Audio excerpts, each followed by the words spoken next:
The philosophy of the latter was so far mastered as to permit him to utter the never-failing "Hugh! You've found your tongue," said his undisturbed conqueror. "Now, in order that you shall not use it to our ruin, I must make free to stop your mouth." As there was no time to be lost, the scout immediately set about effecting so necessary a precaution, and when he had gagged the Indian, his enemy might safely have been considered as hors de combat.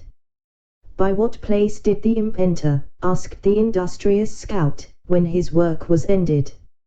"Not a soul has passed my way since you left me." Duncan pointed out the door by which Magua had come, and which now presented too many obstacles to a quick retreat. "Bring on the gentle one," then continued his friend. "We must make a push for the woods by the other outlet." "'Tis impossible," said Duncan. "Fear has overcome her, and she is helpless. Alice!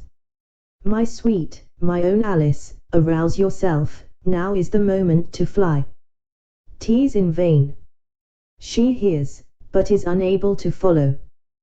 Go, noble and worthy friend, save yourself, and leave me to my fate.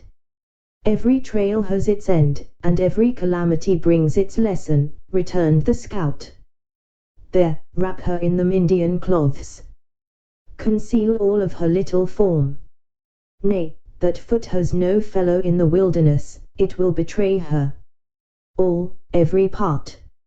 Now take her in your arms, and follow. Leave the rest to me."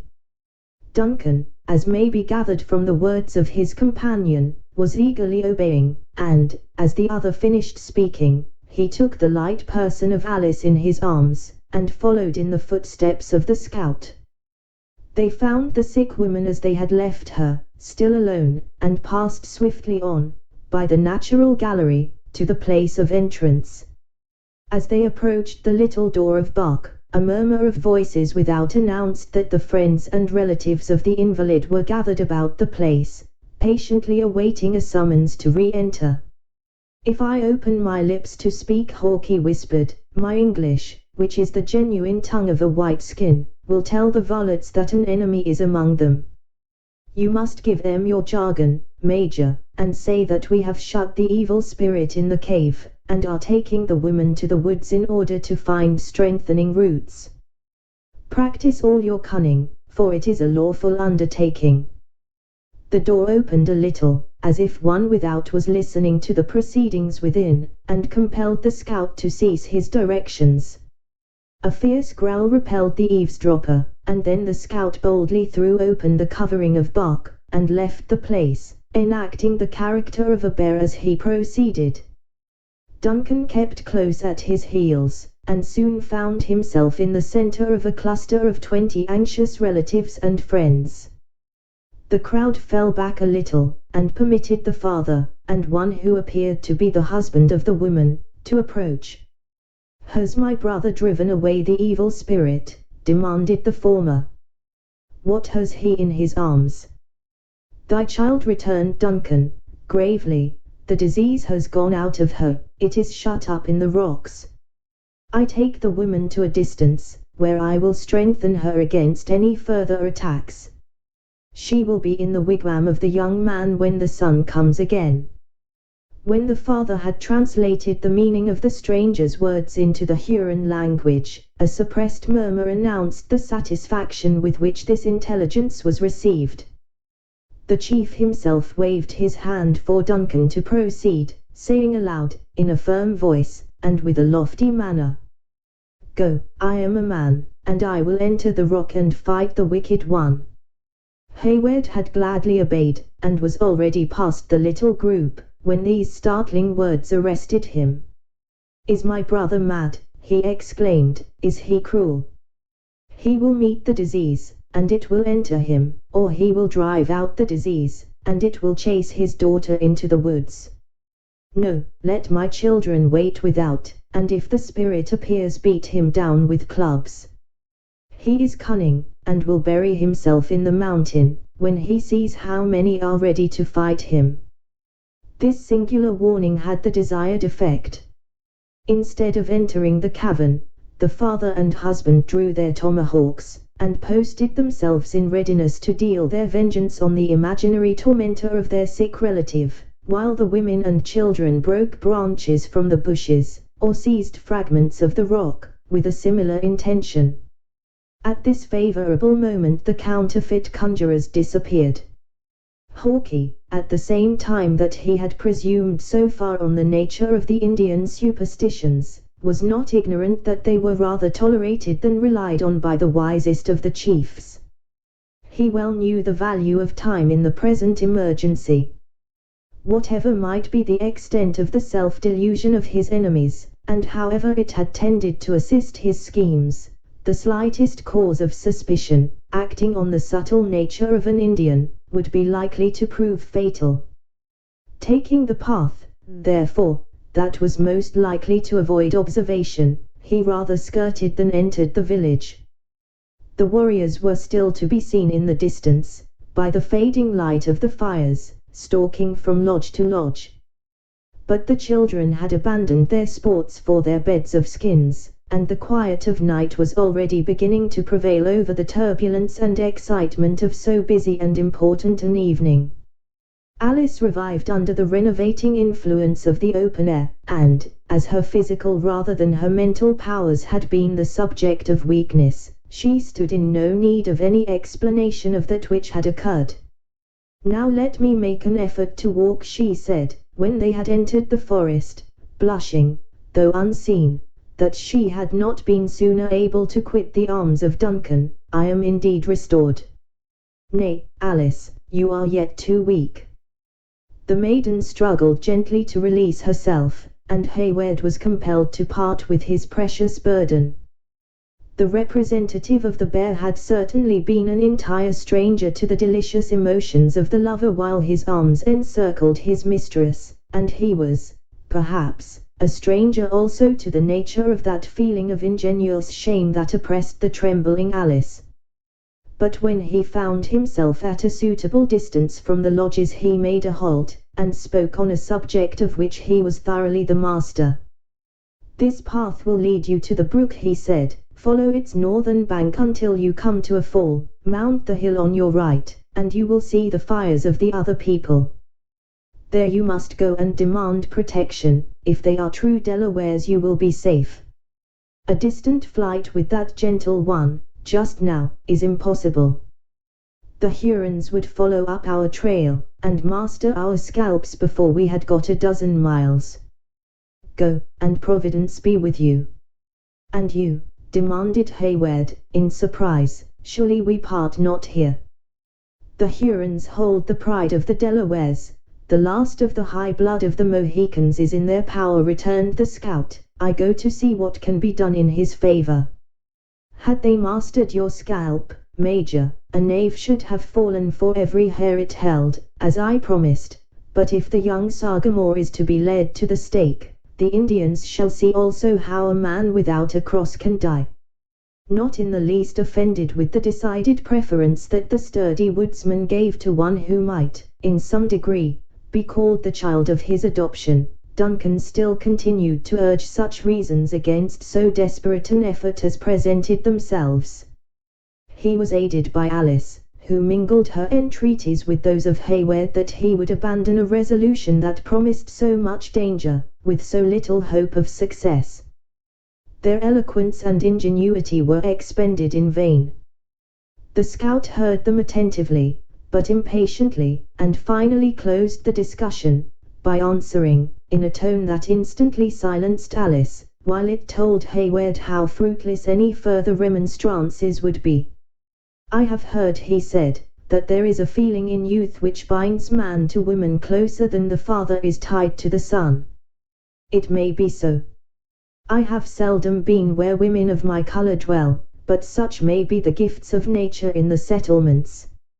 You have risked life, and all that is dear to you, to bring off this gentle one, and I suppose that some such disposition is at the bottom of it all. As for me, I taught the lad the real character of a rifle, and well has he paid me for it. I have fought at his side in many a bloody scrimmage, and so long as I could hear the crack of his piece in one ear, and that of the Sagamore in the other, I knew no enemy was on my back.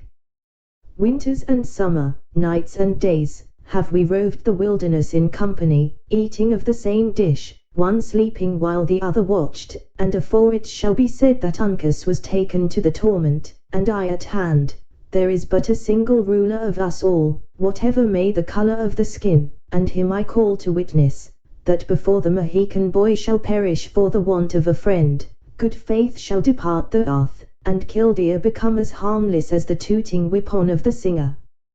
Duncan released his hold on the arm of the scout, who turned, and steadily retraced his steps toward the lodges. After pausing a moment to gaze at his retiring form, the successful and yet sorrowful Hayward and Alice took their way together toward the distant village of the Delawares. 0359. Chapter 26. Let me play the lion too. Midsummer Night's Dream. Notwithstanding the high resolution of Hawkeye, he fully comprehended all the difficulties and danger he was about to incur. In his return to the camp, his acute and practiced intellects were intently engaged in devising means to counteract a watchfulness and suspicion on the part of his enemies, that he knew were, in no degree, inferior to his own. Nothing but the color of his skin had saved the lives of Magua and the conjurer, who would have been the first victims sacrificed to his own security, had not the scout believed such an act, however congenial it might be to the nature of an Indian, utterly unworthy of one who boasted a descent from men that knew no cross of blood. Accordingly, he trusted to the withes and ligaments with which he had bound his captives, and pursued his way directly toward the center of the lodges. As he approached the buildings, his steps became more deliberate, and his vigilant eye suffered no sign, whether friendly or hostile, to escape him. A neglected hut was a little in advance of the others, and appeared as if it had been deserted when half completed, most probably on account of failing in some of the more important requisites, such as wood or water. A faint light glimmered through its cracks, however, and announced that, notwithstanding its imperfect structure, it was not without a tenant. Thither, then, the scout proceeded, like a prudent general, who was about to feel the advanced positions of his enemy, before he hazarded the main attack. Throwing himself into a suitable posture for the beast he represented, Hawkeye crawled to a little opening, where he might command a view of the interior. It proved to be the abiding place of David Gamut. Hither the faithful singing master had now brought himself, together with all his sorrows, his apprehensions, and his meek dependence on the protection of Providence. At the precise moment when his ungainly person came under the observation of the scout, in the manner just mentioned, the woodsman himself, though in his assumed character, was the subject of the solitary being's profound reflections. However implicit the faith of David was in the performance of ancient miracles, he eschewed the belief of any direct supernatural agency in the management of modern morality. In other words, while he had implicit faith in the ability of Balaam's ass to speak, he was somewhat skeptical on the subject of a bear's singing, and yet he had been assured of the latter, on the testimony of his own exquisite organs. There was something in his air and manner that betrayed to the scout the utter confusion of the state of his mind. He was seated on a pile of brush, a few twigs from which occasionally fed his low fire, with his head leaning on his arm, in a posture of melancholy musing. The costume of the votary of music had undergone no other alteration from that so lately described, except that he had covered his bald head with the triangular beaver, which had not proved sufficiently alluring to excite the cupidity of any of his captors. The ingenious Hawkeye, who recalled the hasty manner in which the other had abandoned his post at the bedside of the sick woman, was not without his suspicions concerning the subject of so much solemn deliberation. First making the circuit of the hut, and ascertaining that it stood quite alone, and that the character of its inmate was likely to protect it from visitors, he ventured through its low door, into the very presence of Gamut. The position of the latter brought the fire between them, and when Hawkie had seated himself on end, near a minute elapsed, during which the two remained regarding each other without speaking. The suddenness and the nature of the surprise had nearly proved too much for, we will not say the philosophy, but for the pitch and resolution of David. He fumbled for his pitch pipe, and arose with a confused intention of attempting a musical exorcism. "Dark and mysterious monster," he exclaimed, while with trembling hands he disposed of his auxiliary eyes, and sought his never-failing resource in trouble, the gifted version of the Psalms, "I know not your nature nor intents, but if aught you meditate against the person and rights of one of the humblest servants of the temple, listen to the inspired language of the youth of Israel, and repent." The bear shook his shaggy sides, and then a well-known voice replied, "Put up the tooting whip on, and teach your throat modesty." 5 words of plain and comprehensible English are worth just now an hour of squalling. "What art thou?" demanded David, utterly disqualified to pursue his original intention, and nearly gasping for breath. "A man like yourself, and one whose blood is as little tainted by the cross of a bear, or an Indian, as your own. Have you so soon forgotten from whom you received the foolish instrument you hold in your hand?" "Can these things be?" returned David, breathing more freely, as the truth began to dawn upon him. "I have found many marvels during my sojourn with the heathen, but surely nothing to excel this." "Come, come," returned Hawkie, uncasing his honest countenance, the better to assure the wavering confidence of his companion, "you may see a skin, which, if it be not as white as one of the gentle ones, has no tinge of red to it that the winds of the heaven and the sun have not bestowed. Now let us to business. First tell me of the maiden, and of the youth who so bravely sought her," interrupted David. "They are happily freed from the tomahawks of these varlets. But can you put me on the scent of Uncas? The young man is in bondage, and much I fear his death is decreed. I greatly mourn that one so well disposed should die in his ignorance, and I have sought a goodly him. Can you lead me to him?" "The task will not be difficult," returned David, hesitating, "though I greatly fear your presence would rather increase than mitigate his unhappy fortunes." "No more words, but lead on," returned Hawkie, concealing his face again, and setting the example in his own person, by instantly quitting the lodge. As they proceeded, the scout ascertained that his companion found access to Uncas, under privilege of his imaginary infirmity, aided by the favor he had acquired with one of the gods, who, in consequence of speaking a little English, had been selected by David as the subject of a religious conversion. How far the Huron comprehended the intentions of his new friend may well be doubted, but as exclusive attention is as flattering to a savage as to a more civilized individual, it had produced the effect we have mentioned.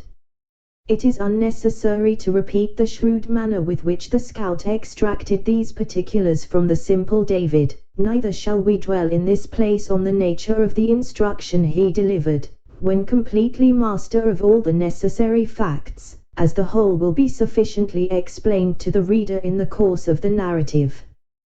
The lodge in which Uncas was confined was in the very center of the village, and in a situation, perhaps, more difficult than any other to approach, or leave, without observation. But it was not the policy of Hawkie to affect the least concealment. Presuming on his disguise, and his ability to sustain the character he had assumed, he took the most plain and direct route to the place. The hour, however, afforded him some little of that protection which he appeared so much to despise.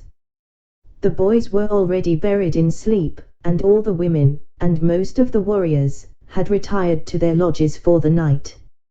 4 or 5 of the latter only lingered about the door of the prison of Uncas, wary but close observers of the manner of their captive. At the sight of Gamut, accompanied by one in the well-known masquerade of their most distinguished conjurer, they readily made way for them both. Still they betrayed no intention to depart.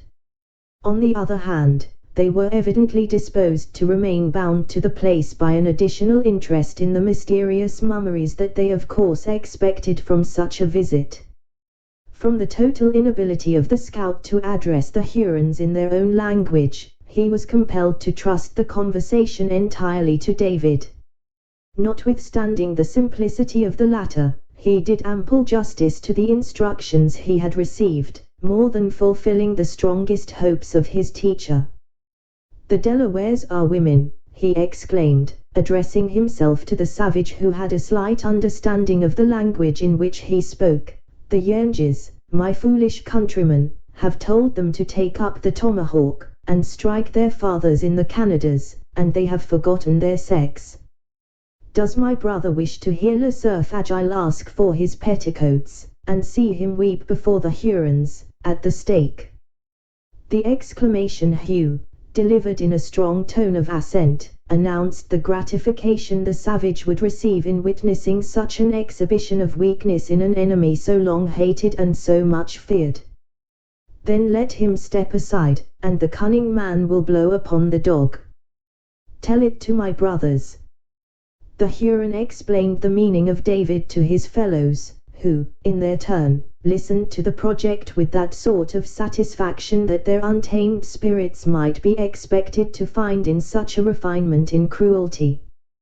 They drew back a little from the entrance and motioned to the supposed conjurer to enter.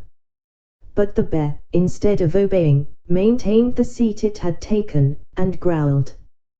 "The cunning man is afraid that his breath will blow upon his brothers, and take away their courage too," continued David, improving the hint he received. "They must stand further off." The Hurons, who would have deemed such a misfortune the heaviest calamity that could befall them, fell back in a body, taking a position where they were out of earshot, though at the same time they could command a view of the entrance to the lodge. Then, as if satisfied of their safety, the scout left his position, and slowly entered the place. It was silent and gloomy, being tenanted solely by the captive, and lighted by the dying embers of a fire, which had been used for the purpose of cookery. Uncas occupied a distant corner, in a reclining attitude, being rigidly bound, both hands and feet, by strong and painful withes. When the frightful object first presented itself to the young Mohican, he did not deign to bestow a single glance on the animal. The scout, who had left David at the door, to ascertain they were not observed, thought it prudent to preserve his disguise until assured of their privacy. Instead of speaking, therefore, he exerted himself to enact one of the antics of the animal he represented. The young Mohican, who at first believed his enemies had sent in a real beast to torment him, and try his nerves, detected in those performances that to Hayward had appeared so accurate, certain blemishes, that at once betrayed the counterfeit. Had Hawkeye been aware of the low estimation in which the skilful Uncas held his representations, he would probably have prolonged the entertainment a little in pique. But the scornful expression of the young man's eye admitted of so many constructions, that the worthy scout was spared the mortification of such a discovery. As soon, therefore, as David gave the preconcerted signal, a low hissing sound was heard in the lodge in place of the fierce growlings of the bear. 5433. Uncas had cast his body back against the wall of the hut and closed his eyes, as if willing to exclude so contemptible and disagreeable an object from his sight. But the moment the noise of the serpent was heard, he arose, and cast his looks on each side of him, bending his head low, and turning it inquiringly in every direction, until his keen eye rested on the shaggy monster, where it remained riveted, as though fixed by the power of a charm. Again the same sounds were repeated, evidently proceeding from the mouth of the beast. Once more the eyes of the youth roamed over the interior of the lodge, and returning to the former resting place, he uttered, in a deep, suppressed voice, "Hawkie!" "Cut his bands," said Hawkie to David, who just then approached them. The singer did as he was ordered, and Uncas found his limbs released. At the same moment the dried skin of the animal rattled, and presently the scout arose to his feet, in proper person. The Mohican appeared to comprehend the nature of the attempt his friend had made, intuitively, neither tongue nor feature betraying another symptom of surprise. When Hawkie had cast his shaggy vestment, which was done by simply loosing certain thongs of skin, he drew a long, glittering knife, and put it in the hands of Uncas. "The Red Hurons are without," he said, "let us be ready." At the same time he laid his finger significantly on another similar weapon, both being the fruits of his prowess among their enemies during the evening. "We will go," said Uncas. "Whither?" "To the tortoises, they are the children of my grandfathers." Lad," said the scout in English, a language he was apt to use when a little abstracted in mind, "the same blood runs in your veins, I believe, but time and distance has a little changed its color. What shall we do with the Mingoes at the door?" "They count 6, and this singer is as good as nothing." "The Hurons are boasters," said Uncas, scornfully, "their totem is a moose, and they run like snails. The Delawares are children of the tortoise, and they outstrip the deer." Lad, there is truth in what you say, and I doubt not, on a rush, you would pass the whole nation, and, in a straight race of 2 miles, would be in, and get your breath again, afore a knave of them all was within hearing of the other village. But the gift of a white man lies more in his arms than in his legs. As for myself, I can brain a Huron as well as a better man, but when it comes to a race the knaves would prove too much for me." Uncas, who had already approached the door, in readiness to lead the way, now recoiled, and placed himself, once more, in the bottom of the lodge. But Hawkie, who was too much occupied with his own thoughts to note the movement, continued speaking more to himself than to his companion. "After all," he said, "it is unreasonable to keep one man in bondage to the gifts of another. So, Uncas, you had better take the lead, while I will put on the skin again, and trust to cunning for want of speed." The young Mohican made no reply, but quietly folded his arms, and leaned his body against one of the upright posts that supported the wall of the hut. "Well," said the scout looking up at him, "why do you tarry? There will be time enough for me, as the knaves will give chase to you at first." "Uncas will stay," was the calm reply. "For what?" "To fight with his father's brother, and die with the friend of the Delawares." Lad," returned Hawkie, squeezing the hand of Uncas between his own iron fingers, "'twould have been more like a Mingo than a Mohican had you left me. But I thought I would make the offer, seeing that youth commonly loves life. Well, what can't be done by main courage, in war, must be done by circumvention. Put on the skin. I doubt not you can play the bear nearly as well as myself." Whatever might have been the private opinion of Uncas of their respective abilities in this particular, his grave countenance manifested no opinion of his superiority. He silently and expeditiously encased himself in the covering of the beast, and then awaited such other movements as his more aged companion saw fit to dictate. "Now, friend," said Hawkie, addressing David, "an exchange of garments will be a great convenience to you, inasmuch as you are but little accustomed to the makeshifts of the wilderness. Here, take my hunting shirt and cap, and give me your blanket and hat. You must trust me with the book and spectacles, as well as the tutor, too. If we ever meet again, in better times, you shall have all back again, with many thanks into the bargain." David parted with the several articles named with a readiness that would have done great credit to his liberality, had he not certainly profited, in many particulars, by the exchange. Hawkeye was not long in assuming his borrowed garments, and when his restless eyes were hid behind the glasses, and his head was surmounted by the triangular beaver, as their statures were not dissimilar, he might readily have passed for the singer, by starlight. As soon as these dispositions were made, the scout turned to David, and gave him his parting instructions. "Are you much given to cowardice?" he bluntly asked, by way of obtaining a suitable understanding of the whole case before he ventured a prescription. "My pursuits are peaceful, and my temper, I humbly trust, is greatly given to mercy and love," returned David, a little nettled at so direct an attack on his manhood. "But there are none who can say that I have ever forgotten my faith in the Lord, even in the greatest straits. Your chiefest danger will be at the moment when the savages find out that they have been deceived. If you are not then knocked on the head, your being a non-composer will protect you, and you'll then have a good reason to expect to die in your bed. If you stay, it must be to sit down here in the shadow, and take the part of Uncas, until such times as the cunning of the Indians discover the cheat, when, as I have already said, your times of trial will come. So choose for yourself, to make a rush or tarry here." "Even so," said David, firmly, "I will abide in the place of the Delaware. Bravely and generously has he battled in my behalf, and this, and more, will I dare in his service." "You have spoken as a man, and like one who, under wiser schooling, would have been brought to better things. Hold your head down, and draw in your legs. Their formation might tell the truth too early.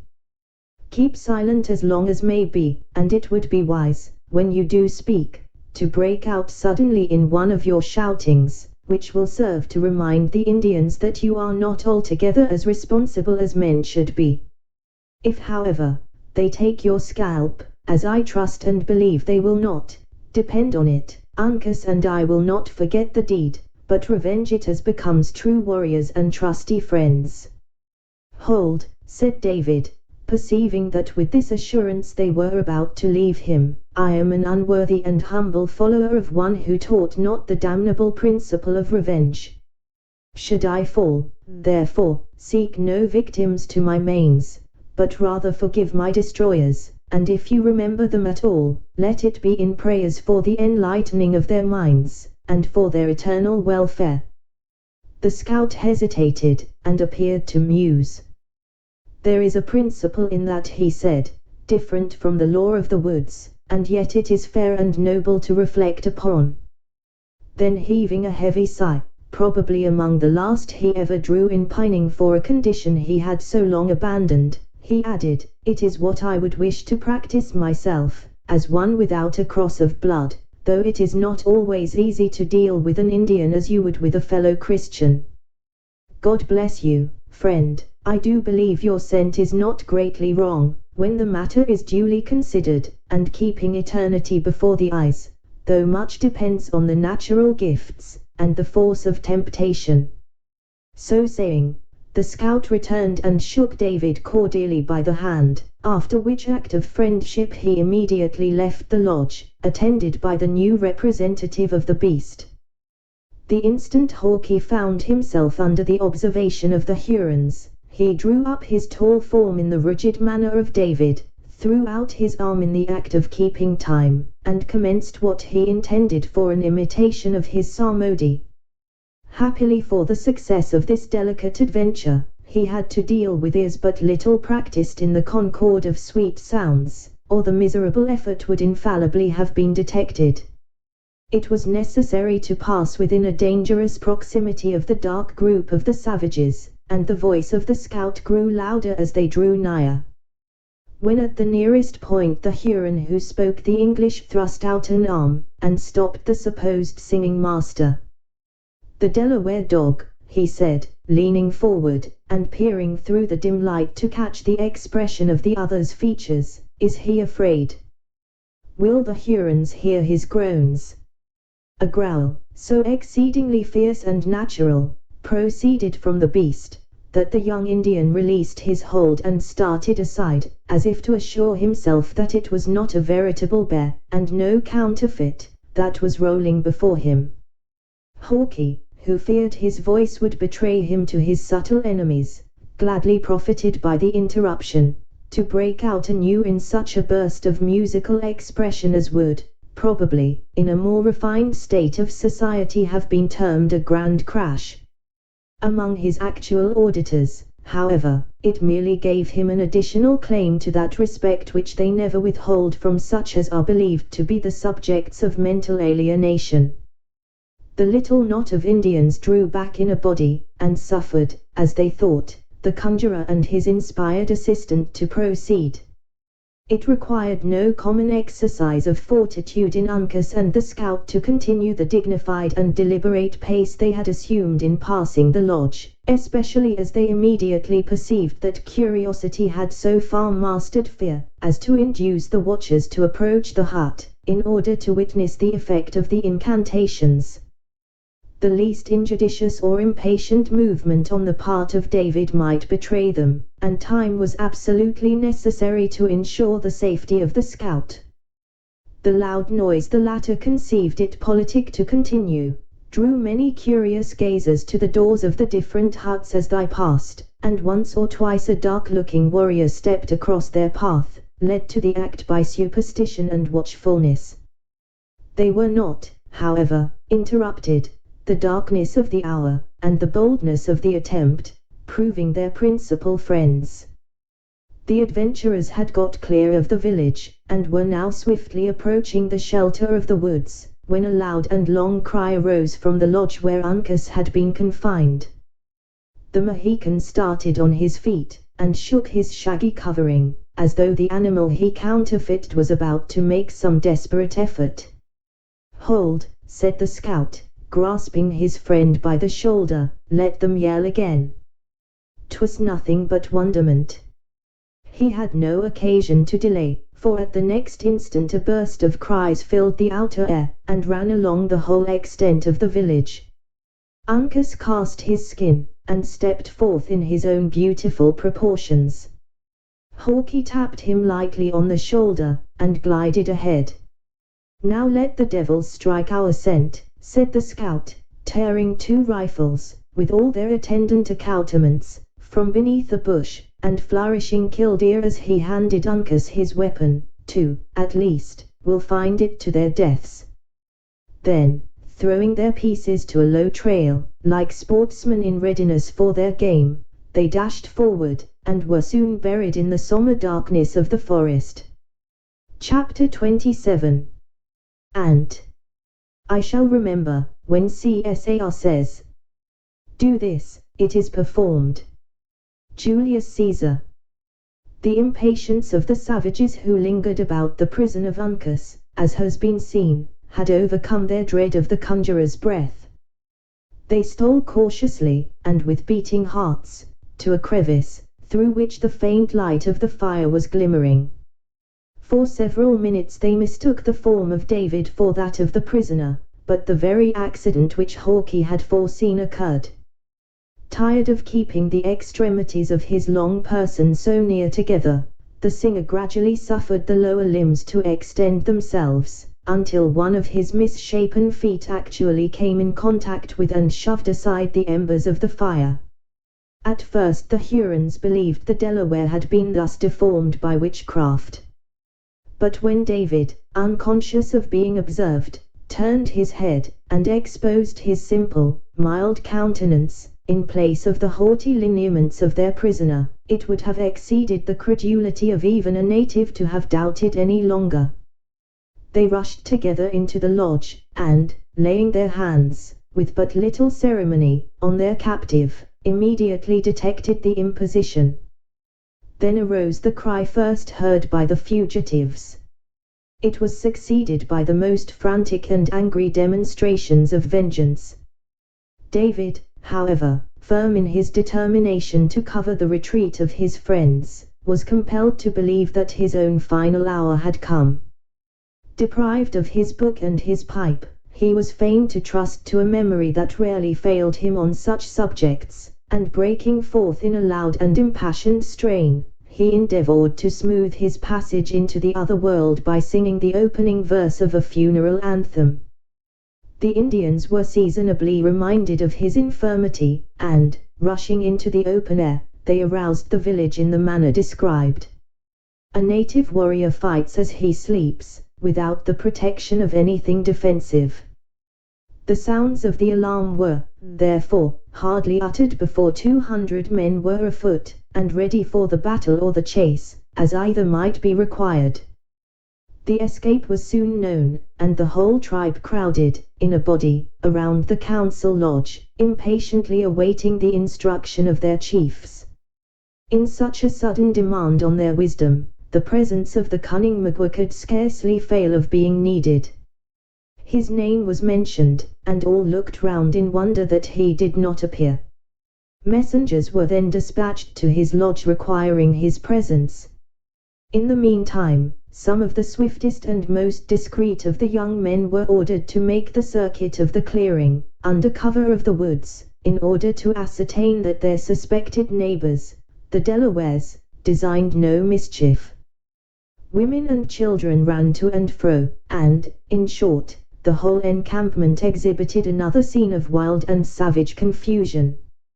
Gradually, however, these symptoms of disorder diminished, and in a few minutes the oldest and most distinguished chiefs were assembled in the lodge, in grave consultation. The clamor of many voices soon announced that a party approached, who might be expected to communicate some intelligence that would explain the mystery of the novel surprise. The crowd without gave way, and several warriors entered the place, bringing with them the hapless conjurer, who had been left so long by the scout in duress. Notwithstanding this man was held in very unequal estimation among the Hurons, some believing implicitly in his power, and others deeming him an impostor. He was now listened to by all with the deepest attention. When his brief story was ended, the father of the sick woman stepped forth, and, in a few pithy expression, related, in his turn, what he knew. These two narratives gave a proper direction to the subsequent inquiries, which were now made with the characteristic cunning of savages. Instead of rushing in a confused and disorderly throng to the cavern, 10 of the wisest and firmest among the chiefs were selected to prosecute the investigation. As no time was to be lost, the instant the choice was made the individuals appointed rose in a body and left the place without speaking. On reaching the entrance, the younger men in advance made way for their seniors, and the whole proceeded along the low, dark gallery, with the firmness of warriors ready to devote themselves to the public good, though, at the same time, secretly doubting the nature of the power with which they were about to contend. The outer apartment of the cavern was silent and gloomy.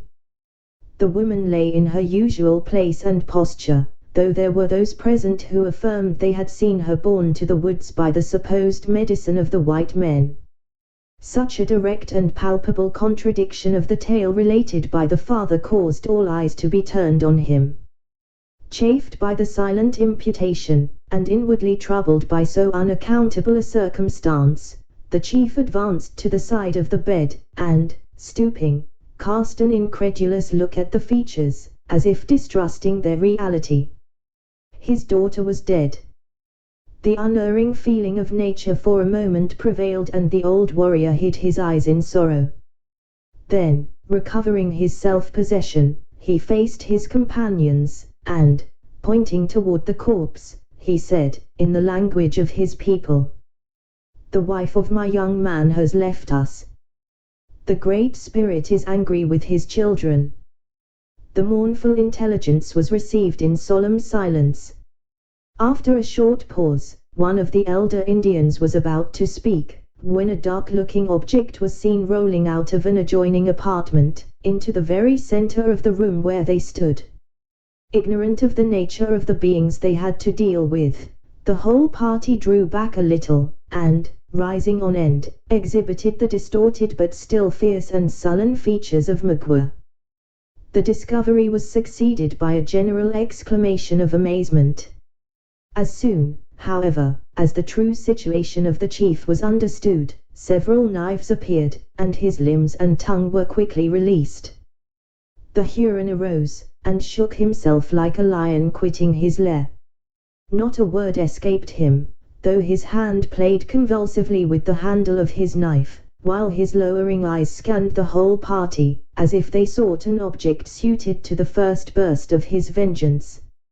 It was happy for Uncas and the scout, and even David, that they were all beyond the reach of his arm at such a moment, for, assuredly, no refinement in cruelty would then have deferred their deaths, in opposition to the promptings of the fierce temper that nearly choked him.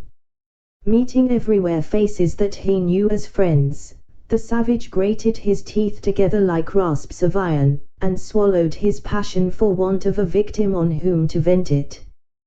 This exhibition of anger was noted by all present, and from an apprehension of exasperating a temper that was already chafed nearly to madness, several minutes were suffered to pass before another word was uttered. When, however, suitable time had elapsed, the oldest of the party spoke. "My friend has found an enemy," he said. "Is he nigh that the Hurons might take revenge?" "Let the Delaware die," exclaimed Magua, in a voice of thunder. Another longer and expressive silence was observed, and was broken, as before, with due precaution, by the same individual. "The Mohican is swift of foot, and leaps far," he said, "but my young men are on his trail." "Is he gone?" demanded Magua, in tones so deep and guttural, that they seemed to proceed from his inmost chest. "An evil spirit has been among us, and the Delaware has blinded our eyes." "An evil spirit," repeated the other, mockingly. "'Tis the spirit that has taken the lives of so many Hurons, the spirit that slew my young men at the tumbling river, that took their scalps at the healing spring, and who has, now, bound the arms of La Reynard Subtil." "Of whom does my friend speak?" "Of the dog who carries the heart and cunning of a Huron under a pale skin, La Longue Carabine." The pronunciation of so terrible a name produced the usual effect among his auditors. But when time was given for reflection, and the warriors remembered that their formidable and daring enemy had even been in the bosom of their encampment, working injury, fearful rage took the place of wonder, and all those fierce passions with which the bosom of Magua had just been struggling were suddenly transferred to his companions. Some among them gnashed their teeth in anger, others vented their feelings in yells, and some, again, beat the air as frantically as if the object of their resentment were suffering under their blows. But this sudden outbreaking of temper as quickly subsided in the still and sullen restraint they most affected in their moments of inaction. Magua, who had in his turn found leisure for reflection, now changed his manner, and assumed the air of one who knew how to think and act with a dignity worthy of so grave a subject. "Let us go to my people," he said, "they wait for us." His companions consented in silence, and the whole of the savage party left the cavern and returned to the council lodge. When they were seated, all eyes turned on Magua, who understood, from such an indication, that, by common consent, they had devolved the duty of relating what had passed on him. He arose, and told his tale without duplicity or reservation. The whole deception practiced by both Duncan and Hawkeye was, of course, laid naked, and no room was found, even for the most superstitious of the tribe, any longer to affix a doubt on the character of the occurrences. It was but too apparent that they had been insultingly, shamefully, disgracefully deceived. When he had ended, and resumed his seat, the collected tribe, for his auditors, in substance, included all the fighting men of the party, sat regarding each other like men astonished equally at the audacity and the success of their enemies. The next consideration, however, was the means and opportunities for revenge. Additional pursuers were sent on the trail of the fugitives, and then the chiefs applied themselves, in earnest, to the business of consultation. Many different expedients were proposed by the elder warriors, in succession, to all of which Magua was a silent and respectful listener. That subtle savage had recovered his artifice and self-command, and now proceeded toward his object with his customary caution and skill. It was only when each one disposed to speak had uttered his sentiments, that he prepared to advance his own opinions. They were given with additional weight from the circumstance that some of the runners had already returned, and reported that their enemies had been traced so far as to leave no doubt of their having sought safety in the neighboring camp of their suspected allies, the Delawares. With the advantage of possessing this important intelligence, the chief warily laid his plans before his fellows, and, as might have been anticipated from his eloquence and cunning, they were adopted without a dissenting voice. They were, briefly, as follows, both in opinions and in motives. It has been already stated that, in obedience to a policy rarely departed from, the sisters were separated so soon as they reached the Huron village. Magua had early discovered that in retaining the person of Alice, he possessed the most effectual check on Cora. When they parted, therefore, he kept the former within reach of his hand, consigning the one he most valued to the keeping of their allies. The arrangement was understood to be merely temporary, and was made as much with a view to flatter his neighbors as in obedience to the invariable rule of Indian policy. While goaded incessantly by these revengeful impulses that in a savage seldom slumber, the chief was still attentive to his more permanent personal interests.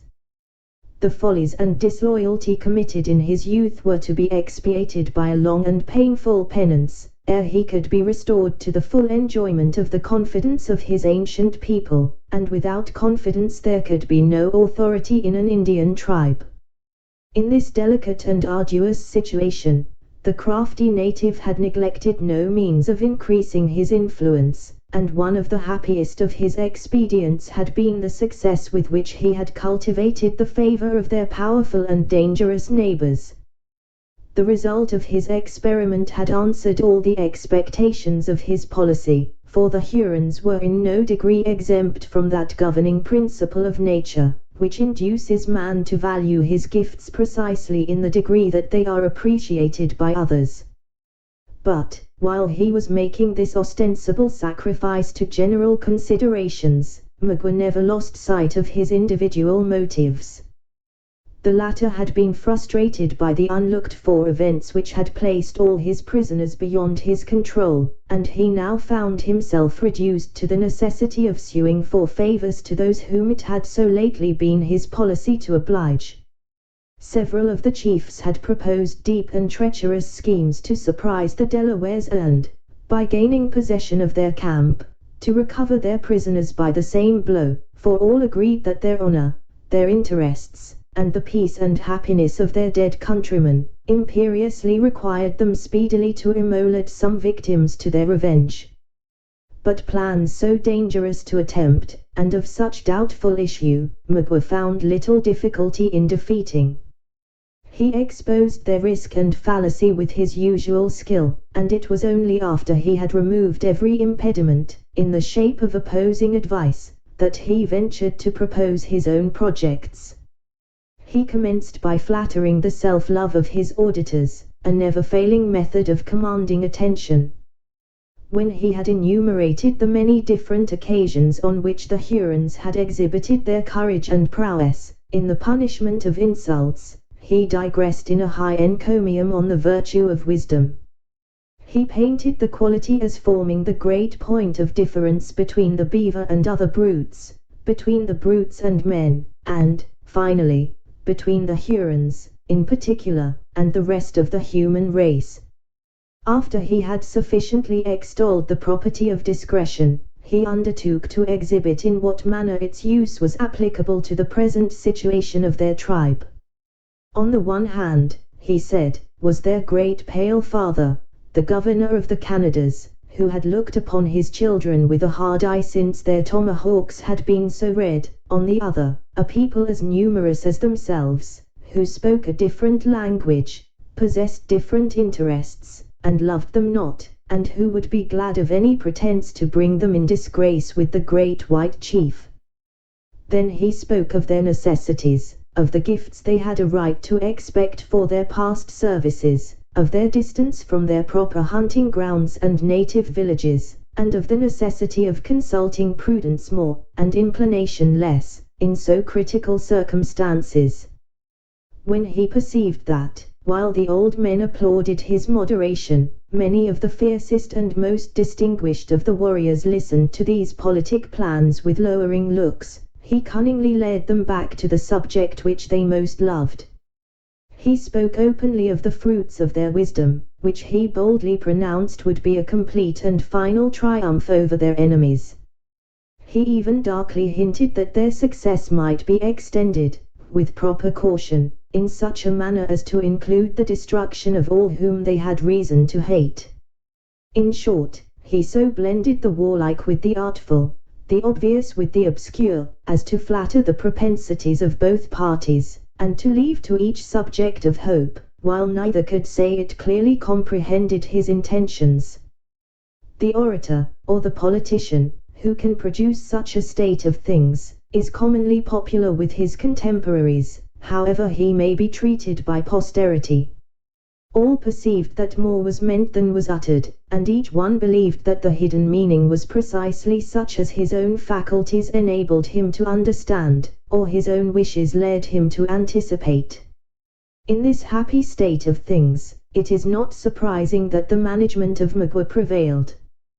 The tribe consented to act with deliberation, and with one voice they committed the direction of the whole affair to the government of the chief who had suggested such wise and intelligible expedients. Mugwa had now attained one great object of all his cunning and enterprise. The ground he had lost in the favor of his people was completely regained, and he found himself even placed at the head of affairs. He was, in truth, their ruler, and, so long as he could maintain his popularity, no monarch could be more despotic, especially while the tribe continued in a hostile country. Throwing off, therefore, the appearance of consultation, he assumed the grave air of authority necessary to support the dignity of his office. Runners were dispatched for intelligence in different directions, spies were ordered to approach and feel the encampment of the Delawares.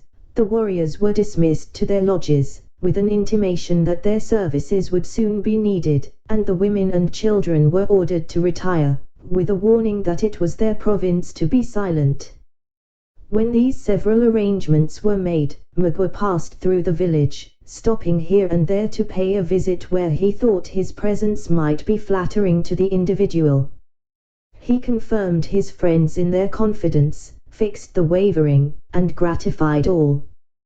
Then he sought his own lodge. The wife the Huron chief had abandoned, when he was chased from among his people, was dead. Children he had none, and he now occupied a hut, without companion of any sort. It was, in fact, the dilapidated and solitary structure in which David had been discovered, and whom he had tolerated in his presence, on those few occasions when they met, with the contemptuous indifference of a haughty superiority. Hither, then, Mugwa retired, when his labours of policy were ended. While others slept, however, he neither knew or sought repose. Had there been one sufficiently curious to have watched the movements of the newly elected chief, he would have seen him seated in a corner of his lodge, musing on the subject of his future plans, from the hour of his retirement to the time he had appointed for the warriors to assemble again. Occasionally the air breathed through the crevices of the hut, and the low flame that fluttered about the embers of the fire threw their wavering light on the person of the sullen recluse. At such moments it would not have been difficult to have fancied the dusky savage the prince of darkness brooding on his own fancied wrongs, and plotting evil. Long before the day dawned, however, warrior after warrior entered the solitary hut of Mugwa, until they had collected to the number of 20. Each bore his rifle, and all the other accoutrements of war, though the paint was uniformly peaceful. The entrance of these fierce-looking beings was unnoticed, some seating themselves in the shadows of the place, and others standing like motionless statues, until the whole of the designated band was collected. Then Magua arose and gave the signal to proceed, marching himself in advance. They followed their leader singly, and in that well-known order which has obtained the distinguishing appellation of Indian file. Unlike other men engaged in the spirit-stirring business of war, they stole from their camp unostentatiously and unobserved, resembling a band of gliding spectres, more than warriors seeking the bubble reputation by deeds of desperate daring. Instead of taking the path which led directly toward the camp of the Delawares, Magua led his party for some distance down the windings of the stream, and along the little artificial lake of the beavers. The day began to dawn as they entered the clearing which had been formed by those sagacious and industrious animals. Though Magua, who had resumed his ancient garb, bore the outline of a fox on the dressed skin which formed his robe, there was one chief of his party who carried the beaver as his peculiar symbol, or totem. There would have been a species of profanity in the omission, had this man passed so powerful a community of his fancied kindred, without bestowing some evidence of his regard. Accordingly, he paused, and spoke in words as kind and friendly as if he were addressing more intelligent beings.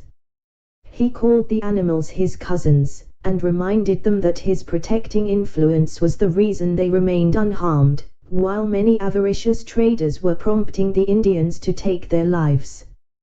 He promised a continuance of his favors, and admonished them to be grateful. After which, he spoke of the expedition in which he was himself engaged, and intimated, though with sufficient delicacy and circumlocution, the expediency of bestowing on their relative a portion of that wisdom for which they were so renowned. These harangues of the beasts were frequent among the Indians. They often address their victims in this way, reproaching them for cowardice or commending their resolution, as they may happen to exhibit fortitude or the reverse, in suffering. During the utterance of this extraordinary address, the companions of the speaker were as grave and as attentive to his language as though they were all equally impressed with its propriety. Once or twice black objects were seen rising to the surface of the water, and the Huron expressed pleasure, conceiving that his words were not bestowed in vain. Just as he ended his address, the head of a large beaver was thrust from the door of a lodge, whose earthen walls had been much injured, and which the party had believed, from its situation, to be uninhabited. Such an extraordinary sign of confidence was received by the orator as a highly favorable omen, and though the animal retreated a little precipitately, he was lavish of his thanks and commendations. When Magua thought sufficient time had been lost in gratifying the family affection of the warrior, he again made the signal to proceed. As the Indians moved away in a body, and with a step that would have been inaudible to the ears of any common man, the same venerable-looking beaver once more ventured his head from its cover. Had any of the Hurons turned to look behind them, they would have seen the animal watching their movements with an interest and sagacity that might easily have been mistaken for reason. Indeed, so very distinct and intelligible were the devices of the quadruped, that even the most experienced observer would have been at a loss to account for its actions, until the moment when the party entered the forest, when the whole would have been explained, by seeing the entire animal issue from the lodge, uncasing, by the act, the grave features of Chingachgook from his mask of fur. Chapter 28. Brief, I pray for you, for you see, 'tis a busy time with me. Much ado about nothing. The tribe, or rather half-tribe, of Delawares, which has been so often mentioned, and whose present place of encampment was so nigh the temporary village of the Hurons, could assemble about an equal number of warriors with the latter people. Like their neighbors, they had followed Montcalm into the territories of the English crown, and were making heavy and serious inroads on the hunting grounds of the Mohawks, though they had seen fit, with the mysterious reserve so common among the natives, to withhold their assistance at the moment when it was most required. The French had accounted for this unexpected defection on the part of their ally in various ways. It was the prevalent opinion, however, that they had been influenced by veneration for the ancient treaty, that had once made them dependent on the Six Nations for military protection, and now rendered them reluctant to encounter their former masters. As for the tribe itself, it had been content to announce to Montcalm, through his emissaries, with Indian brevity, that their hatchets were dull, and time was necessary to sharpen them. The politic captain of the Canadas had deemed it wiser to submit to entertain a passive friend, than by any acts of ill-judged severity to convert him into an open enemy. On that morning when Magua led his silent party from the settlement of the Beavers into the forests, in the manner described, the sun rose upon the Delaware encampment as if it had suddenly burst upon a busy people, actively employed in all the customary avocations of high noon. The women ran from lodge to lodge, some engaged in preparing their morning's meal, a few earnestly bent on seeking the comforts necessary to their habits, but more pausing to exchange hasty and whispered sentences with their friends. The warriors were lounging in groups, musing more than they conversed, and when a few words were uttered, speaking like men who deeply weighed their opinions. The instruments of the chase were to be seen in abundance among the lodges, but none departed. Here and there a warrior was examining his arms, with an attention that is rarely bestowed on the implements, when no other enemy than the beasts of the forest is expected to be encountered. And occasionally, the eyes of a whole group were turned simultaneously toward a large and silent lodge in the center of the village, as if it contained the subject of their common thoughts. During the existence of this scene, a man suddenly appeared at the furthest extremity of a platform of rock which formed the level of the village. He was without arms, and his paint tended rather to soften than increase the natural sternness of his austere countenance. When in full view of the Delawares he stopped, and made a gesture of amity, by throwing his arm upward toward heaven, and then letting it fall impressively on his breast. The inhabitants of the village answered his salute by a low murmur of welcome, and encouraged him to advance by similar indications of friendship. Fortified by these assurances, the dark figure left the brow of the natural rocky terrace, where it had stood a moment, drawn in a strong outline against the blushing morning sky, and moved with dignity into the very center of the huts.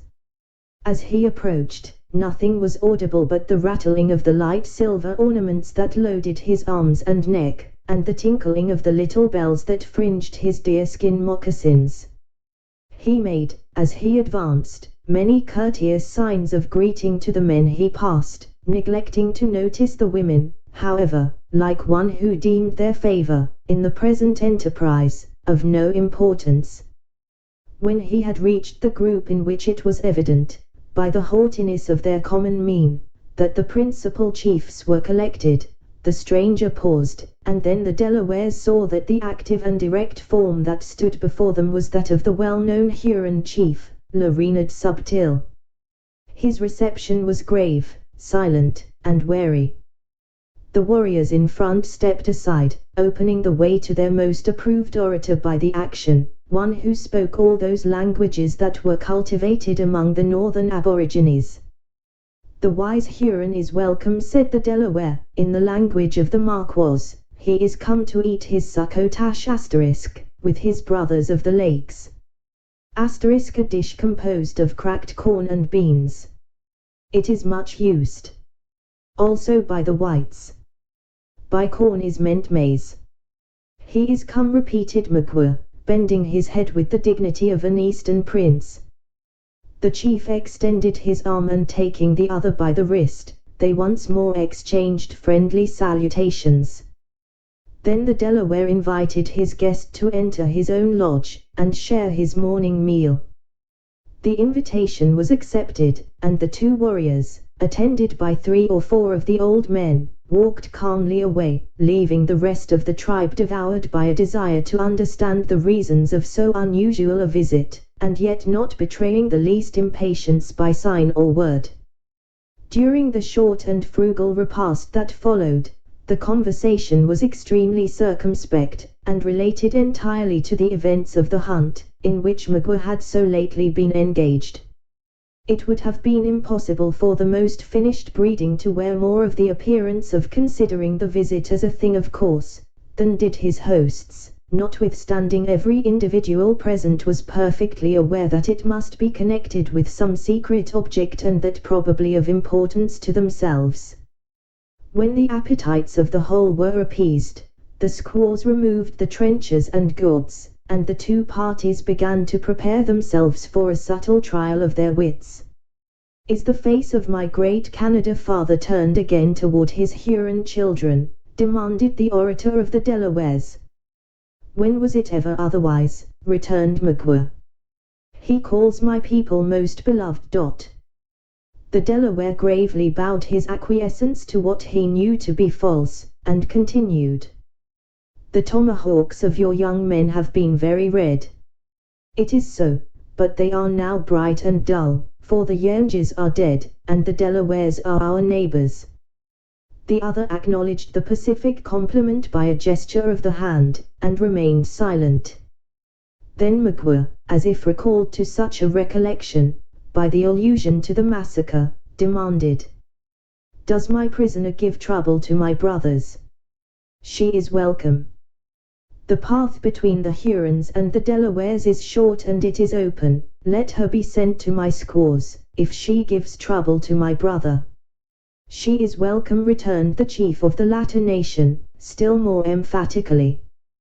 The baffled Magua continued silent several minutes, apparently indifferent, however, to the repulse he had received in this his opening effort to regain possession of Cora. Do my young men leave the Delawares' room on the mountains for their hunts? He at length continued.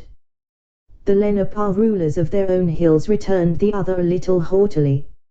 It is well. Justice is the master of a redskin. Why should they brighten their tomahawks and sharpen their knives against each other? Are not the pale faces thicker than the swallows in the season of flowers? Good, exclaimed two or three of his auditors at the same time. Magua waited a little, to permit his words to soften the feelings of the Delawares, before he added, Have there not been strange moccasins in the woods? Have not my brothers scented the feet of white men? Let my Canada father come, returned the other, evasively, his children are ready to see him. When the great chief comes, it is to smoke with the Indians in their wigwams. The Hurons say, too, he is welcome. But the Yanges have long arms, and legs that never tire. My young men dreamed they had seen the trail of the Yanges nigh the village of the Delawares. They will not find the Lenape asleep. It is well. The warrior whose eye is open can see his enemy, said Magua, once more shifting his ground, when he found himself unable to penetrate the caution of his companion. I have brought gifts to my brother.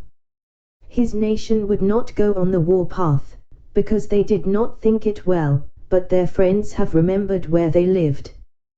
When he had thus announced his liberal intention, the crafty chief arose, and gravely spread his presents before the dazzled eyes of his hosts.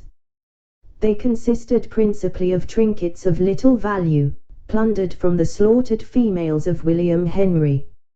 In the division of the baubles the cunning Huron discovered no less art than in their selection. While he bestowed those of greater value on the two most distinguished warriors, one of whom was his host, he seasoned his offerings to their inferiors with such well-timed and apposite compliments, as left them no ground of complaint. In short, the whole ceremony contained such a happy blending of the profitable with the flattering, that it was not difficult for the donor immediately to read the effect of a generosity so aptly mingled with praise, in the eyes of those he addressed. This well-judged and politic stroke on the part of Magua was not without instantaneous results. The Delawares lost their gravity in a much more cordial expression, and the host, in particular, after contemplating his own liberal share of the spoil for some moments with peculiar gratification, repeated with strong emphasis, the words, "My brother is a wise chief. He is welcome." "The Hurons love their friends," the Delawares returned Magua. "Why should they not? They are colored by the same sun, and their just men will hunt in the same grounds after death. The redskins should be friends, and look with open eyes on the white men. Has not my brother scented spies in the woods?"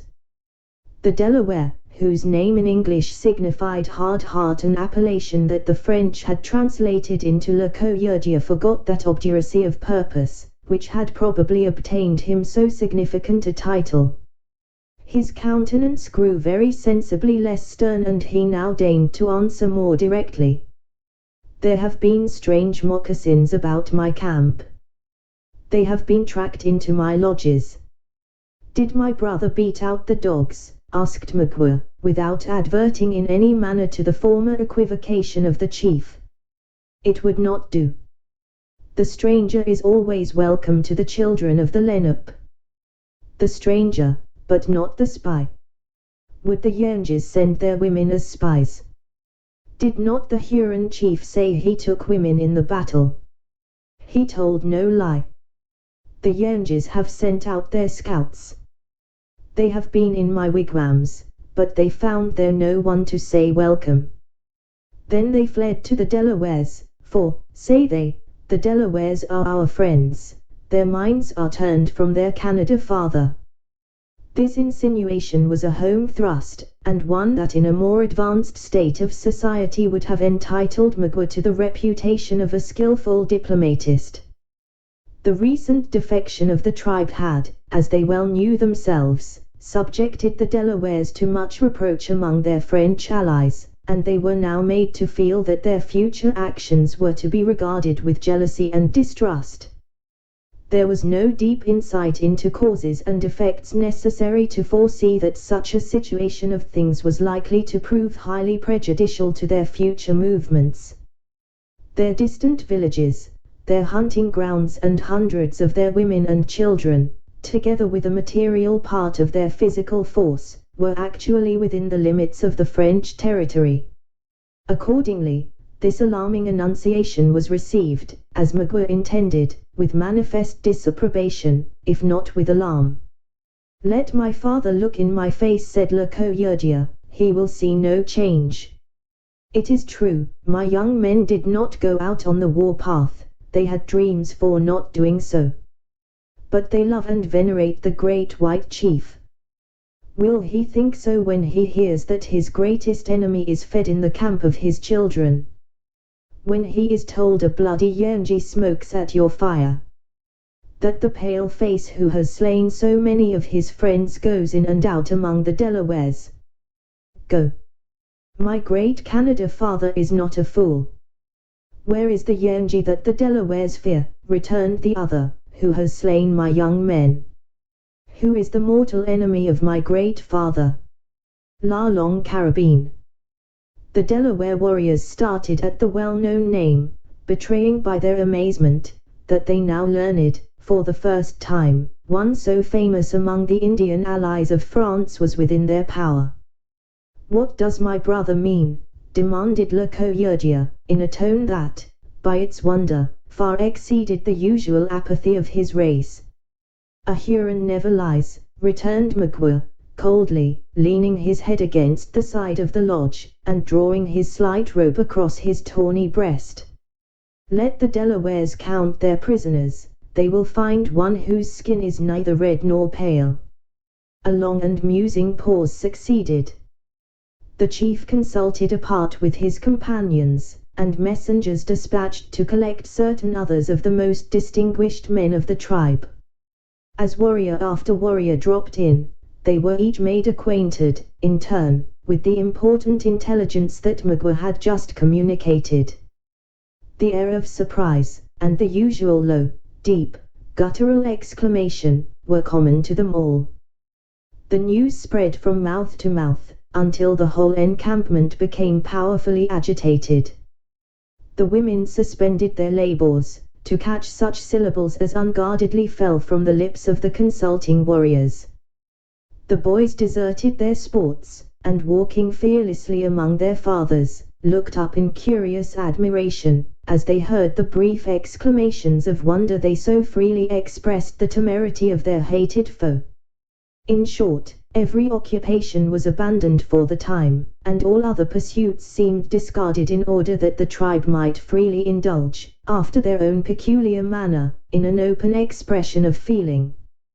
When the excitement had a little abated, the old men disposed themselves seriously to consider that which it became the honor and safety of their tribe to perform, under circumstances of so much delicacy and embarrassment. During all these movements, and in the midst of the general commotion, Magua had not only maintained his seat, but the very attitude he had originally taken, against the side of the lodge, where he continued as immovable, and, apparently, as unconcerned, as if he had no interest in the result. Not a single indication of the future intentions of his hosts, however, escaped his vigilant eyes.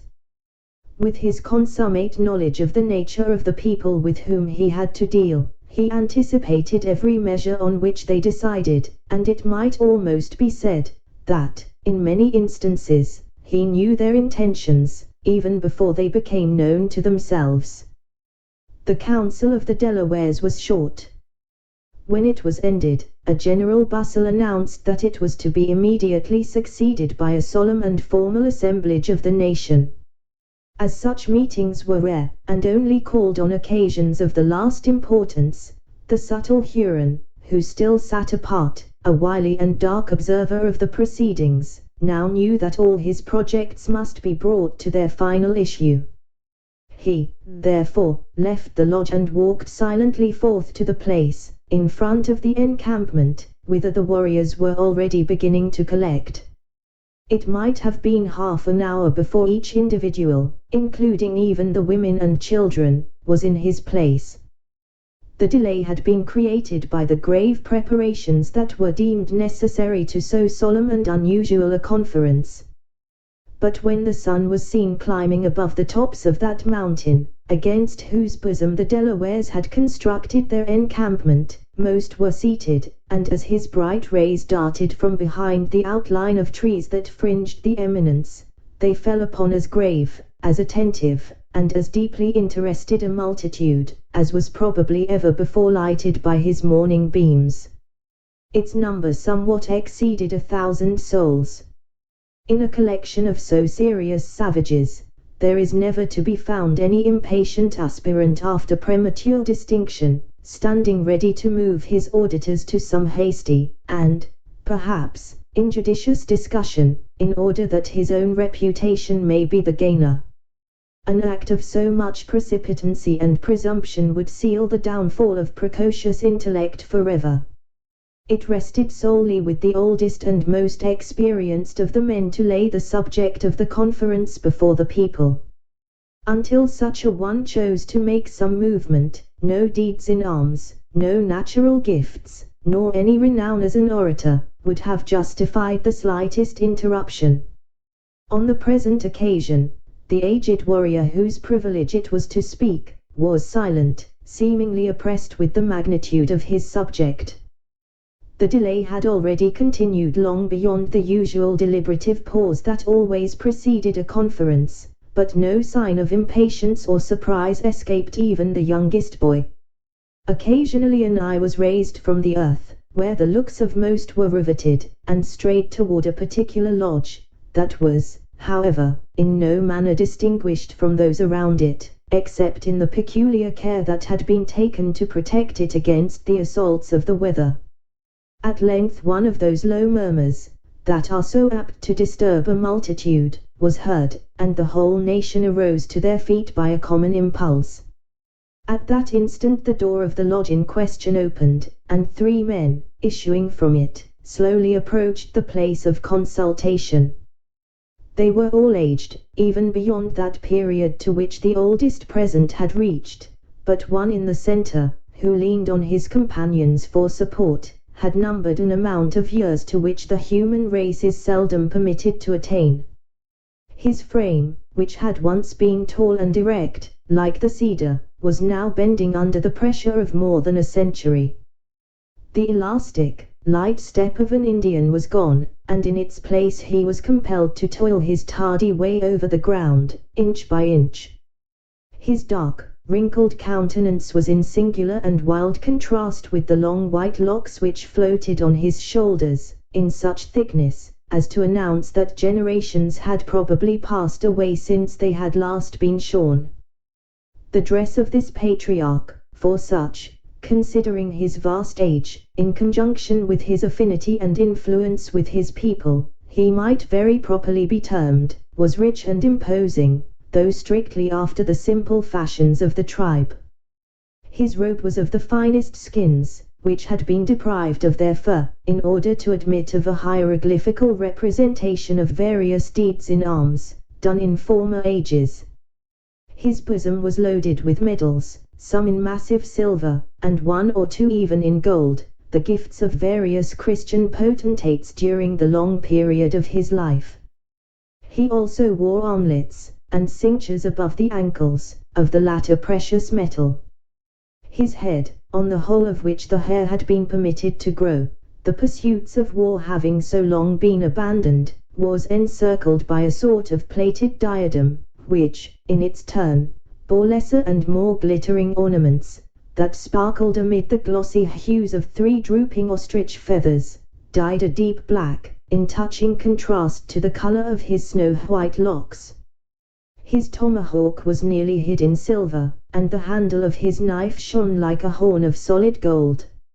So soon as the first hum of emotion and pleasure, which the sudden appearance of this venerated individual created, had a little subsided, the name of Tamenund was whispered from mouth to mouth. Magua had often heard the fame of this wise and just Delaware, a reputation that even proceeded so far as to bestow on him the rare gift of holding secret communion with the Great Spirit, and which has since transmitted his name, with some slight alteration, to the white usurpers of his ancient territory, as the imaginary tutelar saint of a vast empire. The Huron chief, therefore, stepped eagerly out a little from the throng, to a spot whence he might catch a nearer glimpse of the features of the man, whose decision was likely to produce so deep an influence on his own fortunes. The Americans sometimes called their tutelar saint Tamine, a corruption of the name of the renowned chief here introduced. There are many traditions which speak of the character and power of Tamenund. The eyes of the old man were closed, as though the organs were wearied with having so long witnessed the selfish workings of the human passions.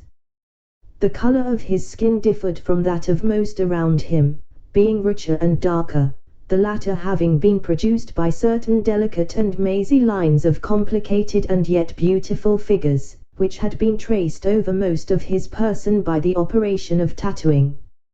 Notwithstanding the position of the Huron, he passed the observant and silent Magua without notice, and leaning on his 2 venerable supporters proceeded to the high place of the multitude, where he seated himself in the center of his nation, with the dignity of a monarch and the air of a father. Nothing could surpass the reverence and affection with which this unexpected visit from one who belongs rather to another world than to this, was received by his people. After a suitable and decent pause, the principal chiefs arose, and, approaching the patriarch, they placed his hands reverently on their heads, seeming to entreat a blessing. The younger men were content with touching his robe, or even drawing nigh his person, in order to breathe in the atmosphere of one so aged, so just, and so valiant. None but the most distinguished among the youthful warriors even presumed so far as to perform the latter ceremony, the great mass of the multitude deeming it a sufficient happiness to look upon a form so deeply venerated, and so well beloved. When these acts of affection and respect were performed, the chiefs drew back again to their several places, and silence reigned in the whole encampment. After a short delay, a few of the young men, to whom instructions had been whispered by one of the aged attendants of Tamenund, arose, left the crowd, and entered the lodge which has already been noted as the object of so much attention throughout that morning. In a few minutes they reappeared, escorting the individuals who had caused all these solemn preparations toward the seat of judgment. The crowd opened in a lane, and when the party had re-entered, it closed in again, forming a large and dense belt of human bodies, arranged in an open circle. Chapter 29. The assembly seated, rising o'er the rest. Achilles thus the king of men addressed. Pope's Iliad. Cora stood foremost among the prisoners, entwining her arms in those of Alice, in the tenderness of sisterly love. Notwithstanding the fearful and menacing array of savages on every side of her, no apprehension on her own account could prevent the nobler-minded maiden from keeping her eyes fastened on the pale and anxious features of the trembling Alice. Close at their side stood Hayward, with an interest in both, that, at such a moment of intense uncertainty, scarcely knew a preponderance in favor of her whom he most loved.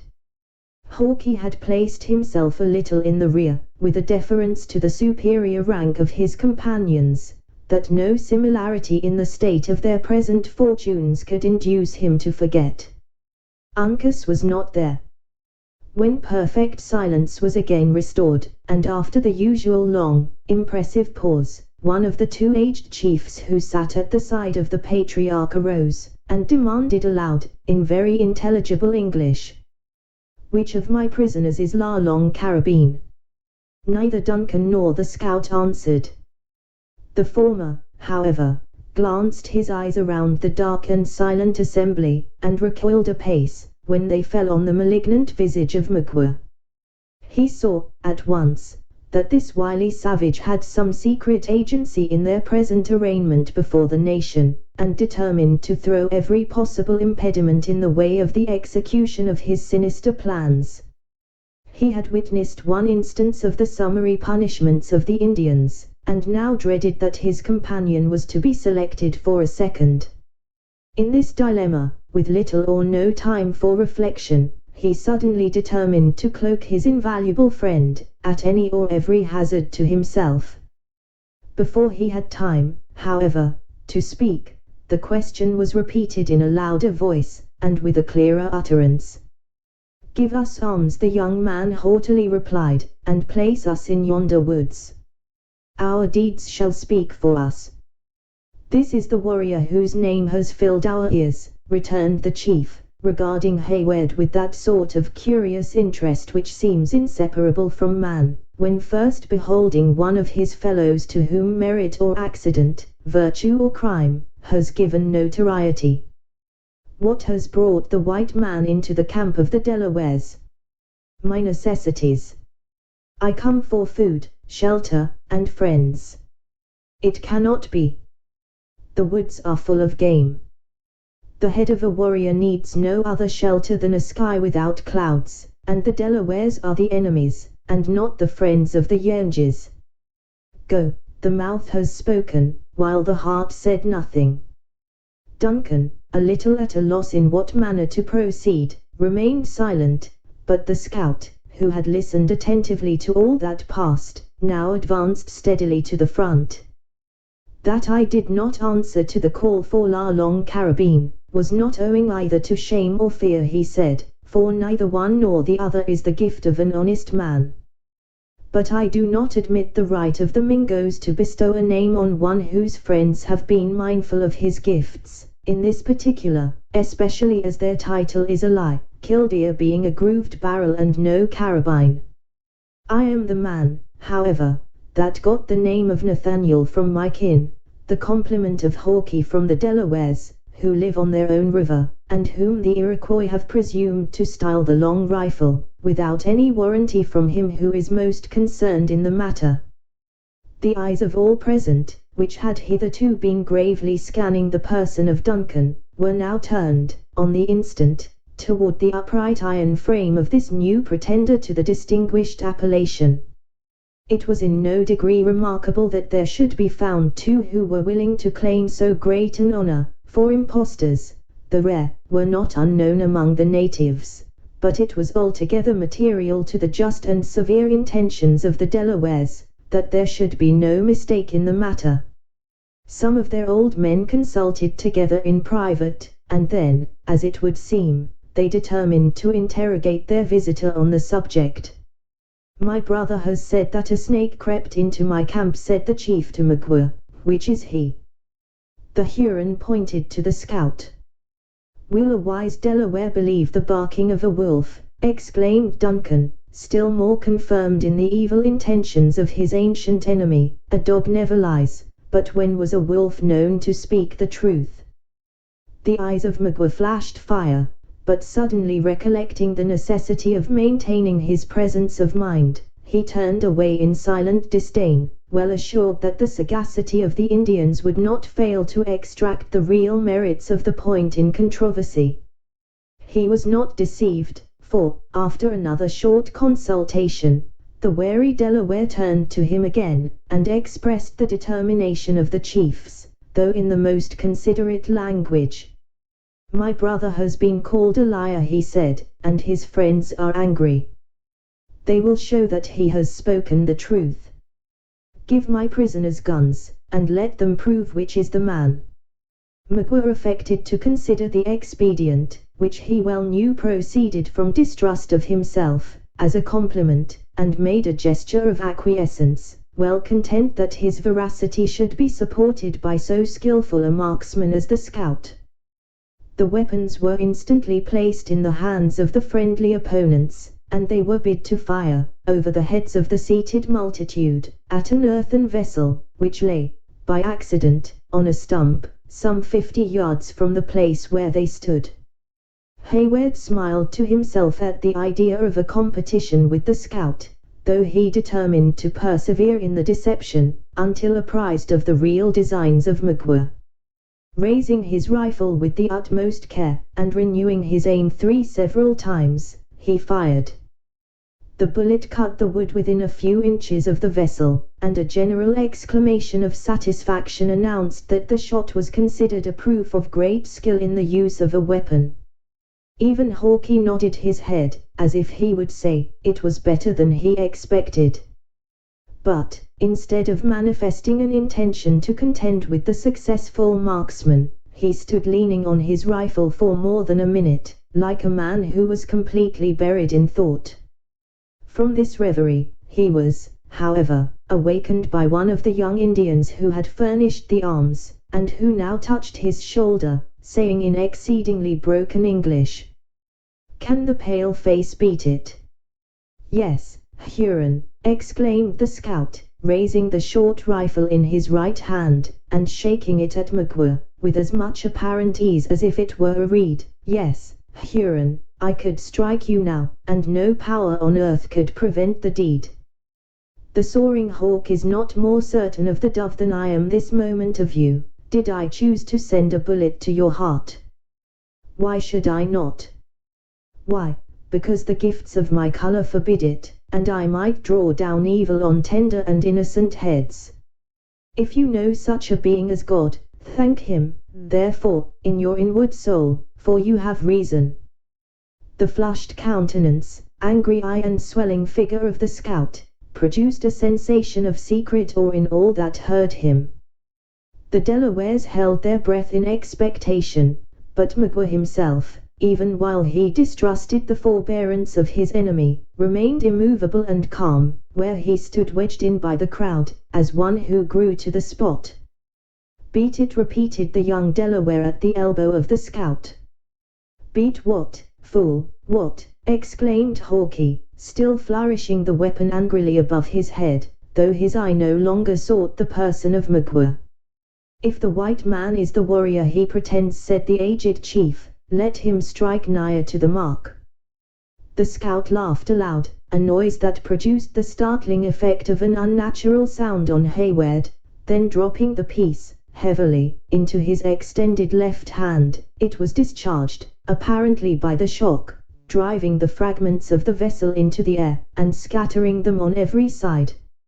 Almost at the same instant, the rattling sound of the rifle was heard, as he suffered it to fall, contemptuously, to the earth.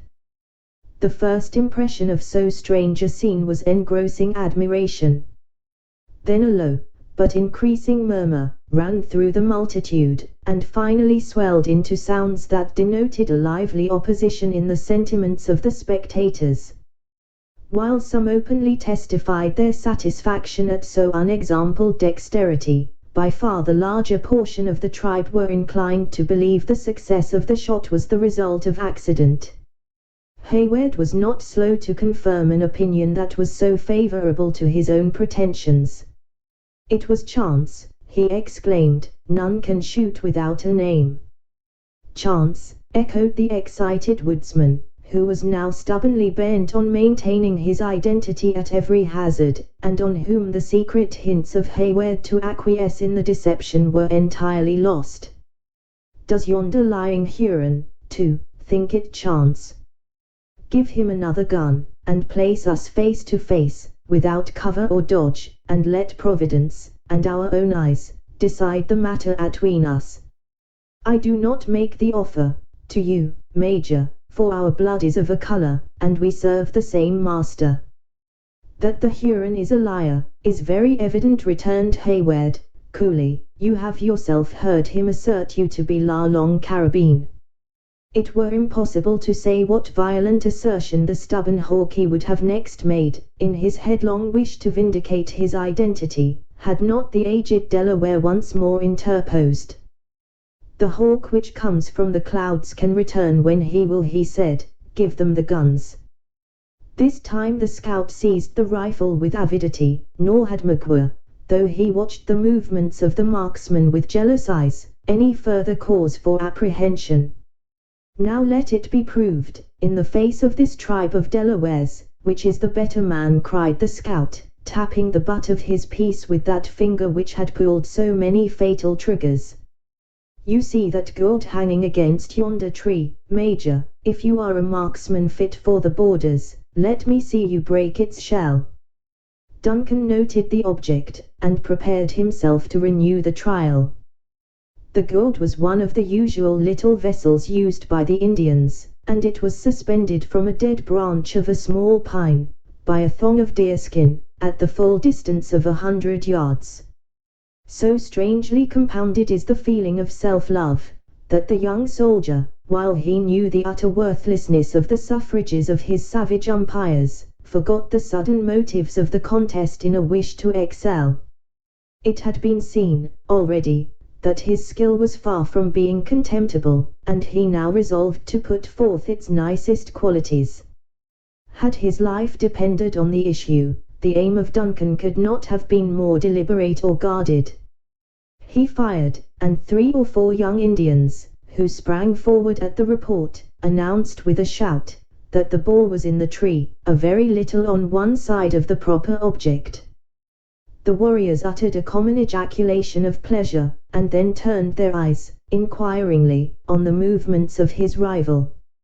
"It may do for the Royal Americans," said Hawkeye, laughing once more in his own silent, heartfelt manner, "but had my gun often turned so much from the true line, many a marten, whose skin is now in a lady's muff, would still be in the woods, and many a bloody Mingo, who has departed to his final account, would be acting his deviltries at this very day, atween the provinces. I hope the squaw who owns the gourd has more of them in her wigwam, for this will never hold water again." The scout had shook his priming, and cocked his piece, while speaking, and, as he ended, he threw back a foot, and slowly raised the muzzle from the earth. The motion was steady, uniform, and in one direction. When on a perfect level, it remained for a single moment, without tremor or variation, as though both man and rifle were carved in stone. During that stationary instant, it poured forth its contents, in a bright, glancing sheet of flame. Again the young Indians bounded forward, but their hurried search and disappointed looks announced that no traces of the bullet were to be seen. "Go," said the old chief to the scout, in a tone of strong disgust, thou art a wolf in the skin of a dog. I will talk to the long rifle of the Yenges. Ah, had I that piece which furnished the name you use, I would obligate myself to cut the thong, and drop the gourd without breaking it, returned Hawkeye, perfectly undisturbed by the other's manner. Fools, if you would find the bullet of a sharpshooter in these woods, you must look in the object, and not around it. The Indian youths instantly comprehended his meaning, for this time he spoke in the Delaware tongue, and tearing the gourd from the tree, they held it on high with an exulting shout, displaying a hole in its bottom, which had been cut by the bullet, after passing through the usual orifice in the center of its upper side. At this unexpected exhibition, a loud and vehement expression of pleasure burst from the mouth of every warrior present. It decided the question, and effectually established Hawkeye in the possession of his dangerous reputation. Those curious and admiring eyes which had been turned again on Hayward, were finally directed to the weather-beaten form of the scout, who immediately became the principal object of attention to the simple and unsophisticated beings by whom he was surrounded. When the sudden and noisy commotion had a little subsided, the aged chief resumed his examination. "Why did you wish to stop my ears?" he said, addressing Duncan. "Are the Delawares fools that they could not know the young panther from the cat?" "They will yet find the Huron a singing bird," said Duncan, endeavoring to adopt the figurative language of the natives. "It is good. We will know who can shut the ears of men." "Brother," added the chief, turning his eyes on Magua, "the Delawares listen." Thus singled, and directly called on to declare his object, the Huron arose, and advancing with great deliberation and dignity into the very center of the circle, where he stood confronted by the prisoners, he placed himself in an attitude to speak.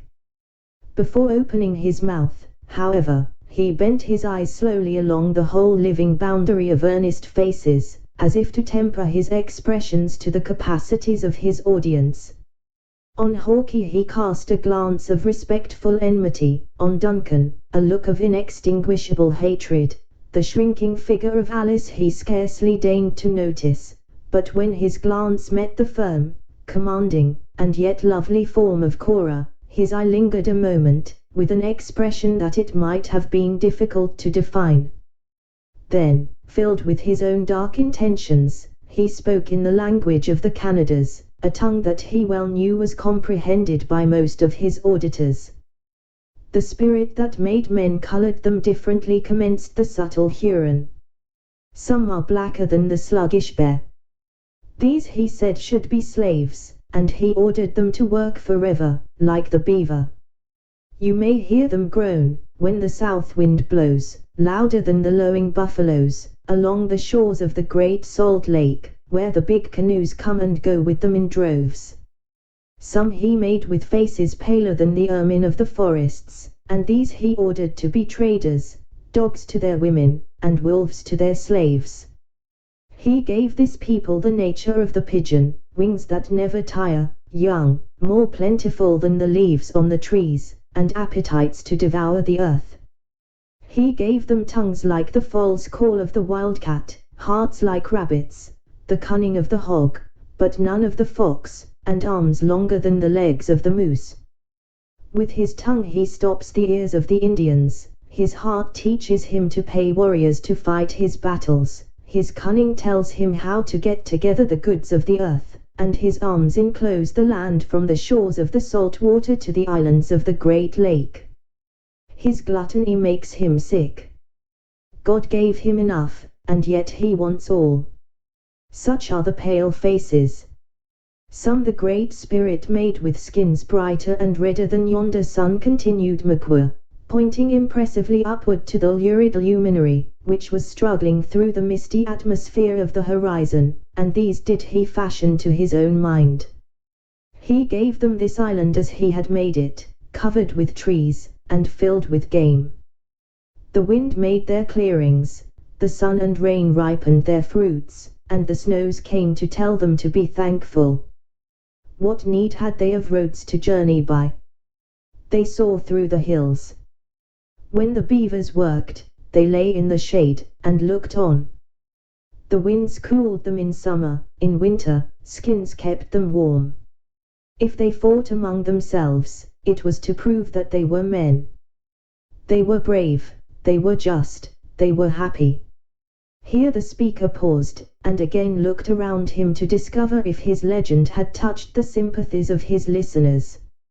He met everywhere, with eyes riveted on his own, heads erect and nostrils expanded, as if each individual present felt himself able and willing, singly, to redress the wrongs of his race. If the Great Spirit gave different tongues to his red children, he continued, in a low, still melancholy voice, it was that all animals might understand them. Some he placed among the snows, with their cousin, the bear. Some he placed near the setting sun, on the road to the happy hunting grounds. Some on the lands around the great fresh waters, but to his greatest, and most beloved, he gave the sons of the salt lake. Do my brothers know the name of this favored people? It was the Lenape, exclaimed 20 eager voices in a breath. It was the Lenni Lenape, returned Magua, affecting to bend his head in reverence to their former greatness. It was the tribes of the Lenape. The sun rose from water that was salt, and set in water that was sweet, and never hid himself from their eyes. But why should I, a Huron of the woods, tell a wise people their own traditions? Why remind them of their injuries, their ancient greatness, their deeds, their glory, their happiness, their losses, their defeats, their misery? Is there not one among them who has seen it all, and who knows it to be true? I have done. My tongue is still, for my heart is of lead. I listen. As the voice of the speaker suddenly ceased, every face and all eyes turned, by a common movement, toward the venerable Tamenund. From the moment that he took his seat, until the present instant, the lips of the patriarch had not severed, and scarcely a sign of life had escaped him. He sat bent in feebleness, and apparently unconscious of the presence he was in, during the whole of that opening scene, in which the skill of the scout had been so clearly established. At the nicely graduated sound of Magua's voice, however, he betrayed some evidence of consciousness, and once or twice he even raised his head, as if to listen. But when the crafty Huron spoke of his nation by name, the eyelids of the old man raised themselves, and he looked out upon the multitude with that sort of dull, unmeaning expression which might be supposed to belong to the countenance of a spectre. Then he made an effort to rise, and being upheld by his supporters, he gained his feet, in a posture commanding by its dignity, while he tottered with weakness. Who calls upon the children of the Lenape, he said, in a deep, guttural voice, that was rendered awfully audible by the breathless silence of the multitude, who speaks of things gone? Does not the egg become a worm, the worm a fly, and perish? Why tell the Delawares of good that is past?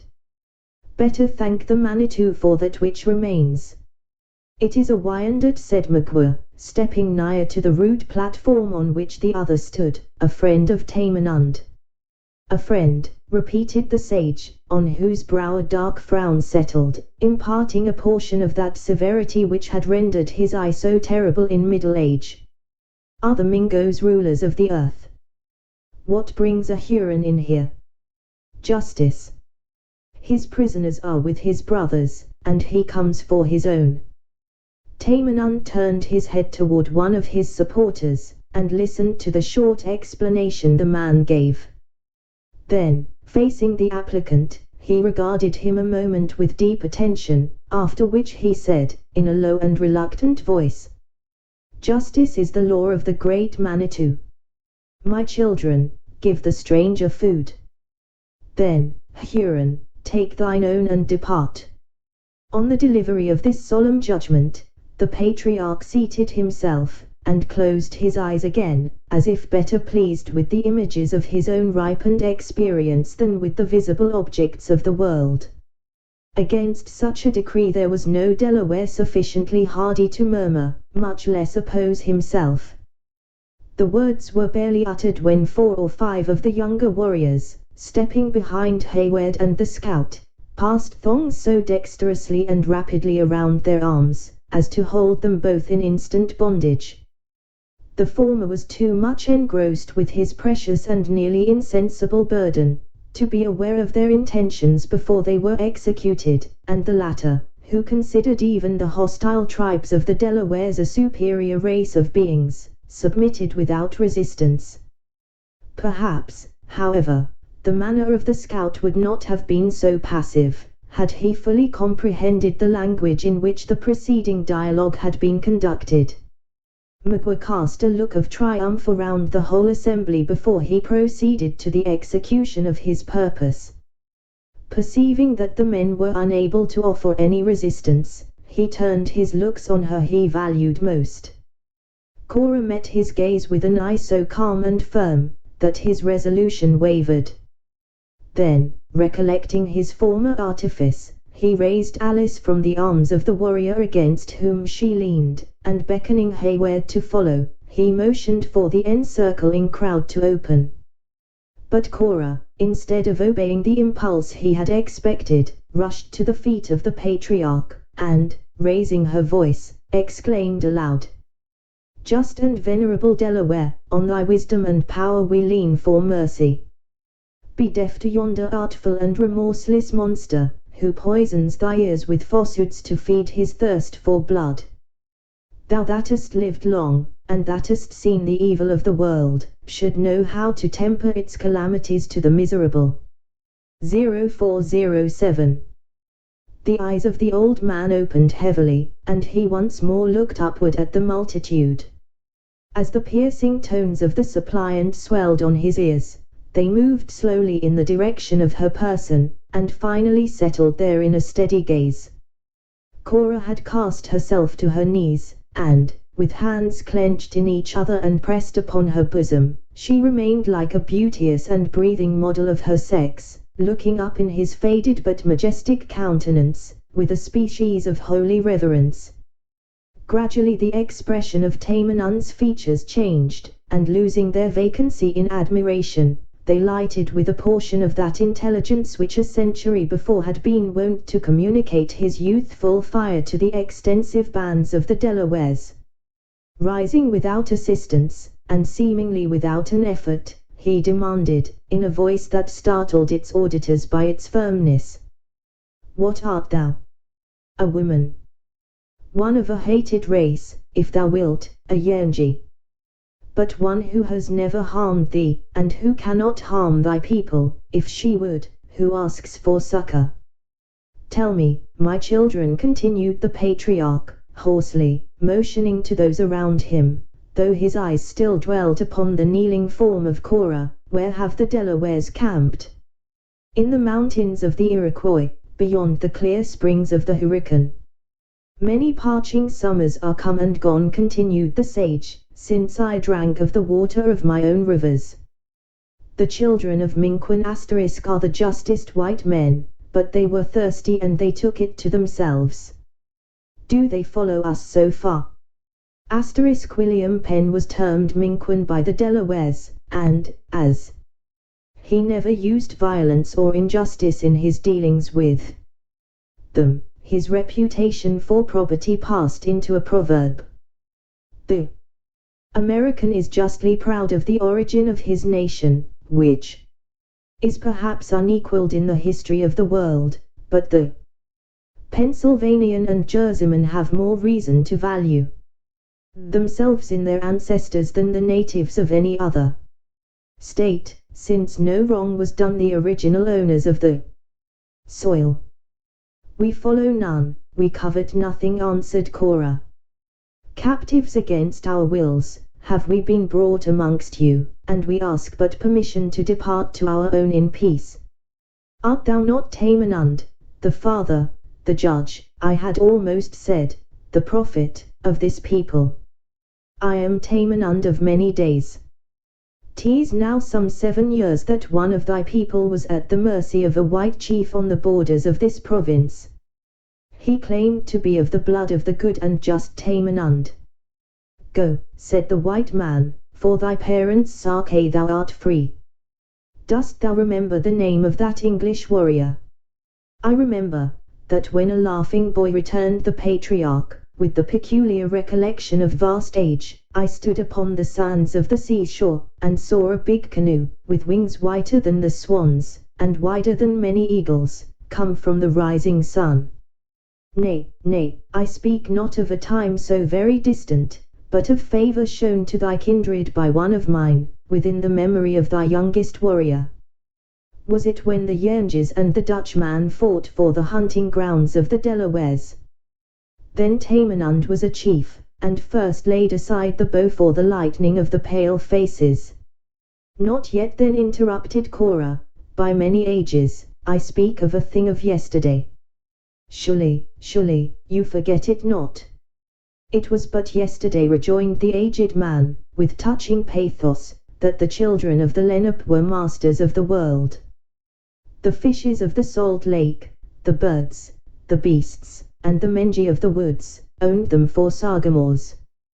Cora bowed her head in disappointment, and, for a bitter moment, struggled with her chagrin. Then, elevating her rich features and beaming eyes, she continued, in tones scarcely less penetrating than the unearthly voice of the patriarch himself. Tell me, is Tamenund a father? The old man looked down upon her from his elevated stand, with a benignant smile on his wasted countenance, and then casting his eyes slowly over the whole assemblage, he answered, of a nation. For myself I ask nothing. Like thee and thine, venerable chief, she continued, pressing her hands convulsively on her heart, and suffering her head to droop until her burning cheeks were nearly concealed in the maze of dark, glossy tresses that fell in disorder upon her shoulders. The curse of my ancestors has fallen heavily on their child. But yonder is one who has never known the weight of heaven's displeasure until now. She is the daughter of an old and failing man, whose days are near their close. She has many, very many, to love her, and delight in her, and she is too good, much too precious, to become the victim of that villain. I know that the pale faces are a proud and hungry race. I know that they claim not only to have the earth, but that the meanest of their color is better than the Sachems of the red man. The dogs and crows of their tribes, continued the earnest old chieftain, without heeding the wounded spirit of his listener, whose head was nearly crushed to the earth in shame, as he proceeded, would bark and caw before they would take a woman to their wigwams whose blood was not of the color of snow. But let them not boast before the face of the Manitou too loud. They entered the land at the rising, and may yet go off at the setting sun. I have often seen the locusts strip the leaves from the trees, but the season of blossoms has always come again. It is so, said Cora, drawing a long breath, as if reviving from a trance, raising her face, and shaking back her shining veil, with a kindling eye, that contradicted the death-like paleness of her countenance. But why, it is not permitted us to inquire. There is yet one of thine own people who has not been brought before thee, before thou lettest the Huron depart in triumph. Hear him speak. Observing Tamenund to look about him doubtingly, one of his companions said, It is a snake, a redskin in the pay of the Yernges. We keep him for the torture. Let him come, returned the sage. Then Tamenund once more sunk into his seat, and a silence so deep prevailed while the young man prepared to obey his simple mandate, that the leaves, which fluttered in the draught of the light morning air, were distinctly heard rustling in the surrounding forest. Chapter 30. If you deny me, fie upon your law. There is no force in the decrees of Venice. I stand for judgment. Answer, shall I have it? Merchant of Venice. The silence continued unbroken by human sounds for many anxious minutes. Then the waving multitude opened and shut again, and Uncas stood in the living circle. All those eyes, which had been curiously studying the lineaments of the sage, as the source of their own intelligence, turned on the instant, and were now bent in secret admiration on the erect, agile, and faultless person of the captive. But neither the presence in which he found himself, nor the exclusive attention that he attracted, in any manner disturbed the self-possession of the young Mohican. He cast a deliberate and observing look on every side of him, meeting the settled expression of hostility that lowered in the visages of the chiefs with the same calmness as the curious gaze of the attentive children. But when, last in this haughty scrutiny, the person of Tamenund came under his glance, his eye became fixed, as though all other objects were already forgotten. Then, advancing with a slow and noiseless step up the area, he placed himself immediately before the footstool of the sage. Here he stood unnoted, though keenly observant himself, until one of the chiefs apprised the latter of his presence. "With what tongue does the prisoner speak to the Manitou?" demanded the patriarch, without unclosing his eyes. 5491. Like his fathers, Uncas replied, with the tongue of a Delaware. At this sudden and unexpected annunciation, a low, fierce yell ran through the multitude, that might not inaptly be compared to the growl of the lion, as his collier is first awakened, a fearful omen of the weight of his future anger. The effect was equally strong on the sage, though differently exhibited. He passed a hand before his eyes, as if to exclude the least evidence of so shameful a spectacle, while he repeated, in his low, guttural tones, the words he had just heard. "A Delaware. I have lived to see the tribes of the Lenape driven from their council fires, and scattered, like broken herds of deer, among the hills of the Iroquois. I have seen the hatchets of a strong people sweep woods from the valleys, that the winds of heaven have spared. The beasts that run on the mountains, and the birds that fly above the trees, have I seen living in the wigwams of men, but never before have I found a Delaware so base as to creep, like a poisonous serpent, into the camps of his nation." "The singing birds have opened their bills," returned Uncas, in the softest notes of his own musical voice, "and Tamenund has heard their song." The sage started, and bent his head aside, as if to catch the fleeting sounds of some passing melody. "Does Tamenund dream?" he exclaimed. "What voice is at his ear? Have the winters gone backward? Will summer come again to the children of the Lenape?" A solemn and respectful silence succeeded this incoherent burst from the lips of the Delaware prophet. His people readily constructed his unintelligible language into one of those mysterious conferences he was believed to hold so frequently with a superior intelligence, and they awaited the issue of the revelation in awe. After a patient pause, however, one of the aged men, perceiving that the sage had lost the recollection of the subject before them, ventured to remind him again of the presence of the prisoner. "The false Delaware trembles lest he should hear the words of Tamenund," he said. "'Tis a hound that howls, when the Yanges show him a trail." "And you," returned Uncas, looking sternly around him, "are dogs that whine, when the Frenchman casts you the offals of his deer." 20 knives gleamed in the air, and as many warriors sprang to their feet, at this biting, and perhaps merited retort. But a motion from one of the chiefs suppressed the outbreaking of their tempers, and restored the appearance of quiet. The task might probably have been more difficult, had not a movement made by Tamenund indicated that he was again about to speak.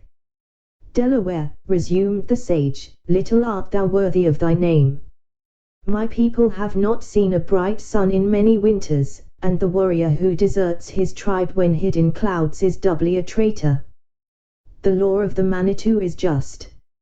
It is so, while the rivers run and the mountains stand, while the blossoms come and go on the trees, it must be so. He is thine, my children, deal justly by him. Not a limb was moved, nor was a breath drawn louder and longer than common, until the closing syllable of this final decree had passed the lips of Tamenund. Then a cry of vengeance burst at once, as it might be, from the united lips of the nation, a frightful augury of their ruthless intentions. In the midst of these prolonged and savage yells, a chief proclaimed, in a high voice, that the captive was condemned to endure the dreadful trial of torture by fire. The circle broke its order, and screams of delight mingled with the bustle and tumult of preparation. Hayward struggled madly with his captors. The anxious eye of Hawkeye began to look around him, with an expression of peculiar earnestness, and Cora again threw herself at the feet of the patriarch, once more a suppliant for mercy. Throughout the whole of these trying moments, Uncas had alone preserved his serenity. He looked on the preparations with a steady eye, and when the tormentors came to seize him, he met them with a firm and upright attitude. One among them, if possible more fierce and savage than his fellows, seized the hunting shirt of the young warrior, and at a single effort tore it from his body. Then, with a yell of frantic pleasure, he leaped toward his unresisting victim and prepared to lead him to the stake. But, at that moment, when he appeared most a stranger to the feelings of humanity, the purpose of the savage was arrested as suddenly as if a supernatural agency had interposed in the behalf of Uncas.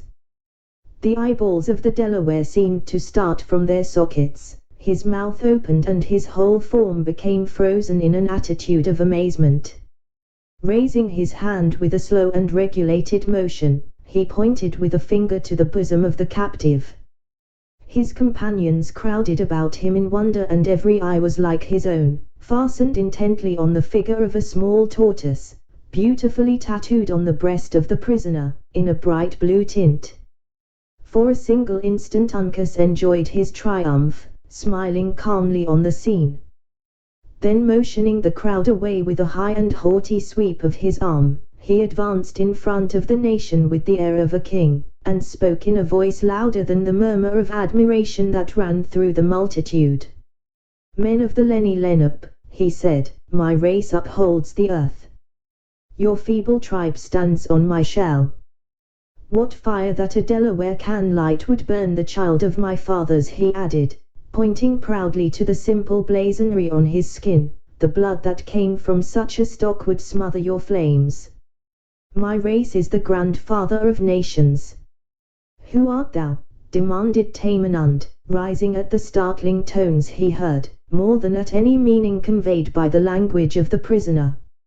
"Uncas, the son of Chingachgook," answered the captive modestly, turning from the nation, and bending his head in reverence to the other's character and years, "a son of the great Unamis. Asterisk. Asterisk turtle." "The hour of Tamenund is nigh," exclaimed the sage. "The day is come, at last, to the night. I thank the Manitou, that one is here to fill my place at the council fire. Uncas, the child of Uncas, is found. Let the eyes of a dying eagle gaze on the rising sun." The youth stepped lightly, but proudly on the platform, where he became visible to the whole agitated and wondering multitude. Tamenund held him long at the length of his arm and read every turn in the fine lineaments of his countenance, with the untiring gaze of one who recalled days of happiness.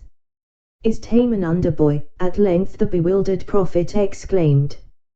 "Have I dreamed of so many snows, that my people were scattered like floating sands, of Yenges, more plenty than the leaves on the trees? The arrow of Tamenund would not frighten the fawn, his arm is withered like the branch of a dead oak, the snail would be swifter in the race, yet is Uncas before him as they went to battle against the pale faces. Uncas, the panther of his tribe, the eldest son of the Lenape, the wisest Sagamore of the Mohicans. Tell me, ye Delawares, has Tamenund been a sleeper for 100 winters?" The calm and deep silence which succeeded these words sufficiently announced the awful reverence with which his people received the communication of the patriarch. None dared to answer, though all listened in breathless expectation of what might follow. Uncas, however, looking in his face with the fondness and veneration of a favored child, presumed on his own high and acknowledged rank, to reply. 4 warriors of his race have lived and died, he said, since the friend of Tamenund led his people in battle. The blood of the turtle has been in many chiefs, but all have gone back into the earth from whence they came, except Chingachgook and his son. It is true, returned the sage, a flash of recollection destroying all his pleasing fancies, and restoring him at once to a consciousness of the true history of his nation. Our wise men have often said that 2 warriors of the unchanged race were in the hills of the Ganges. Why have their seats at the council fires of the Delawares been so long empty? At these words the young man raised his head, which he had still kept bowed a little, in reverence, and lifting his voice so as to be heard by the multitude, as if to explain at once and forever the policy of his family, he said aloud. Once we slept where we could hear the salt lake speak in its anger. Then we were rulers and sagamores over the land. But when a pale face was seen on every brook, we followed the deer back to the river of our nation. The Delawares were gone. Few warriors of them all stayed to drink of the stream they loved. Then said my fathers, here will we hunt. The waters of the river go into the salt lake. If we go toward the setting sun, we shall find streams that run into the great lakes of sweet water. There would a Mohican die, like fishes of the sea, in the clear springs. When the Manitou is ready and shall say come, we will follow the river to the sea, and take our own again. Such, Delawares, is the belief of the children of the turtle. Our eyes are on the rising and not toward the setting sun. We know whence he comes, but we know not whither he goes. It is enough. The men of the Lenape listened to his words with all the respect that superstition could lend, finding a secret charm even in the figurative language with which the young Sagamore imparted his ideas. Uncas himself watched the effect of his brief explanation with intelligent eyes, and gradually dropped the air of authority he had assumed, as he perceived that his auditors were content. Then, permitting his looks to wander over the silent throng that crowded around the elevated seat of Tamenund, he first perceived Hawkeye in his bonds. Stepping eagerly from his stand, he made way for himself to the side of his friend, and cutting his thongs with a quick and angry stroke of his own knife, he motioned to the crowd to divide. The Indians silently obeyed, and once more they stood ranged in their circle, as before his appearance among them. Uncas took the scout by the hand, and led him to the feet of the patriarch. Father, he said, look at this pale face, a just man, and the friend of the Delawares. Is he a son of Minquin? Not so, a warrior known to the Ganges, and feared by the Marquas. What name has he gained by his deeds? We call him Hawkeye, Uncas replied, using the Delaware phrase, for his sight never fails. The Mingoes know him better by the death he gives their warriors, with them he is the long rifle. La long carabine, exclaimed Tamenund, opening his eyes, and regarding the scout sternly. My son has not done well to call him friend. I call him so who proves himself such, returned the young chief, with great calmness, but with a steady mien. If Uncas is welcome among the Delawares, then is Hawkeye with his friends. The pale face has slain my young men, his name is great for the blows he has struck the Lenape. If a Mingo has whispered that much in the ear of the Delaware, he has only shown that he is a singing bird, said the scout, who now believed that it was time to vindicate himself from such offensive charges, and who spoke as the man he addressed, modifying his Indian figures, however, with his own peculiar notions. That I have slain the Marquas I am not the man to deny, even at their own council fires, but that, knowingly, my hand has never harmed a Delaware, is opposed to the reason of my gifts, which is friendly to them, and all that belongs to their nation. A low exclamation of applause passed among the warriors, who exchanged looks with each other like men that first began to perceive their error. "Where is the Huron?" demanded Tamenund. "Has he stopped my ears?" Magua, whose feelings during that scene in which Uncas had triumphed may be much better imagined than described, answered to the call by stepping boldly in front of the patriarch. "The just Tamenund," he said, "will not keep what a Huron has lent." "Tell me, son of my brother," returned the sage, avoiding the dark countenance of Le Subtil, and turning gladly to the more ingenuous features of Uncas, "has the stranger a conqueror's right over you?" "He has none. The panther may get into snares set by the women, but he is strong, and knows how to leap through them. La Long Carabine laughs at the Mingoes. Go, Huron, ask your squaws the color of a bear. The stranger and white maiden that come into my camp together should journey on an open path, and the woman that Huron left with my warriors." Uncas made no reply. "And the woman that the Mingo has brought into my camp," repeated Tamenund, gravely. "She is mine," cried Magua, shaking his hand in triumph at Uncas. "Mohican, you know that she is mine." "My son is silent," said Tamenund, endeavoring to read the expression of the face that the youth turned from him in sorrow. "It is so," was the low answer. A short and impressive pause succeeded, during which it was very apparent with what reluctance the multitude admitted the justice of the Mingo's claim. At length the sage, on whom alone the decision depended, said, in a firm voice, "Huron, depart." As he came, just Tamenund demanded the wily Magua, or with hands filled with the faith of the Delawares. "The wigwam of Le Renard Subtil is empty. Make him strong with his own." The aged man mused with himself for a time, and then, bending his head toward one of his venerable companions, he asked, "Are my ears open? It is true. Is this Mingo a chief? The first in his nation? Girl, what wouldst thou? A great warrior takes thee to wife. Go. Thy race will not end." "Better, 1,000 times, it should," exclaimed the horror-struck Cora, "than meet with such a degradation. Huron, her mind is in the tents of her fathers. An unwilling maiden makes an unhappy wigwam." "She speaks with the tongue of her people," returned Magua, regarding his victim with a look of bitter irony. "She is of a race of traders, and will bargain for a bright look. Let Tamenund speak the words. Take you the wampum, and our love. Nothing hence but what Magua brought hither. Then depart with thine own. The great Manitou forbids that a Delaware should be unjust." Magua advanced, and seized his captive strongly by the arm. The Delawares fell back, in silence, and Cora, as if conscious that remonstrance would be useless, prepared to submit to her fate without resistance. "Hold, hold," cried Duncan, springing forward, "Huron, have mercy, her ransom shall make thee richer than any of thy people were ever yet known to be. Magua is a redskin, he wants not the beads of the pale faces. Gold, silver, powder, lead, all that a warrior needs shall be in thy wigwam, all that becomes the greatest chief."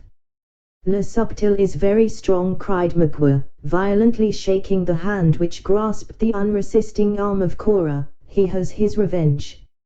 "Mighty ruler of Providence," exclaimed Hayward, clasping his hands together in agony, "can this be suffered? To you, just Tamenund, I appeal for mercy." "The words of the Delaware are said," returned the sage, closing his eyes, and dropping back into his seat, alike wearied with his mental and his bodily exertion. "Men speak not twice.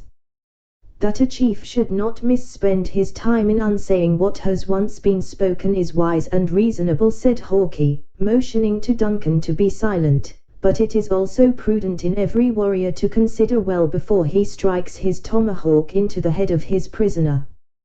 Huron, I love you not, nor can I say that any Mingo has ever received much favor at my hands. It is fair to conclude that, if this war does not soon end, many more of your warriors will meet me in the woods. Put it to your judgment, then, whether you would prefer taking such a prisoner as that into your encampment, or one like myself, who am a man that it would greatly rejoice your nation to see with naked hands. Will the long rifle give his life for the woman? Demanded Magua, hesitatingly, for he had already made a motion toward quitting the place with his victim. No, no, I have not said so much as that, returned Hawkeye, drawing back with suitable discretion, when he noted the eagerness with which Magua listened to his proposal. It would be an unequal exchange, to give a warrior, in the prime of his age and usefulness, for the best women on the frontiers. I might consent to go into winter quarters, now, at least 6 weeks afore the leaves will turn, on condition you will release the maiden. Magua shook his head, and made an impatient sign for the crowd to open. Well, then, added the scout, with the musing air of a man who had not half made up his mind, I will throw Killdeer into the bargain. Take the word of an experienced hunter, the peace has not its equal atween the provinces. Magua still disdained to reply, continuing his efforts to disperse the crowd. Perhaps, added the scout, losing his dissembled coolness exactly in proportion as the other manifested an indifference to the exchange, if I should condition to teach your young men the real virtue of the whip-on, it would smooth the little differences in our judgments. Le Renard fiercely ordered the Delawares, who still lingered in an impenetrable belt around him, in hopes he would listen to the amicable proposal, to open his path, threatening, by the glance of his eye, another appeal to the infallible justice of their prophet. What is ordered must sooner or later arrive, continued Hawkeye, turning with a sad and humbled look to Uncas. The varlet knows his advantage and will keep it. God bless you, boy, you have found friends among your natural kin, and I hope they will prove as true as some you have met who had no Indian cross. As for me, sooner or later, I must die. It is, therefore, fortunate there are but few to make my death howl. After all, it is likely the imps would have managed to master my scalp, so a day or two will make no great difference in the everlasting reckoning of time. God bless you, added the rugged woodsman, bending his head aside, and then instantly changing its direction again, with a wistful look toward the youth. I loved both you and your father, Uncas, though our skins are not altogether of a color, and our gifts are somewhat different. Tell the Sagamore I never lost sight of him in my greatest trouble, and, as for you, think of me sometimes when on a lucky trail, and depend on it, boy, whether there be one heaven or two, there is a path in the other world by which honest men may come together again. You'll find the rifle in the place we hid it. Take it, and keep it for my sake, and, harkee, lad, as your natural gifts don't deny you the use of vengeance, use it a little freely on the Mingoes, it may unburden griefs at my loss, and ease your mind. Huron, I accept your offer, release the woman. I am your prisoner. A suppressed, but still distinct murmur of approbation ran through the crowd at this generous proposition, even the fiercest among the Delaware warriors manifesting pleasure at the manliness of the intended sacrifice. Magua paused, and for an anxious moment, it might be said, he doubted, then, casting his eyes on Cora, with an expression in which ferocity and admiration were strangely mingled, his purpose became fixed forever. He intimated his contempt of the offer with a backward motion of his head, and said, in a steady and settled voice, Le Renard Subtil is a great chief, he has but one mind. Come, he added, laying his hand too familiarly on the shoulder of his captive to urge her onward, a Huron is no tattler, we will go. The maiden drew back in lofty womanly reserve, and her dark eye kindled, while the rich blood shot, like the passing brightness of the sun, into her very temples, at the indignity. I am your prisoner, and, at a fitting time shall be ready to follow, even to my death. But violence is unnecessary, she coldly said, and immediately turning to Hawke, added, Generous hunter, from my soul I thank you. Your offer is vain, neither could it be accepted, but still you may serve me, even more than in your own noble intention. Look at that drooping humbled child. Abandon her not until you leave her in the habitations of civilized men.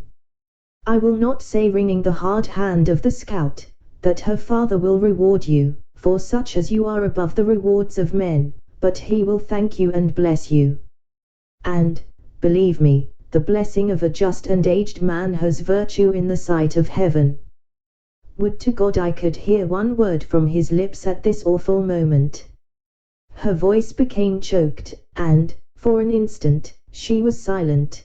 Then, advancing a step nigher to Duncan, who was supporting her unconscious sister, she continued, in more subdued tones, but in which feeling and the habits of her sex maintained a fearful struggle, I need not tell you to cherish the treasure you will possess.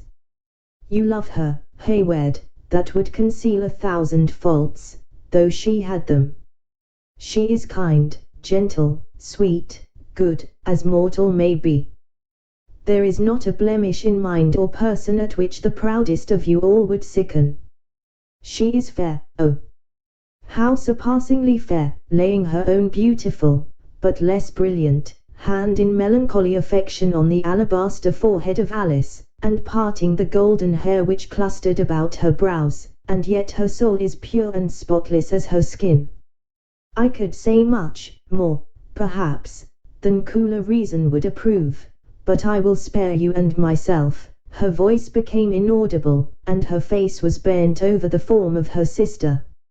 After a long and burning kiss, she arose, and with features of the hue of death, but without even a tear in her feverish eye, she turned away, and added, to the savage, with all her former elevation of manner, Now, sir, if it be your pleasure, I will follow. Go, cried Duncan, placing Alice in the arms of an Indian girl. Go, Magua, go. These Delawares have their laws, which forbid them to detain you, but I have no such obligation. Go, malignant monster, why do you delay? It would be difficult to describe the expression with which Magua listened to this threat to follow. There was at first a fierce and manifest display of joy, and then it was instantly subdued in a look of cunning coldness. The words are open he was content with answering, the open hand can come.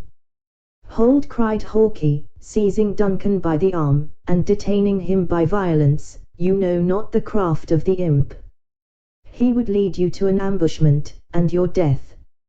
Huron interrupted Uncas, who, submissive to the stern customs of his people, had been an attentive and grave listener to all that passed. Huron, the justice of the Delawares comes from the Manitou.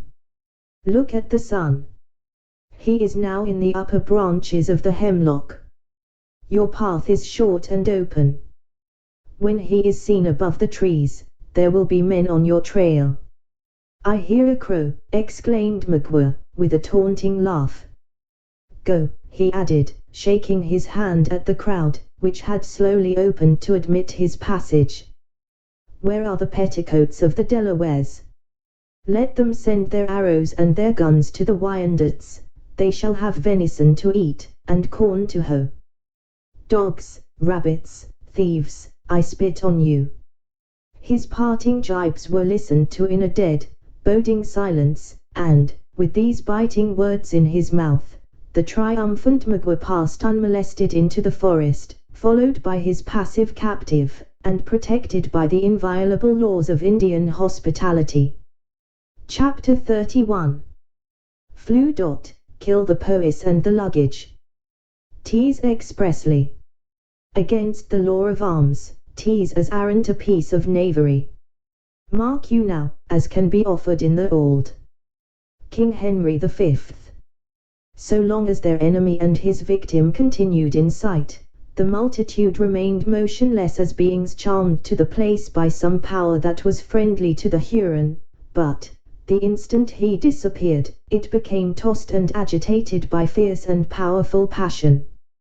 Uncas maintained his elevated stand, keeping his eyes on the form of Cora, until the colors of her dress were blended with the foliage of the forest, when he descended, and, moving silently through the throng, he disappeared in that lodge from which he had so recently issued. A few of the graver and more attentive warriors, who caught the gleams of anger that shot from the eyes of the young chief in passing, followed him to the place he had selected for his meditations. After which, Tamenund and Alice were removed, and the women and children were ordered to disperse. During the momentous hour that succeeded, the encampment resembled a hive of troubled bees, who only awaited the appearance and example of their leader to take some distant and momentous flight. A young warrior at length issued from the lodge of Uncas, and, moving deliberately, with a sort of grave march, toward a dwarf pine that grew in the crevices of the rocky terrace, he tore the bark from its body, and then turned whence he came without speaking. He was soon followed by another, who stripped the sapling of its branches, leaving it a naked and blazed trunk. A third colored the post with stripes of a dark red paint, all which indications of a hostile design in the leaders of the nation were received by the men without in a gloomy and ominous silence. Finally, the Mohican himself reappeared, divested of all his attire, except his girdle and leggings, and with one half of his fine features hid under a cloud of threatening black. A tree which has been partially or entirely stripped of its bark is said, in the language of the country, to be blazed. The term is strictly English, for a horse is said to be blazed when it has a white mark. Uncas moved with a slow and dignified tread toward the post, which he immediately commenced encircling with a measured step, not unlike an ancient dance, raising his voice, at the same time, in the wild and irregular chant of his war song. The notes were in the extremes of human sounds, being sometimes melancholy and exquisitely plaintive, even rivaling the melody of birds, and then, by sudden and startling transitions, causing the auditors to tremble by their depth and energy. The words were few and often repeated, proceeding gradually from a sort of invocation, or hymn, to the deity, to an intimation of the warrior's object, and terminating as they commenced with an acknowledgment of his own dependence on the Great Spirit. If it were possible to translate the comprehensive and melodious language in which he spoke, the ode might read something like the following: Manitou, Manitou, Manitou. Thou art great, thou art good, thou art wise, Manitou, Manitou. Thou art just.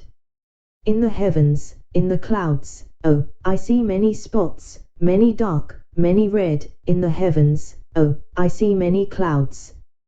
In the woods, in the air, oh, I hear the whoop, the long yell, and the cry. In the woods, oh, I hear the loud whoop. Manitou, Manitou, Manitou. I am weak, thou art strong, I am slow, Manitou, Manitou. Give me aid. At the end of what might be called each verse he made a pause, by raising a note louder and longer than common, that was peculiarly suited to the sentiment just expressed. The first close was solemn, and intended to convey the idea of veneration, the second descriptive, bordering on the alarming, and the third was the well-known and terrific war whoop, which burst from the lips of the young warrior, like a combination of all the frightful sounds of battle. The last was like the first, humble and imploring.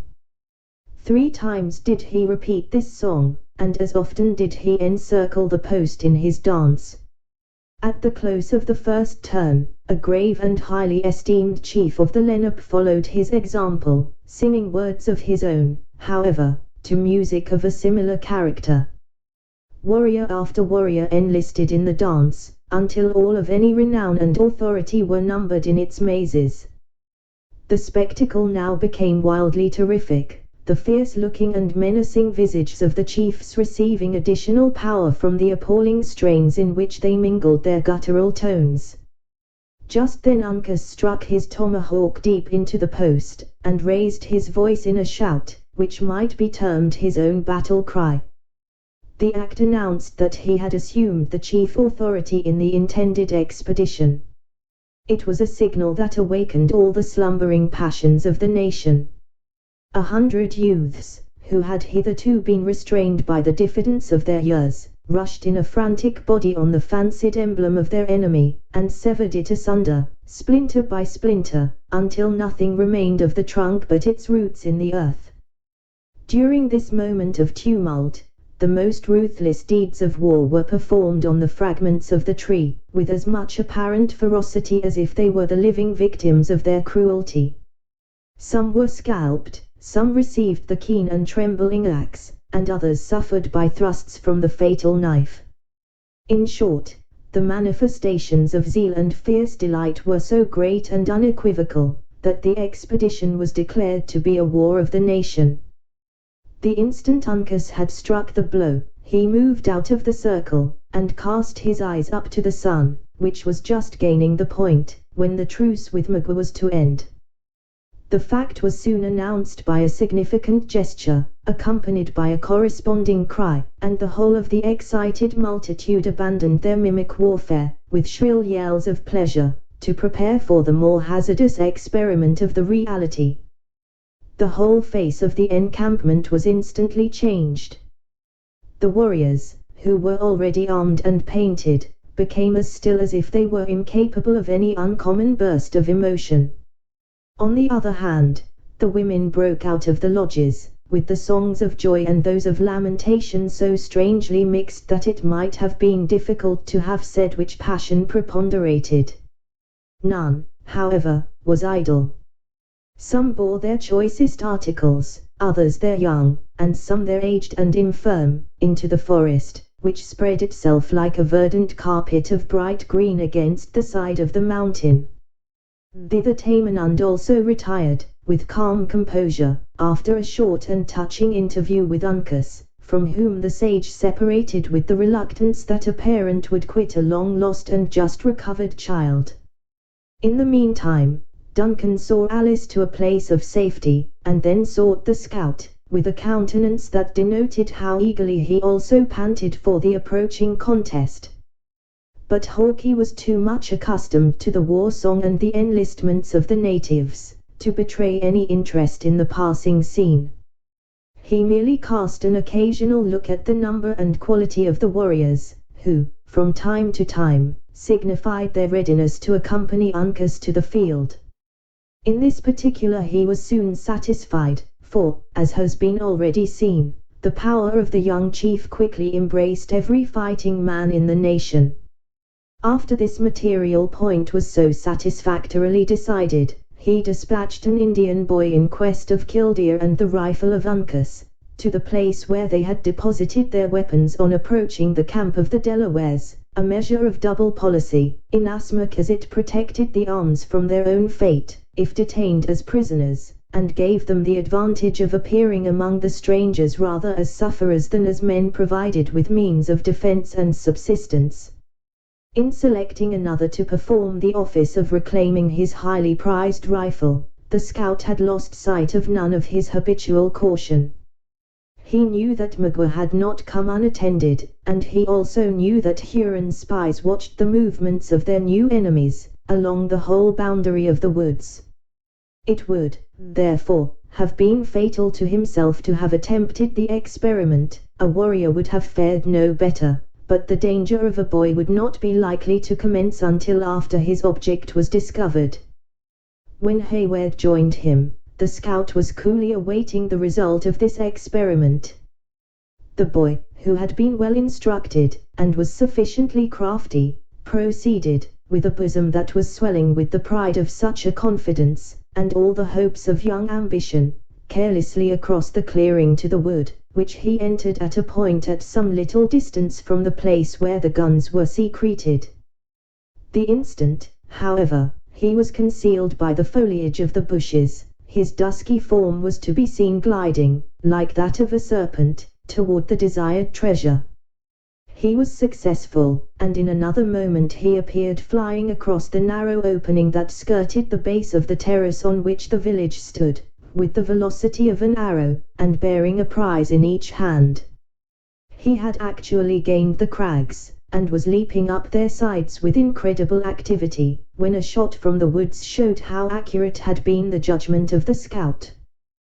The boy answered it with a feeble but contemptuous shout, and immediately a second bullet was sent after him from another part of the cover. At the next instant he appeared on the level above, elevating his guns in triumph, while he moved with the air of a conqueror toward the renowned hunter who had honored him by so glorious a commission. Notwithstanding the lively interest Hawkeye had taken in the fate of his messenger, he received Killdeer with a satisfaction that, momentarily, drove all other recollections from his mind. After examining the piece with an intelligent eye, and opening and shutting the pan some 10 or 15 times, and trying sundry other equally important experiments on the lock, he turned to the boy and demanded with great manifestations of kindness, if he was hurt.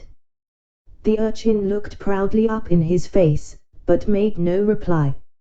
"Ah, I see, lad, the knaves have barked your arm," added the scout, taking up the limb of the patient sufferer, across which a deep flesh wound had been made by one of the bullets, "but a little bruised alder will act like a charm. In the meantime I will wrap it in a badge of wampum. You have commenced the business of a warrior early, my brave boy, and are likely to bear a plenty of honorable scars to your grave. I know many young men that have taken scalps who cannot show such a mark as this. Go, having bound up the arm, you will be a chief." The lad departed, prouder of his flowing blood than the vainest courtier could be of his blushing ribbon, and stalked among the fellows of his age, an object of general admiration and envy. But, in a moment of so many serious and important duties, this single act of juvenile fortitude did not attract the general notice and commendation it would have received under milder auspices. It had, however, served to apprise the Delawares of the position and the intentions of their enemies. Accordingly a party of adventurers, better suited to the task than the weak though spirited boy, was ordered to dislodge the skulkers. The duty was soon performed, for most of the Hurons retired of themselves when they found they had been discovered.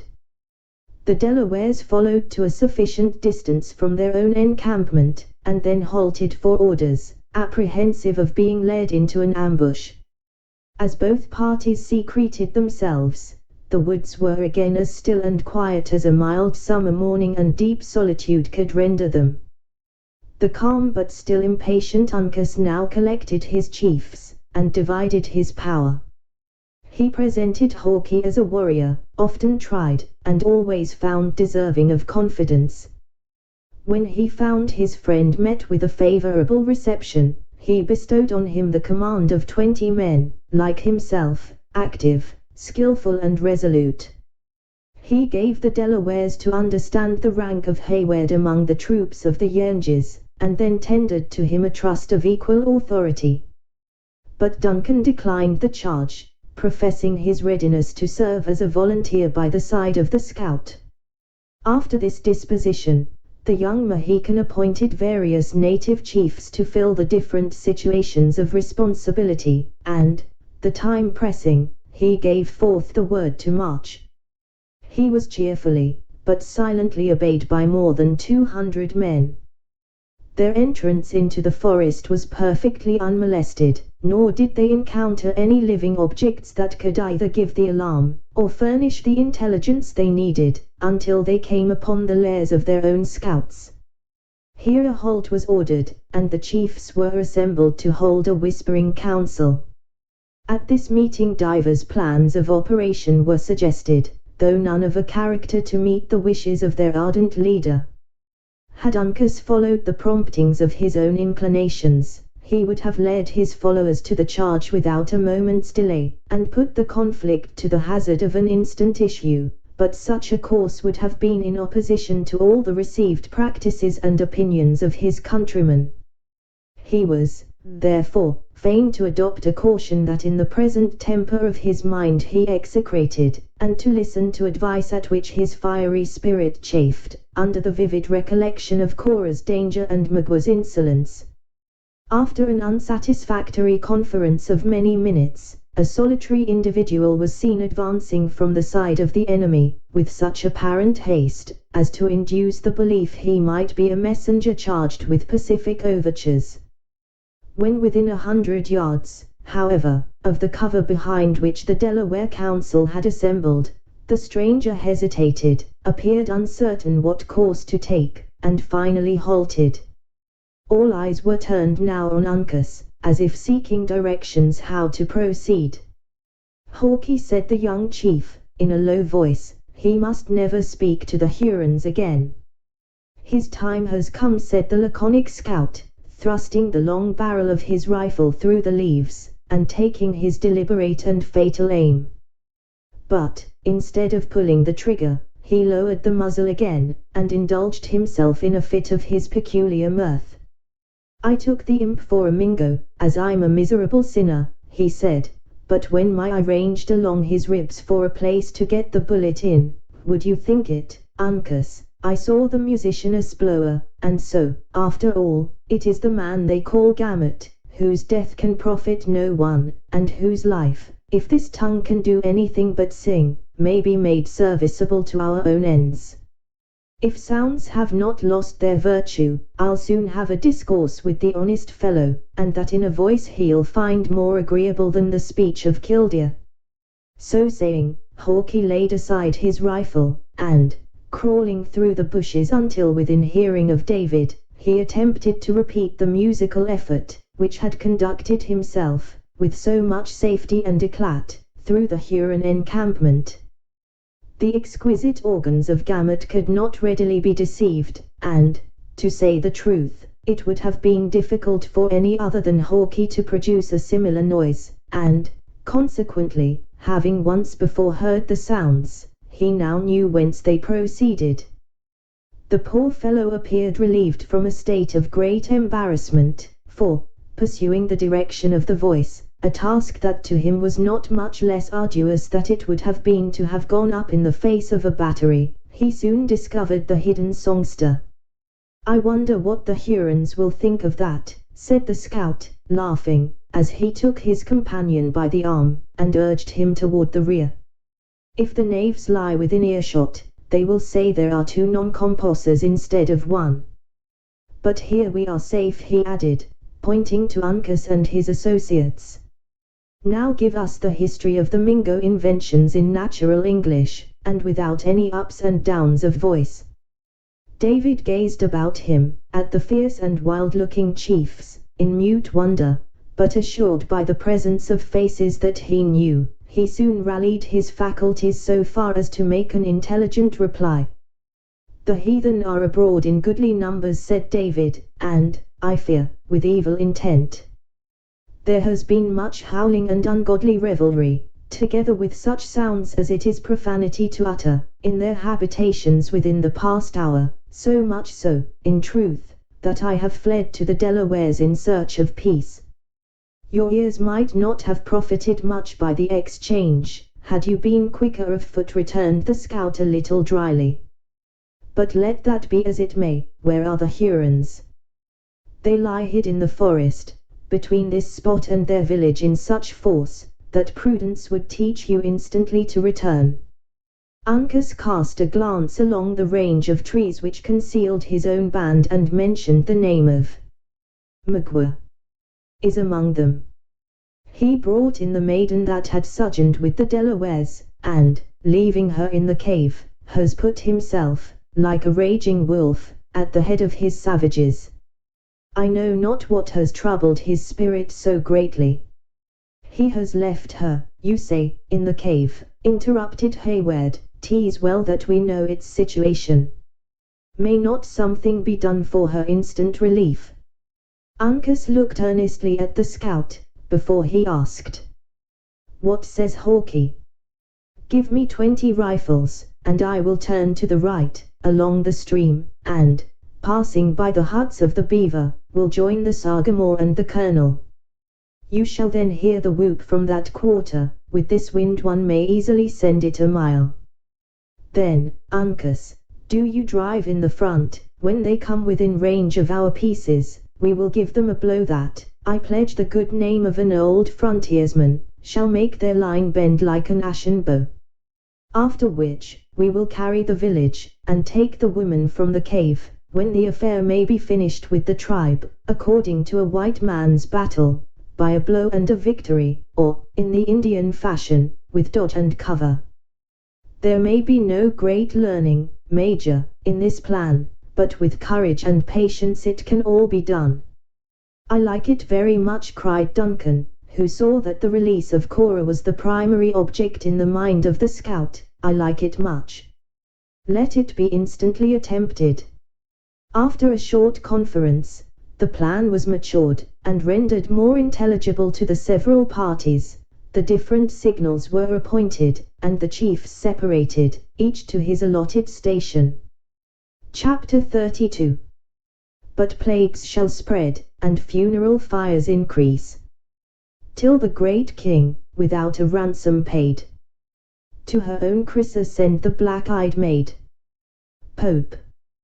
During the time Uncas was making this disposition of his forces, the woods were as still, and, with the exception of those who had met in council, apparently as much untenanted as when they came fresh from the hands of their almighty Creator. The eye could range, in every direction, through the long and shadowed vistas of the trees, but nowhere was any object to be seen that did not properly belong to the peaceful and slumbering scenery. Here and there a bird was heard fluttering among the branches of the beeches, and occasionally a squirrel dropped a nut, drawing the startled looks of the party for a moment to the place, but the instant the casual interruption ceased, the passing air was heard murmuring above their heads, along that verdant and undulating surface of forest, which spread itself unbroken, unless by stream or lake, over such a vast region of country. Across the tract of wilderness which lay between the Delawares and the village of their enemies, it seemed as if the foot of man had never trodden, so breathing and deep was the silence in which it lay. But Hawkeye, whose duty led him foremost in the adventure, knew the character of those with whom he was about to contend too well to trust the treacherous quiet. When he saw his little band collected, the scout threw Killdeer into the hollow of his arm, and making a silent signal that he would be followed, he led them many rods toward the rear, into the bed of a little brook which they had crossed in advancing. Here he halted, and after waiting for the whole of his grave and attentive warriors to close about him, he spoke in Delaware, demanding, "Do any of my young men know whither this run will lead us?" A Delaware stretched forth a hand, with the two fingers separated, and indicating the manner in which they were joined at the root, he answered, "Before the sun could go his own length, the little water will be in the big." Then he added, pointing in the direction of the place he mentioned, "The two make enough for the beavers." "I thought as much," returned the scout, glancing his eye upward at the opening in the tree tops, "from the course it takes, and the bearings of the mountains. Men, we will keep within the cover of its banks till we scent the Hurons." His companions gave the usual brief exclamation of assent, but, perceiving that their leader was about to lead the way in person, one or two made signs that all was not as it should be. Hawkeye, who comprehended their meaning glances, turned and perceived that his party had been followed thus far by the singing master. "Do you know, friend," asked the scout, gravely, and perhaps with a little of the pride of conscious deserving in his manner, "that this is a band of rangers chosen for the most desperate service, and put under the command of one who, though another might say it with a better face, will not be apt to leave them idle.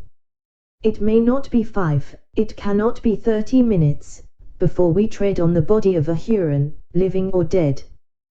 though not admonished of your intentions in words, returned David, whose face was a little flushed, and whose ordinarily quiet and unmeaning eyes glimmered with an expression of unusual fire. Your men have reminded me of the children of Jacob going out to battle against the Shechemites, for wickedly aspiring to wedlock with a woman of a race that was favored of the Lord. Now, I have journeyed far, and sojourned much in good and evil with the maiden ye seek, and, though not a man of war, with my loins girded and my sword sharpened, yet would I gladly strike a blow in her behalf.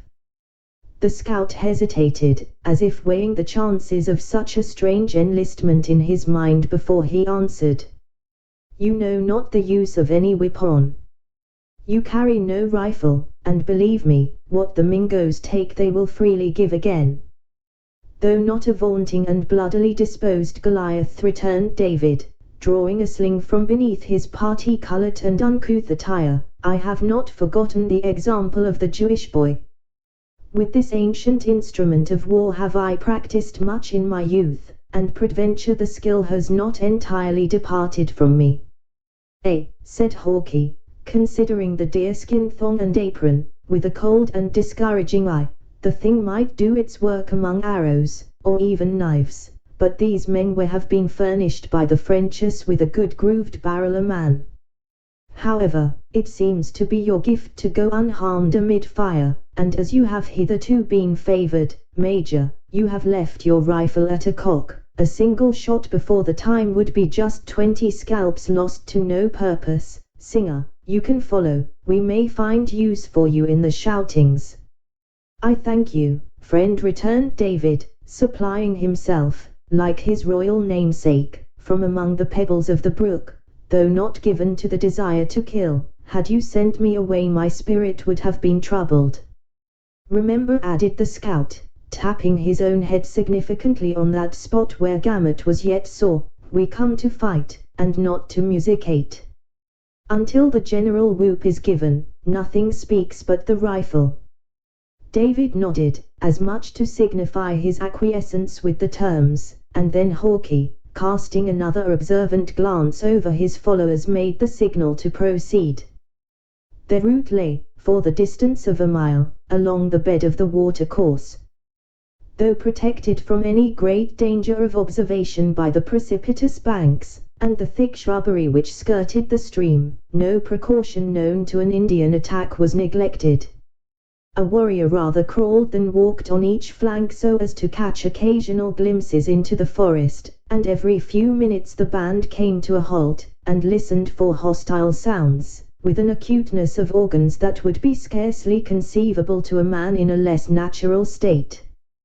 Their march was, however, unmolested, and they reached the point where the lesser stream was lost in the greater, without the smallest evidence that their progress had been noted. Here the scout again halted, to consult the signs of the forest. We are likely to have a good day for a fight, he said, in English, addressing Hayward, and glancing his eyes upward at the clouds, which began to move in broad sheets across the firmament. A bright sun and a glittering barrel are no friends to true sight. Everything is favorable. They have the wind, which will bring down their noises and their smoke, too, no little matter in itself, whereas, with us it will be first a shot, and then a clear view. But here is an end to our cover. The beavers have had the range of this stream for hundreds of years, and what atween their food and their dams, there is, as you see, many a girdled stub, but few living trees. Hawkeye had, in truth, in these few words, given no bad description of the prospect that now lay in their front. The brook was irregular in its width, sometimes shooting through narrow fissures in the rocks, and at others spreading over acres of bottom land, forming little areas that might be termed ponds. Everywhere along its bands were the mouldering relics of dead trees, in all the stages of decay, from those that groaned on their tottering trunks to such as had recently been robbed of those rugged coats that so mysteriously contain their principle of life.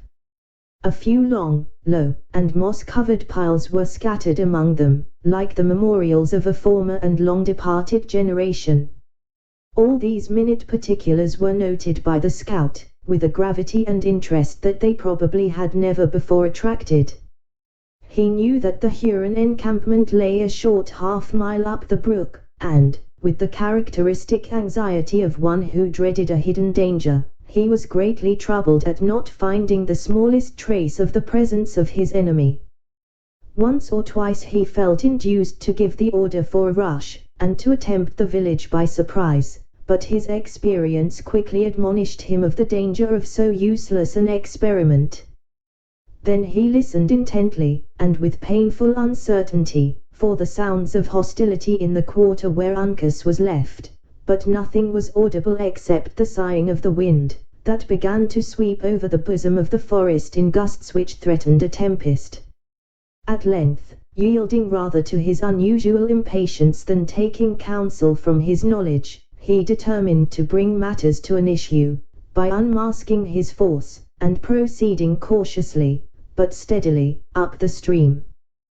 The scout had stood, while making his observations, sheltered by a brake, and his companions still lay in the bed of the ravine, through which the smaller stream debouched, but on hearing his low, though intelligible, signal the whole party stole up the bank, like so many dark spectres, and silently arranged themselves around him. Pointing in the direction he wished to proceed, Hawkeye advanced, the band breaking off in single files, and following so accurately in his footsteps, as to leave it, if we except Hayward and David, the trail of but a single man. The party was, however, scarcely uncovered before a volley from a dozen rifles was heard in their rear, and a Delaware leaping high into the air, like a wounded deer, fell at his whole length, dead.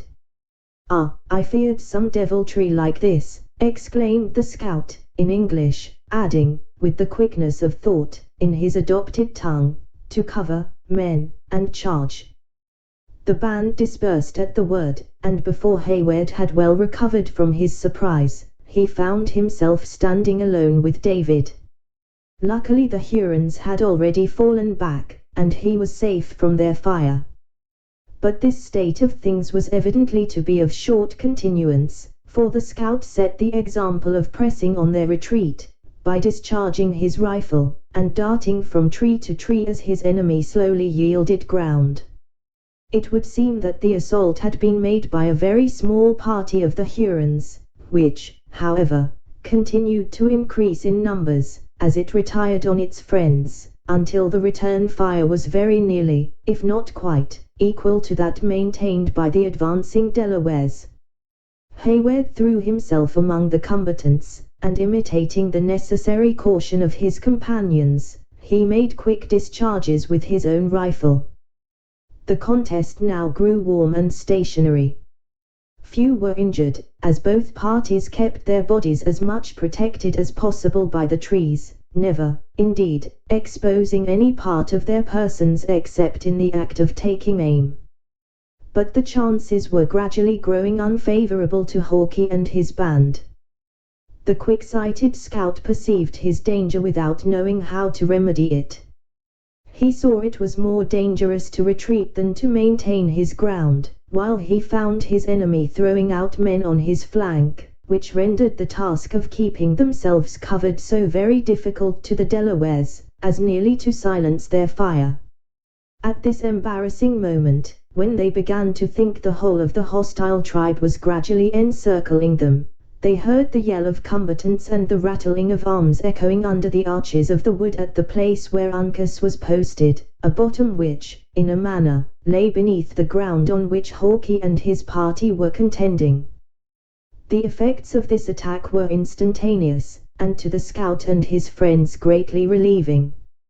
It would seem that, while his own surprise had been anticipated, and had consequently failed, the enemy, in their turn, having been deceived in its object and in his numbers, had left too small a force to resist the impetuous onset of the young Mohican.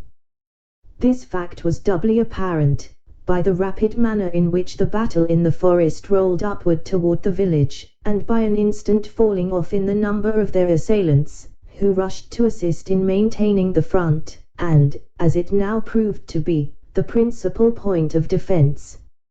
Animating his followers by his voice and his own example, Hawkeye then gave the word to bear down upon their foes. The charge, in that rude species of warfare, consisted merely in pushing from cover to cover, nigher to the enemy, and in this maneuver he was instantly and successfully obeyed. The Hurons were compelled to withdraw, and the scene of the contest rapidly changed from the more open ground, on which it had commenced, to a spot where the assailed found a thicket to rest upon. Here the struggle was protracted, arduous and seemingly of doubtful issue, the Delawares, though none of them fell, beginning to bleed freely, in consequence of the disadvantage at which they were held.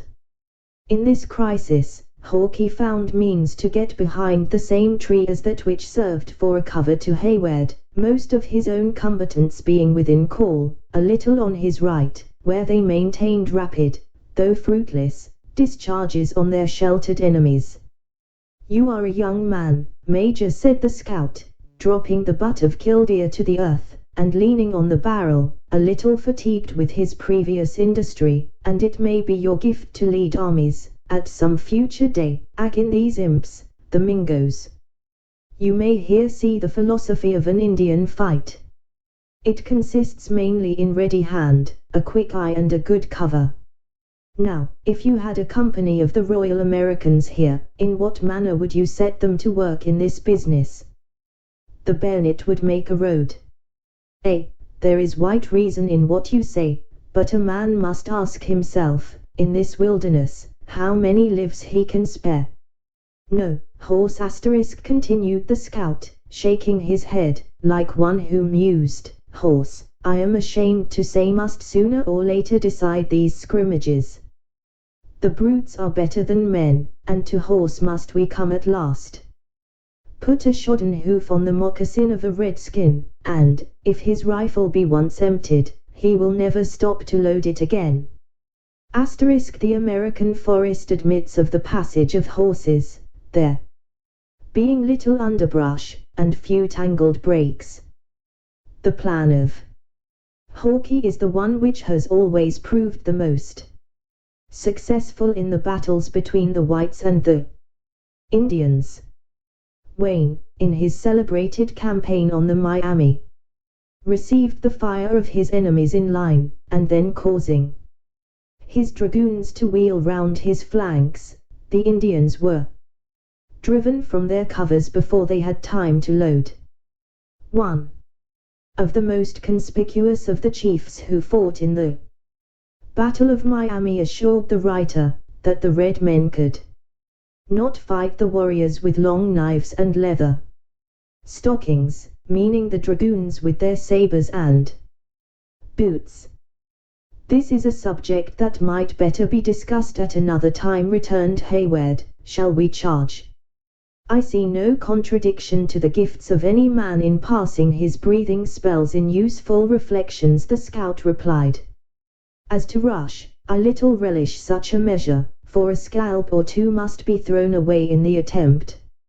And yet, he added, bending his head aside, to catch the sounds of the distant combat, if we are to be of use to Uncas, these knaves in our front must be got rid of.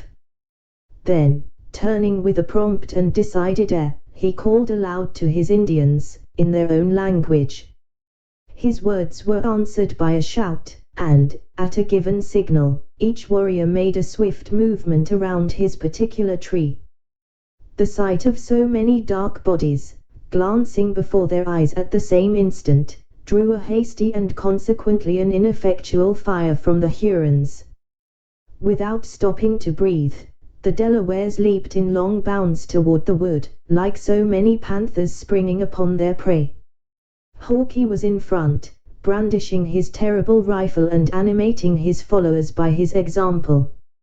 A few of the older and more cunning Hurons, who had not been deceived by the artifice which had been practiced to draw their fire, now made a close and deadly discharge of their pieces and justified the apprehensions of the scout by felling 3 of his foremost warriors. But the shock was insufficient to repel the impetus of the charge. The Delawares broke into the cover with the ferocity of their natures and swept away every trace of resistance by the fury of the onset. The combat endured only for an instant, hand to hand, and then the assailed yielded ground rapidly, until they reached the opposite margin of the thicket, where they clung to the cover, with the sort of obstinacy that is so often witnessed in hunted brutes. At this critical moment, when the success of the struggle was again becoming doubtful, the crack of a rifle was heard behind the Hurons, and a bullet came whizzing from among some beaver lodges, which were situated in the clearing, in their rear, and was followed by the fierce and appalling yell of the war whoop. "There speaks the Sagamore," shouted Hawkeye, answering the cry with his own stentorian voice. "We have them now in face and back." The effect on the Hurons was instantaneous. Discouraged by an assault from a quarter that left them no opportunity for cover, the warriors uttered a common yell of disappointment, and breaking off in a body, they spread themselves across the opening, heedless of every consideration but flight. Many fell, in making the experiment, under the bullets and the blows of the pursuing Delawares.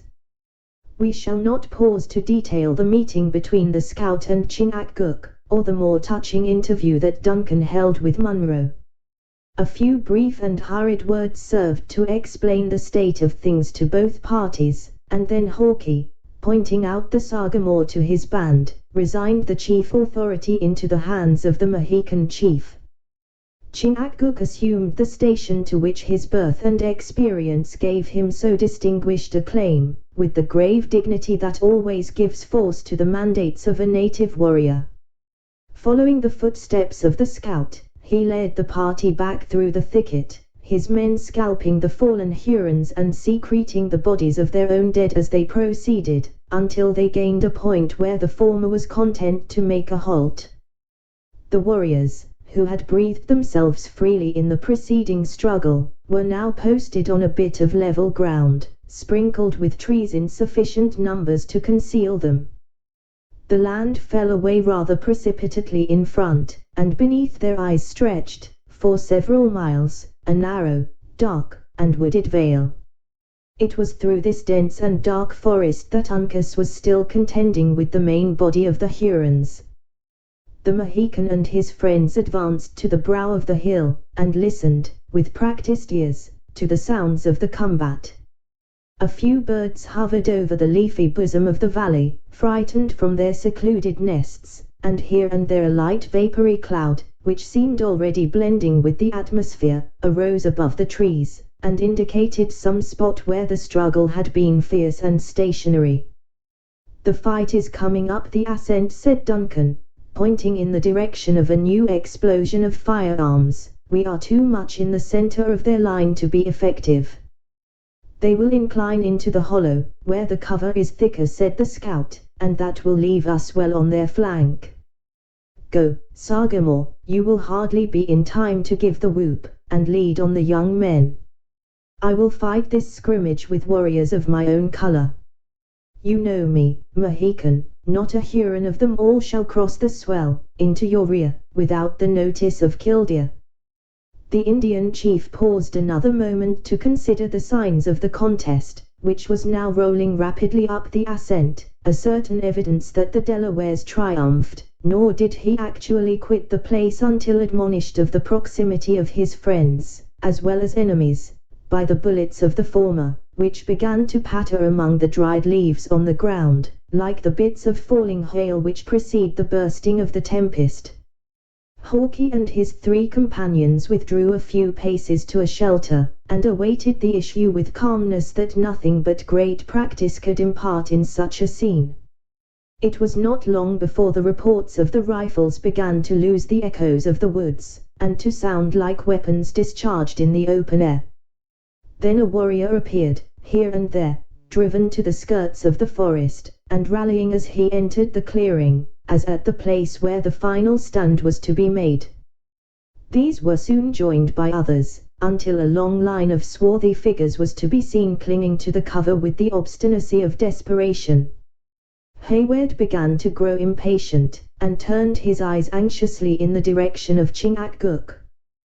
The chief was seated on a rock, with nothing visible but his calm visage, considering the spectacle with an eye as deliberate as if he were posted there merely to view the struggle. "The time has come for the Delaware to strike," said Duncan.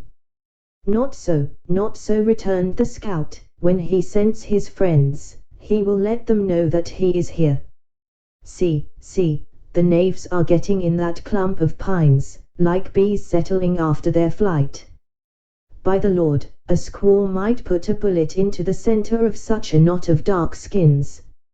At that instant the whoop was given, and a dozen Hurons fell by a discharge from Chingachgook and his band. The shout that followed was answered by a single war cry from the forest, and a yell passed through the air that sounded as if 1,000 throats were united in a common effort. The Hurons staggered, deserting the center of their line, and Uncas issued from the forest through the opening they left, at the head of 100 warriors. Waving his hands right and left, the young chief pointed out the enemy to his followers, who separated in pursuit. The war now divided, both wings of the broken Hurons seeking protection in the woods again, hotly pressed by the victorious warriors of the Lenape. A minute might have passed, but the sounds were already receding in different directions, and gradually losing their distinctness beneath the echoing arches of the woods. One little knot of Hurons, however, had disdained to seek a cover, and were retiring, like lions at bay, slowly and sullenly up the acclivity which Chingachgook and his band had just deserted, to mingle more closely in the fray. Magua was conspicuous in this party, both by his fierce and savage mien, and by the air of haughty authority he yet maintained. In his eagerness to expedite the pursuit, Uncas had left himself nearly alone, but the moment his eye caught the figure of Le Subtil, every other consideration was forgotten. Raising his cry of battle, which recalled some 6 or 7 warriors, and reckless of the disparity of their numbers, he rushed upon his enemy. Le Renard, who watched the movement, paused to receive him with secret joy. But at the moment when he thought the rashness of his impetuous young assailant had left him at his mercy, another shout was given, and La Longue Carabine was seen rushing to the rescue, attended by all his white associates. The Huron instantly turned, and commenced a rapid retreat up the ascent. There was no time for greetings or congratulations, for Uncas, though unconscious of the presence of his friends, continued the pursuit with the velocity of the wind. In vain Hawkeye called to him to respect the covers. The young Mohican braved the dangerous fire of his enemies, and soon compelled them to a flight as swift as his own headlong speed. It was fortunate that the race was of short continuance, and that the white men were much favored by their position, or the Delaware would soon have outstripped all his companions, and fallen a victim to his own temerity. But, ere such a calamity could happen, the pursuers and pursued entered the Wyandot village, within striking distance of each other. Excited by the presence of their dwellings, and tired of the chase, the Hurons now made a stand, and fought around their council lodge with the fury of despair. The onset and the issue were like the passage and destruction of a whirlwind. The tomahawk of Uncas, the blows of Hawkeye, and even the still nervous arm of Munro were all busy for that passing moment, and the ground was quickly strewed with their enemies. Still Magua, though daring and much exposed, escaped from every effort against his life, with that sort of fabled protection that was made to overlook the fortunes of favored heroes in the legends of ancient poetry. Raising a yell that spoke volumes of anger and disappointment, the subtle chief, when he saw his comrades fallen, darted away from the place, attended by his 2 only surviving friends, leaving the Delawares engaged in stripping the dead of the bloody trophies of their victory. But Uncas, who had vainly sought him in the melee, bounded forward in pursuit, Hawkeye, Hayward and David still pressing on his footsteps. The utmost that the scout could effect, was to keep the muzzle of his rifle a little in advance of his friend, to whom, However, it answered every purpose of a charmed shield. Once Magua appeared disposed to make another and a final effort to revenge his losses, but, abandoning his intention as soon as demonstrated, he leaped into a thicket of bushes, through which he was followed by his enemies, and suddenly entered the mouth of the cave already known to the reader. Hawkeye, who had only forborne to fire in tenderness to Uncas, raised a shout of success, and proclaimed aloud that now they were certain of their game. The pursuers dashed into the long and narrow entrance, in time to catch a glimpse of the retreating forms of the Hurons. Their passage through the natural galleries and subterraneous apartments of the cavern was preceded by the shrieks and cries of hundreds of women and children. The place, seen by its dim and uncertain light, appeared like the shades of the infernal regions, across which unhappy ghosts and savage demons were flitting in multitudes. Still Uncas kept his eye on Magua, as if life to him possessed but a single object. Heyward and the scout still pressed on his rear, actuated, though possibly in a less degree, by a common feeling. But their way was becoming intricate, in those dark and gloomy passages, and the glimpses of the retiring warriors less distinct and frequent, and for a moment the trace was believed to be lost, when a white robe was seen fluttering in the further extremity of a passage that seemed to lead up the mountain. "'Tis Cora!" exclaimed Heyward, in a voice in which horror and delight were wildly mingled. "Cora! Cora!" echoed Uncas, bounding forward like a deer. "'Tis the maiden!" shouted the scout. "Courage, lady, we come, we come!" The chase was renewed with a diligence rendered tenfold encouraging by this glimpse of the captive. But the way was rugged, broken, and in spots nearly impassable. Uncas abandoned his rifle, and leaped forward with headlong precipitation. Heyward rashly imitated his example, though both were, a moment afterward, admonished of his madness by hearing the bellowing of a piece that the Hurons found time to discharge down the passage in the rocks, the bullet from which even gave the young Mohican a slight wound. "We must close," said the scout, passing his friends by a desperate leap. "The knaves will pick us all off at this distance, and see, they hold the maiden so as to shield themselves." Though his words were unheeded, or rather unheard, his example was followed by his companions, who, by incredible exertions, got near enough to the fugitives to perceive that Cora was borne along between the two warriors while Magua prescribed the direction and manner of their flight. At this moment the forms of all four were strongly drawn against an opening in the sky, and they disappeared.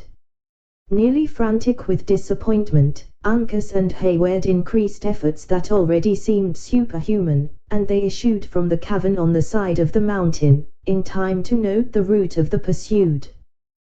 The course lay up the ascent, and still continued hazardous and laborious.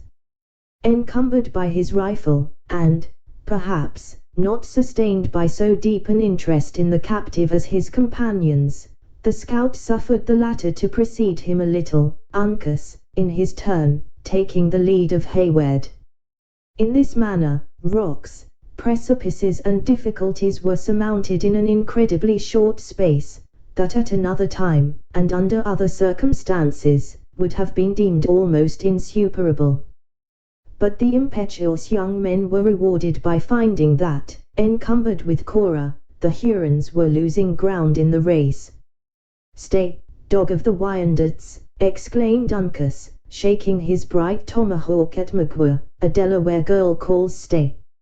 "I will go no further," cried Cora, stopping unexpectedly on a ledge of rock, that overhung a deep precipice, at no great distance from the summit of the mountain. "Kill me if thou wilt, detestable Huron, I will go no further." The supporters of the maiden raised their ready tomahawks with the impious joy that fiends are thought to take in mischief, but Magua stayed the uplifted arms. The Huron chief, after casting the weapons he had wrested from his companions over the rock, drew his knife, and turned to his captive, with a look in which conflicting passions fiercely contended. "Woman," he said, "chose the wigwam or the knife of Le Subtil."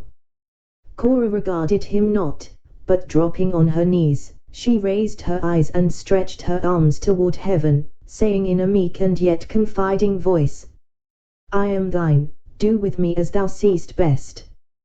"Woman," repeated Magua, hoarsely, and endeavoring in vain to catch a glance from her serene and beaming eye, "choose." But Cora neither heard nor heeded his demand. The form of the Huron trembled in every fiber, and he raised his arm on high, but dropped it again with a bewildered air, like one who doubted. Once more he struggled with himself and lifted the keen weapon again, but just then a piercing cry was heard above them, and Uncas appeared, leaping frantically, from a fearful height, upon the ledge. Magua recoiled a step, and one of his assistants, profiting by the chance, sheathed his own knife in the bosom of Cora. The Huron sprang like a tiger on his offending and already retreating countryman, but the falling form of Uncas separated the unnatural combatants. Diverted from his object by this interruption, and maddened by the murder he had just witnessed, Magua buried his weapon in the back of the prostrate Delaware, uttering an unearthly shout as he committed the dastardly deed.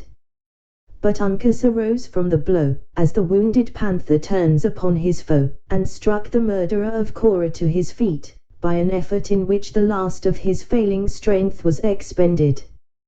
Then, with a stern and steady look, he turned to Le Subtil, and indicated by the expression of his eye all that he would do had not the power deserted him. The latter seized the nerveless arm of the unresisting Delaware, and passed his knife into his bosom several times, before his victim, still keeping his gaze riveted on his enemy, with a look of inextinguishable scorn, fell dead at his feet.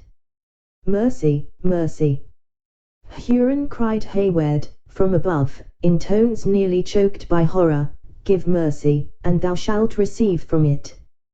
Whirling the bloody knife up at the imploring youth, the victorious Magua uttered a cry so fierce, so wild, and yet so joyous, that it conveyed the sounds of savage triumph to the ears of those who fought in the valley, 1,000 feet below.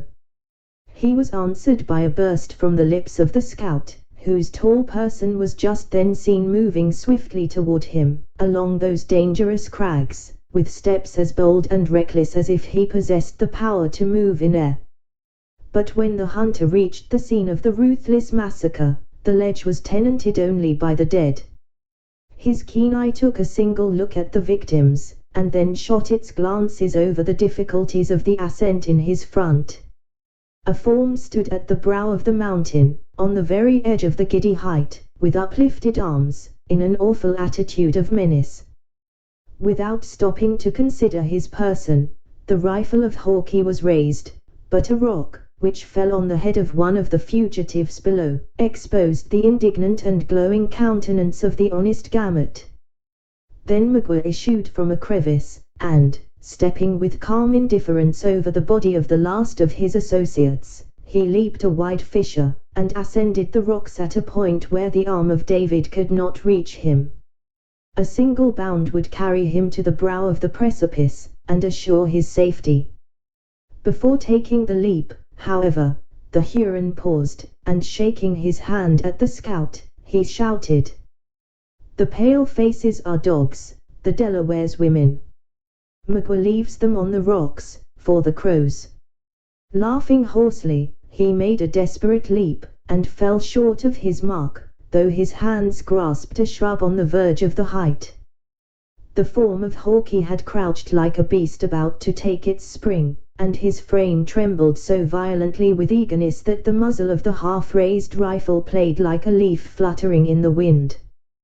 Without exhausting himself with fruitless efforts, the cunning Magua suffered his body to drop to the length of his arms, and found a fragment for his feet to rest on.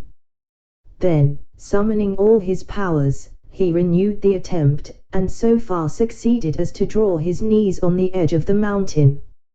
It was now, when the body of his enemy was most collected together, that the agitated weapon of the scout was drawn to his shoulder. The surrounding rocks themselves were not steadier than the piece became, for the single instant that it poured out its contents. The arms of the Huron relaxed, and his body fell back a little, while his knees still kept their position. Turning a relentless look on his enemy, he shook a hand in grim defiance. But his hold loosened, and his dark person was seen cutting the air with its head downward, for a fleeting instant, until it glided past the fringe of shrubbery which clung to the mountain, in its rapid flight to destruction. Chapter 33. They fought, like brave men, long and well. They piled that ground with Moslems slain. They conquered, but Bozzaris fell, bleeding at every vein. His few surviving comrades saw his smile when rang their loud hurrah, and the red field was won. Then saw in death his eyelids close, calmly, as to a night's repose, like flowers at set of sun. Horlek. The sun found the Lenape, on the succeeding day, a nation of mourners. The sounds of the battle were over, and they had fed fat their ancient grudge, and had avenged their recent quarrel with the Mengwe, by the destruction of a whole community. The black and murky atmosphere that floated around the spot where the Hurons had encamped, sufficiently announced of itself the fate of that wandering tribe, while hundreds of ravens, that struggled above the summits of the mountains, or swept, in noisy flocks, across the wide ranges of the woods, furnished a frightful direction to the scene of the combat. In short, any eye at all practiced in the signs of a frontier warfare might easily have traced all those unerring evidences of the ruthless results which attend an Indian vengeance. Still, the sun rose on the Lenape, a nation of mourners. No shouts of success, no songs of triumph, were heard, in rejoicings for their victory. The latest straggler had returned from his fell employment, only to strip himself of the terrific emblems of his bloody calling, and to join in the lamentations of his countrymen, as a stricken people. Pride and exultation were supplanted by humility, and the fiercest of human passions was already succeeded by the most profound and unequivocal demonstrations of grief. The lodges were deserted, but a broad belt of earnest faces encircled a spot in their vicinity, whither everything possessing life had repaired, and where all were now collected, in deep and awful silence. Though beings of every rank and age, of both sexes, and of all pursuits, had united to form this breathing wall of bodies, they were influenced by a single emotion. Each eye was riveted on the center of that ring, which contained the objects of so much and of so common an interest. 6 Delaware girls, with their long, dark, flowing tresses falling loosely across their bosoms, stood apart, and only gave proof of their existence as they occasionally strewed sweet-scented herbs and forest flowers on a litter of fragrant plants that, under a pall of Indian robes, supported all that now remained of the ardent, high-souled, and generous Cora. Her form was concealed in many wrappers of the same simple manufacture, and her face was shut forever from the gaze of men. At her feet was seated the desolate Munro. His aged head was bowed nearly to the earth, in compelled submission to the stroke of Providence, but a hidden anguish struggled about his furrowed brow, that was only partially concealed by the careless locks of grey that had fallen, neglected, on his temples. Gamut stood at his side, his meek head bared to the rays of the sun, while his eyes, wandering and concerned, seemed to be equally divided between that little volume, which contained so many quaint but holy maxims, and the being in whose behalf his soul yearned to administer consolation. Hayward was also nigh, supporting himself against a tree, and endeavoring to keep down those sudden risings of sorrow that it required his utmost manhood to subdue. But sad and melancholy as this group may easily be imagined, it was far less touching than another, that occupied the opposite space of the same area. Seated, as in life, with his form and limbs arranged in grave and decent composure, Uncas appeared, arrayed in the most gorgeous ornaments that the wealth of the tribe could furnish. Rich plumes nodded above his head, wampum, gorgets, bracelets, and medals, adorned his person in profusion, though his dull eye and vacant lineaments too strongly contradicted the idle tale of pride they would convey. Directly in front of the corpse Chingachgook was placed, without arms, paint or adornment of any sort, except the bright blue blazonry of his race, that was indelibly impressed on his naked bosom. During the long period that the tribe had thus been collected, the Mohican warrior had kept a steady, anxious look on the cold and senseless countenance of his son. So riveted and intense had been that gaze, and so changeless his attitude, that a stranger might not have told the living from the dead, but for the occasional gleamings of a troubled spirit, that shot athwart the dark visage of one, and the death-like calm that had forever settled on the lineaments of the other. The scout was hard by, leaning in a pensive posture on his own fatal and avenging weapon, while Tamenund, supported by the elders of his nation, occupied a high place at hand, whence he might look down on the mute and sorrowful assemblage of his people. Just within the inner edge of the circle stood a soldier, in the military attire of a strange nation, and without it was his war horse, in the center of a collection of mounted domestics, seemingly in readiness to undertake some distant journey. The vestments of the stranger announced him to be one who held a responsible situation near the person of the captain of the Canadas, and who, as it would now seem, finding his errand of peace frustrated by the fierce impetuosity of his allies, was content to become a silent and sad spectator of the fruits of a contest that he had arrived too late to anticipate. The day was drawing to the close of its first quarter, and yet had the multitude maintained its breathing stillness since its dawn. No sound louder than a stifled sob had been heard among them, nor had even a limb been moved throughout that long and painful period, except to perform the simple and touching offerings that were made, from time to time, in commemoration of the dead. The patience and forbearance of Indian fortitude could alone support such an appearance of abstraction, as seemed now to have turned each dark and motionless figure into stone. At length, the sage of the Delawares stretched forth an arm, and leaning on the shoulders of his attendants, he arose with an air as feeble as if another age had already intervened between the man who had met his nation the preceding day, and him who now tottered on his elevated stand. "Men of the Lenape," he said, in low, hollow tones, that sounded like a voice charged with some prophetic mission, "the face of the Manitou is behind a cloud. His eye is turned from you, his ears are shut, his tongue gives no answer. You see him not, yet his judgments are before you. Let your hearts be open and your spirits tell no lie. Men of the Lenape, the face of the Manitou is behind a cloud." As this simple and yet terrible annunciation stole on the ears of the multitude, a stillness as deep and awful succeeded as if the venerated spirit they worshipped had uttered the words without the aid of human organs, and even the inanimate Uncas appeared a being of life, compared with the humbled and submissive throng by whom he was surrounded.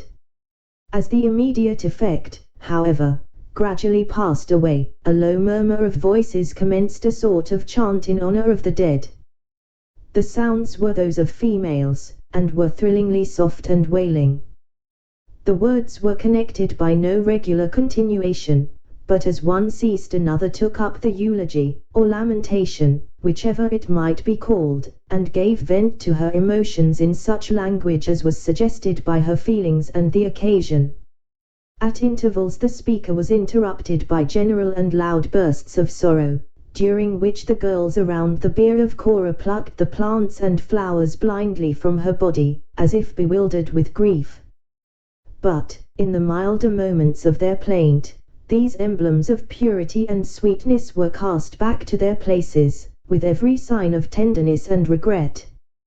Though rendered less connected by many and general interruptions and outbreakings, A translation of their language would have contained a regular descant, which, in substance, might have proved to possess a train of consecutive ideas. A girl, selected for the task by her rank and qualifications, commenced by modest allusions to the qualities of the deceased warrior, embellishing her expressions with those oriental images that the Indians have probably brought with them from the extremes of the other continent, and which form of themselves a link to connect the ancient histories of the two worlds. She called him the panther of his tribe, and described him as one whose moccasin left no trail on the dews, whose bound was like the leap of a young fawn, whose eye was brighter than a star in the dark night, and whose voice, in battle, was loud as the thunder of the Manitou. She reminded him of the mother who bore him, and dwelt forcibly on the happiness she must feel in possessing such a son. She bade him tell her, when they met in the world of spirits, that the Delaware girls had shed tears above the grave of her child, and had called her blessed. Then, they who succeeded, changing their tones to a milder and still more tender strain, alluded, with the delicacy and sensitiveness of women, to the stranger maiden, who had left the upper earth at a time so near his own departure, as to render the will of the Great Spirit too manifest to be disregarded.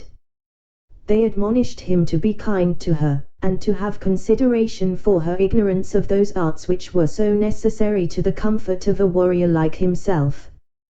They dwelled upon her matchless beauty, and on her noble resolution, without the taint of envy, and as angels may be thought to delight in a superior excellence, adding, that these endowments should prove more than equivalent for any little imperfection in her education. After which, others again, in due succession, spoke to the maiden herself, in the low, soft language of tenderness and love. They exhorted her to be of cheerful mind, and to fear nothing for her future welfare. A hunter would be her companion, who knew how to provide for her smallest wants, and a warrior was at her side who was able to protect her against every danger. They promised that her path should be pleasant, and her burden light. They cautioned her against unavailing regrets for the friends of her youth, and the scenes where her father had dwelt, assuring her that the blessed hunting grounds of the Lenape contained vales as pleasant, streams as pure, and flowers as sweet, as the heaven of the pale faces. They advised her to be attentive to the wants of her companion, and never to forget the distinction which the Manitou had so wisely established between them. Then, in a wild burst of their chant they sang with united voices the temper of the Mohicans' mind. They pronounced him noble, manly and generous, all that became a warrior, and all that a maid might love. Clothing their ideas in the most remote and subtle images, they betrayed, that, in the short period of their intercourse, they had discovered, with the intuitive perception of their sex, the truant disposition of his inclinations. The Delaware girls had found no favor in his eyes. He was of a race that had once been lords on the shores of the Salt Lake, and his wishes had led him back to a people who dwelt about the graves of his fathers. Why should not such a predilection be encouraged? That she was of a blood purer and richer than the rest of her nation, any eye might have seen. That she was equal to the dangers and daring of a life in the woods, her conduct had proved, and now, they added, the wise one of the earth had transplanted her to a place where she would find congenial spirits, and might be forever happy. Then, with another transition in voice and subject, allusions were made to the virgin who wept in the adjacent lodge. They compared her to flakes of snow, as pure, as white, as brilliant, and as liable to melt in the fierce heats of summer, or congeal in the frosts of winter. They doubted not that she was lovely in the eyes of the young chief, whose skin and whose sorrow seemed so like her own, but though far from expressing such a preference, it was evident they deemed her less excellent than the maid they mourned. Still they denied her no need her rare charms might properly claim. Her ringlets were compared to the exuberant tendrils of the vine, her eye to the blue vault of heavens, and the most spotless cloud, with its glowing flush of the sun, was admitted to be less attractive than her bloom.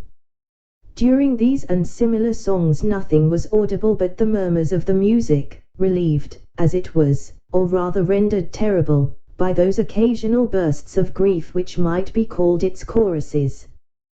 The Delawares themselves listened like charmed men, and it was very apparent, by the variations of their speaking countenances, how deep and true was their sympathy. Even David was not reluctant to lend his ears to the tones of voices so sweet, and long ere the chant was ended, his gaze announced that his soul was enthralled. The scout, to whom alone, of all the white men, the words were intelligible, suffered himself to be a little aroused from his meditative posture, and bent his face aside, to catch their meaning, as the girls proceeded. But when they spoke of the future prospects of Cora and Uncas, he shook his head, like one who knew the error of their simple creed, and resuming his reclining attitude, he maintained it until the ceremony, if that might be called a ceremony, in which feeling was so deeply imbued, was finished. Happily for the self-command of both Hayward and Munro, they knew not the meaning of the wild sounds they heard. Chingachgook was a solitary exception to the interest manifested by the native part of the audience. His look never changed throughout the whole of the scene, nor did a muscle move in his rigid countenance, even at the wildest or the most pathetic parts of the lamentation. The cold and senseless remains of his son was all to him, and every other sense but that of sight seemed frozen, in order that his eyes might take their final gaze at those lineaments he had so long loved, and which were now about to be closed forever from his view. In this stage of the obsequies, a warrior much renowned for deed in arms, and more especially for services in the recent combat, a man of stern and grave demeanor, advanced slowly from the crowd, and placed himself nigh the person of the dead. "Why hast thou left us, pride of the Wapanaki?" he said, addressing himself to the dull ears of Uncas, as if the empty clay retained the faculties of the animated man. "Thy time has been like that of the sun when in the trees, thy glory brighter than his light at noonday. Thou art gone, youthful warrior, but 100 Wyandiots are clearing the briars from thy path to the world of the spirits. Who that saw thee in battle would believe that thou couldst die? Who before thee has ever shown Ottawa the way into the fight?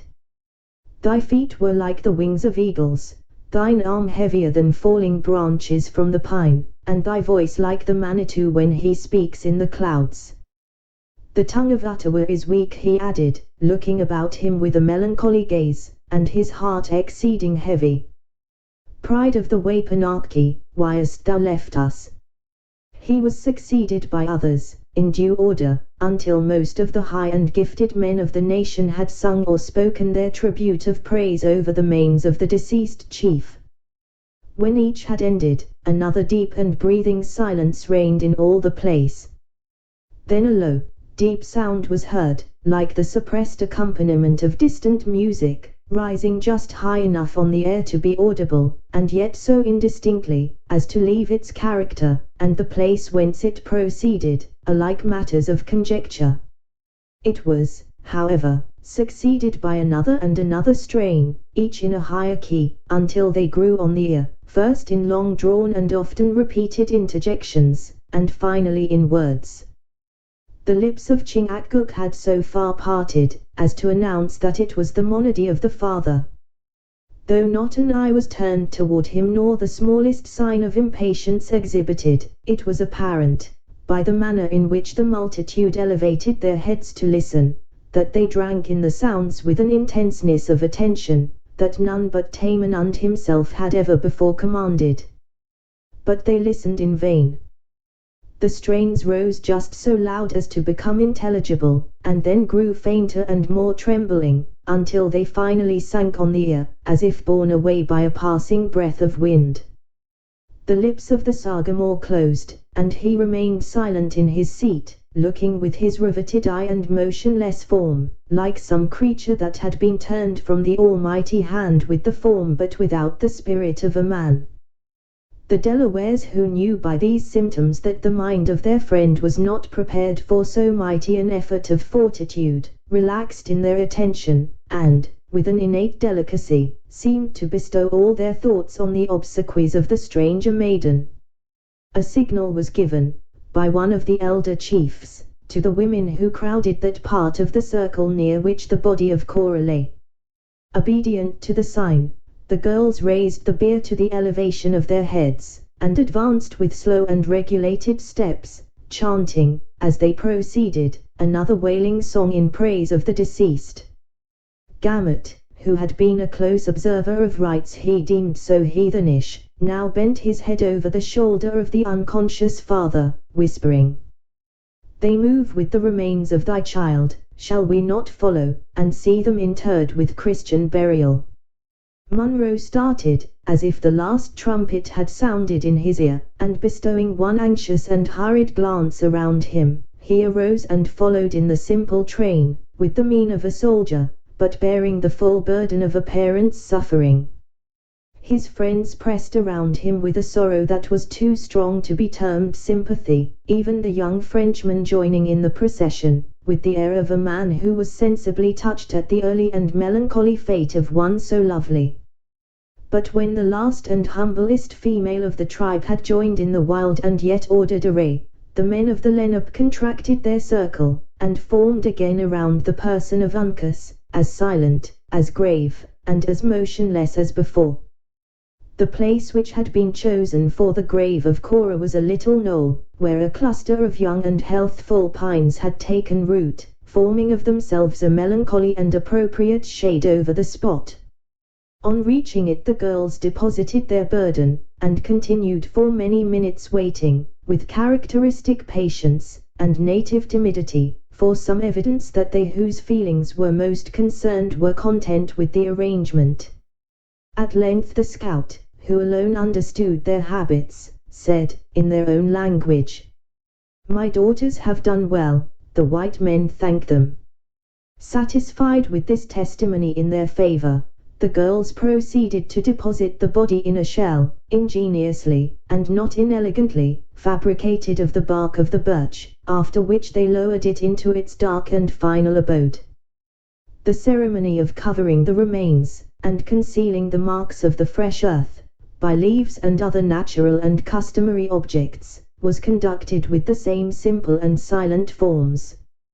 But when the labors of the kind beings who had performed these sad and friendly offices were so far completed, they hesitated, in a way to show that they knew not how much further they might proceed. It was in this stage of the rites that the scout again addressed them. "My young women have done enough," he said. "The spirit of the pale face has no need of food or aliment, their gifts being according to the heaven of their color. I see," he added, glancing an eye at David, who was preparing his book in a manner that indicated an intention to lead the way in sacred song, "that one who better knows the Christian fashions is about to speak." The females stood modestly aside, and, from having been the principal actors in the scene, they now became the meek and attentive observers of that which followed. During the time David occupied in pouring out the pious feelings of his spirit in this manner, not a sign of surprise, nor a look of impatience, escaped them. They listened like those who knew the meaning of the strange words, and appeared as if they felt the mingled emotions of sorrow, hope, and resignation they were intended to convey.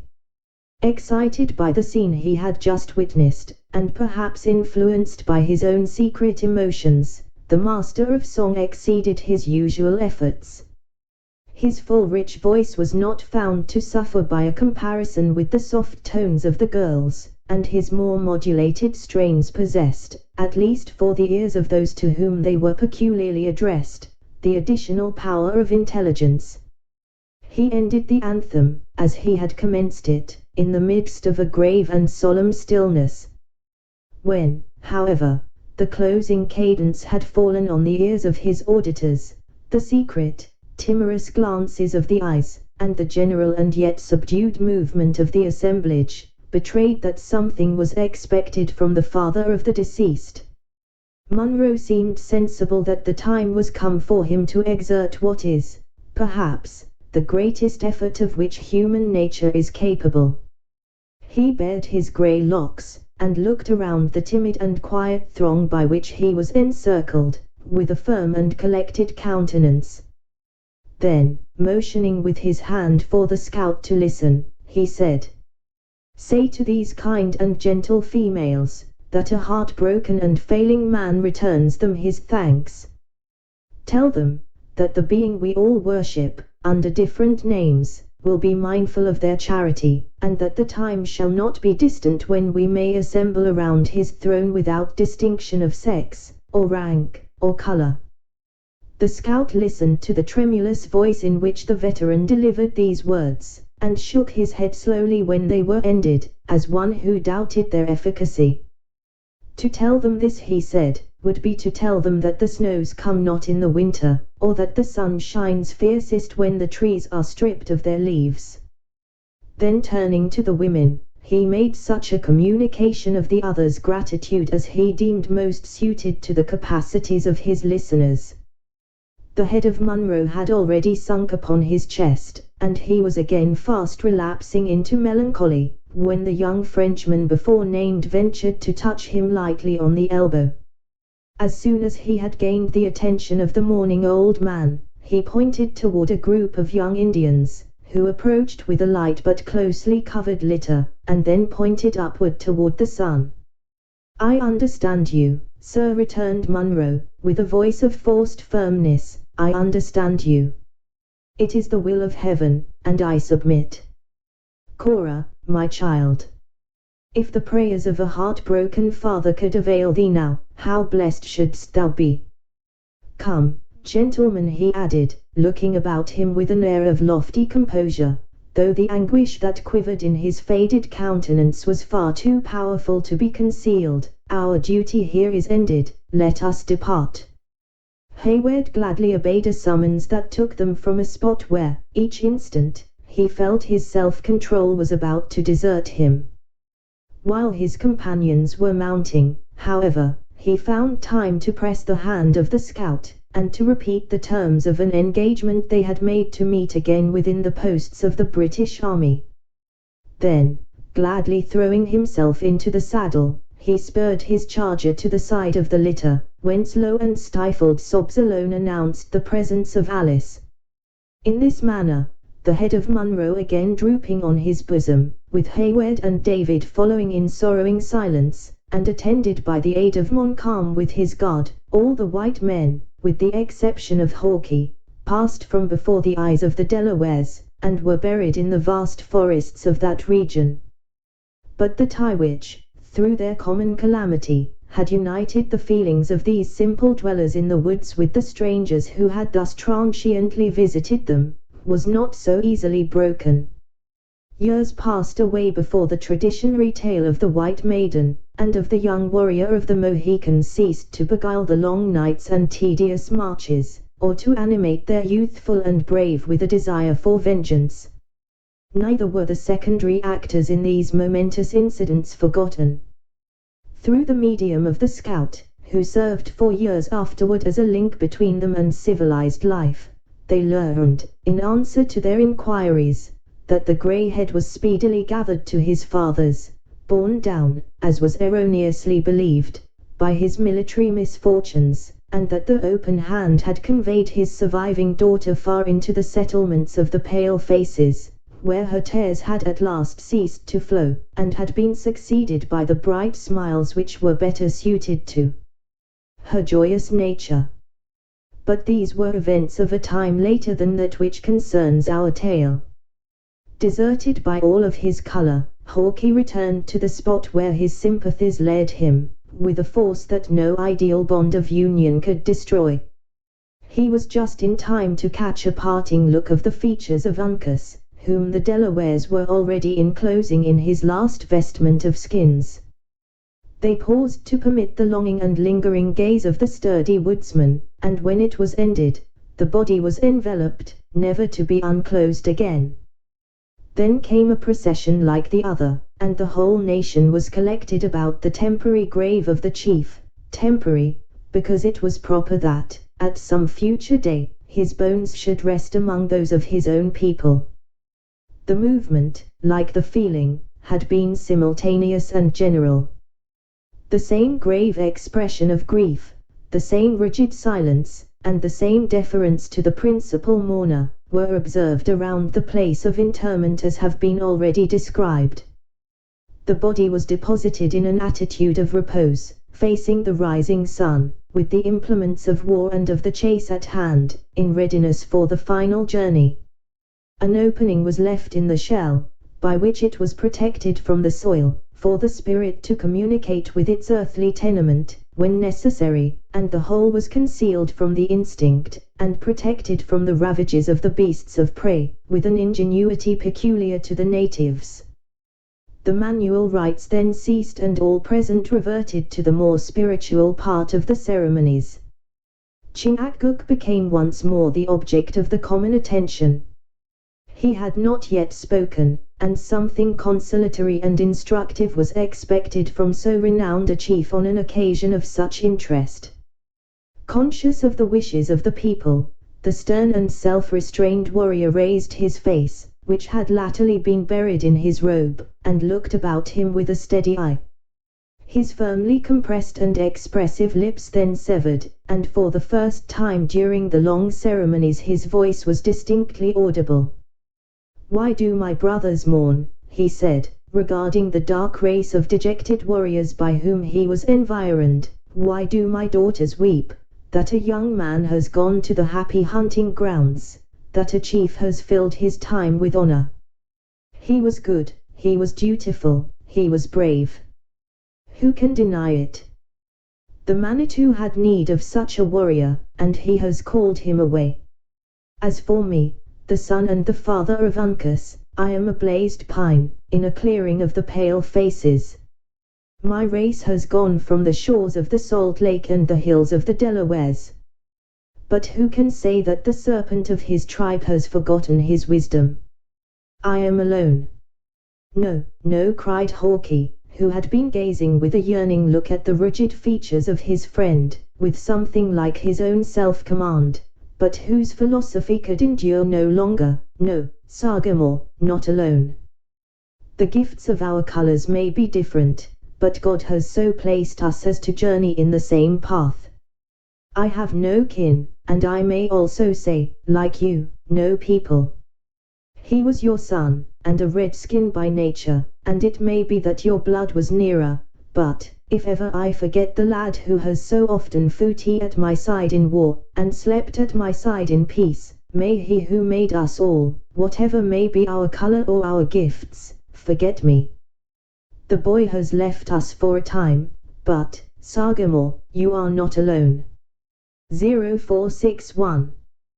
Chingachgook grasped the hand that, in the warmth of feeling, the scout had stretched across the fresh earth, and in an attitude of friendship these two sturdy and intrepid woodsmen bowed their heads together, while scalding tears fell to their feet, watering the grave of Uncas like drops of falling rain. In the midst of the awful stillness with which such a burst of feeling, coming as it did, from the two most renowned warriors of that region, was received, Tamenund lifted his voice to disperse the multitude. "It is enough," he said. "Go, children of the Lenape, the anger of the Manitou is not done. Why should Tamenund stay?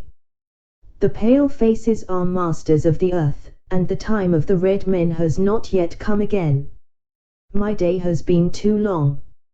In the morning I saw the sons of Unamis happy and strong, and yet, before the night has come, have I lived to see the last warrior of the wise race of the Mohicans." End of Project Gutenberg's The Last of the Mohicans, by James Fenimore Cooper. ****** End of this Project Gutenberg ebook The Last of the Mohicans ***************************** This file should be named 940h.htm or 940h.zip****************. This and all associated files of various formats will be found in http://www.gutenberg.org/9/4/940/940/. Produced by John Horner and David Widger. Updated editions will replace the previous one. The old editions will be renamed. Creating the works from public domain print editions means that no one owns a United States copyright in these works, so the Foundation and you can copy and distribute it in the United States without permission and without paying copyright royalties. Special rules set forth in the general terms of use part of this license apply to copying and distributing Project Gutenberg TM electronic works. To protect the Project Gutenberg TM concept and trademark. Project Gutenberg is a registered trademark, and may not be used if you charge for the ebooks, unless you receive specific permission. If you do not charge anything for copies of this ebook, complying with the rules is very easy. You may use this ebook for nearly any purpose, such as creation of derivative works, reports, performances and research. They may be modified and printed and given away. You may do practically anything with public domain ebooks. Redistribution is subject to the trademark license, especially commercial redistribution. *****start, full license *****. The full Project Gutenberg license. Please read this before you distribute or use this work.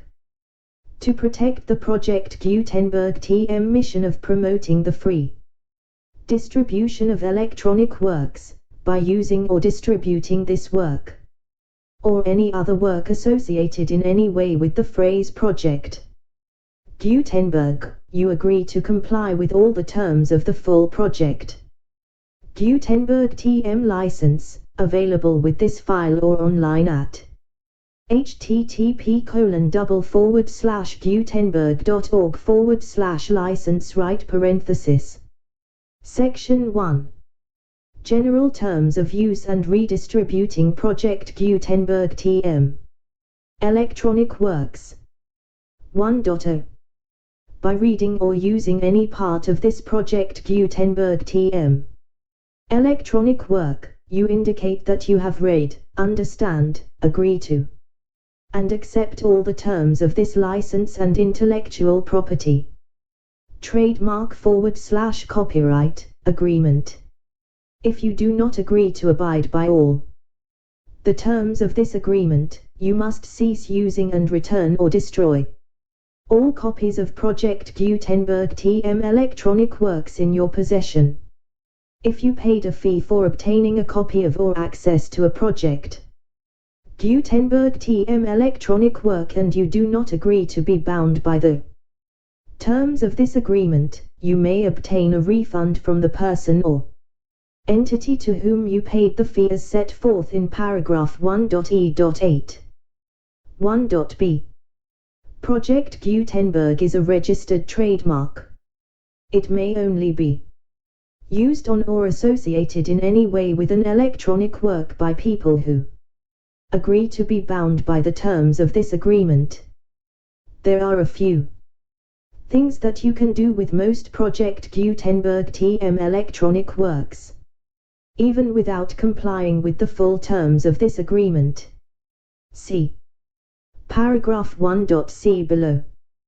There are a lot of things you can do with Project Gutenberg TM electronic works if you follow the terms of this agreement, and help preserve free future access to Project Gutenberg TM electronic works. See paragraph 1.e below. 1.c. The Project Gutenberg Literary Archive Foundation, the Foundation OPGLAF, owns a compilation copyright in the collection of Project Gutenberg TM electronic works. Nearly all the individual works in the collection are in the public domain in the United States. If an individual work is in the public domain in the United States and you are located in the United States, we do not claim a right to prevent you from copying, distributing, performing, displaying or creating derivative works based on the work as long as all references to Project Gutenberg are removed. Of course, we hope that you will support the Project Gutenberg TM mission of promoting free access to electronic works by freely sharing Project Gutenberg TM works in compliance with the terms of this agreement for keeping the Project Gutenberg TM name associated with the work. You can easily comply with the terms of this agreement by keeping this work in the same format with its attached full Project Gutenberg TM license when you share it without charge with others. 1.d. The copyright laws of the place where you are located also govern what you can do with this work. Copyright laws in most countries are in a constant state of change. If you are outside the United States, check the laws of your country in addition to the terms of this agreement before downloading, copying, displaying, performing, distributing or creating derivative works based on this work or any other Project Gutenberg TM work. The Foundation makes no representations concerning the copyright status of any work in any country outside the United States. 1.e. Unless you have removed all references to Project Gutenberg. 1.e.1. The following sentence, with active links to, or other immediate access to, the full Project Gutenberg TM license must appear prominently whenever any copy of a Project Gutenberg TM work, any work on which the phrase Project Gutenberg appears, or with which the phrase Project Gutenberg is associated, is accessed, displayed, performed, viewed, copied or distributed. This ebook is for the use of anyone anywhere at no cost and with almost no restrictions whatsoever. You may copy it, give it away or reuse it under the terms of the Project Gutenberg license included with this ebook or online at www.gutenberg.org. 1.e.2.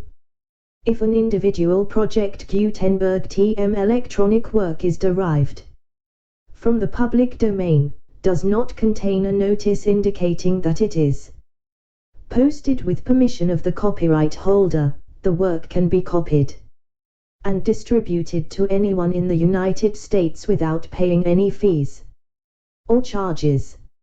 If you are redistributing or providing access to a work with the phrase Project Gutenberg associated with or appearing on the work, you must comply either with the requirements of paragraphs 1.e.1 through 1.e.7 or obtain permission for the use of the work and the Project Gutenberg TM trademark as set forth in paragraphs 1.e.8 or 1.e.9. 1.e.3. If an individual Project Gutenberg TM electronic work is posted with the permission of the copyright holder, your use and distribution must comply with both paragraphs 1.e.1 through 1.e.7 and any additional terms imposed by the copyright holder.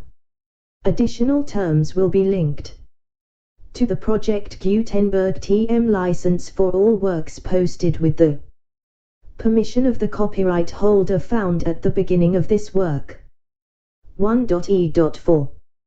Do not unlink or detach or remove the full Project Gutenberg TM license terms from this work, or any files containing a part of this work or any other work associated with Project Gutenberg TM. 1.e.5. Do not copy, display, perform, distribute or redistribute this electronic work, or any part of this electronic work, without prominently displaying the sentence set forth in paragraph 1.e.1 with active links or immediate access to the full terms of the project. Gutenberg TM license. 1.e.6. You may convert to and distribute this work in any binary, compressed, marked up, non-proprietary or proprietary form, including any word processing or hypertext form. However, if you provide access to or distribute copies of a project Gutenberg TM work in a format other than plain vanilla ASCII or other format used in the official version posted on the official Project Gutenberg TM website, www.gutenberg.org. You must, at no additional cost, fee or expense to the user, provide a copy, a means of exporting a copy, or a means of obtaining a copy upon request, of the work in its original plain vanilla ASCII or other form. Any alternate format must include the full Project Gutenberg TM license as specified in paragraph 1.e.1. 1.e.7. Do not charge a fee for access to, viewing, displaying, performing, copying or distributing any Project Gutenberg TM works, unless you comply with paragraph 1.e.8 or 1.e.9. 1.e.8.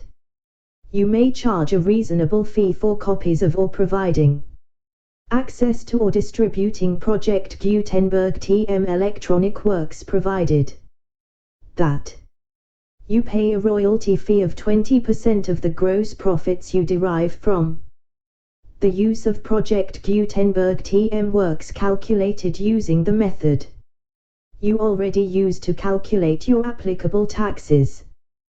The fee is owed to the owner of the Project Gutenberg TM trademark, but he has agreed to donate royalties under this paragraph to the Project Gutenberg Literary Archive Foundation. Royalty payments must be paid within 60 days following each date on which you prepare, or are legally required to prepare, your periodic tax returns. Royalty payments should be clearly marked as such and sent to the Project Gutenberg Literary Archive Foundation at the address specified in Section 4, Information about donations to the Project Gutenberg Literary Archive Foundation. You provide a full refund of any money paid by a user who notifies you in writing, or by email, within 30 days of receipt that he does not agree to the terms of the full Project Gutenberg TM license. You must require such a user to return or destroy all copies of the works possessed in a physical medium, and discontinue all use of and all access to other copies of Project Gutenberg TM works. You provide, in accordance with paragraph 1.f.3, a full refund of any money paid for a work or a replacement copy, if a defect in the electronic work is discovered and reported to you within 90 days of receipt of the work. You comply with all other terms of this agreement for free distribution of Project Gutenberg TM works. 1.e.9.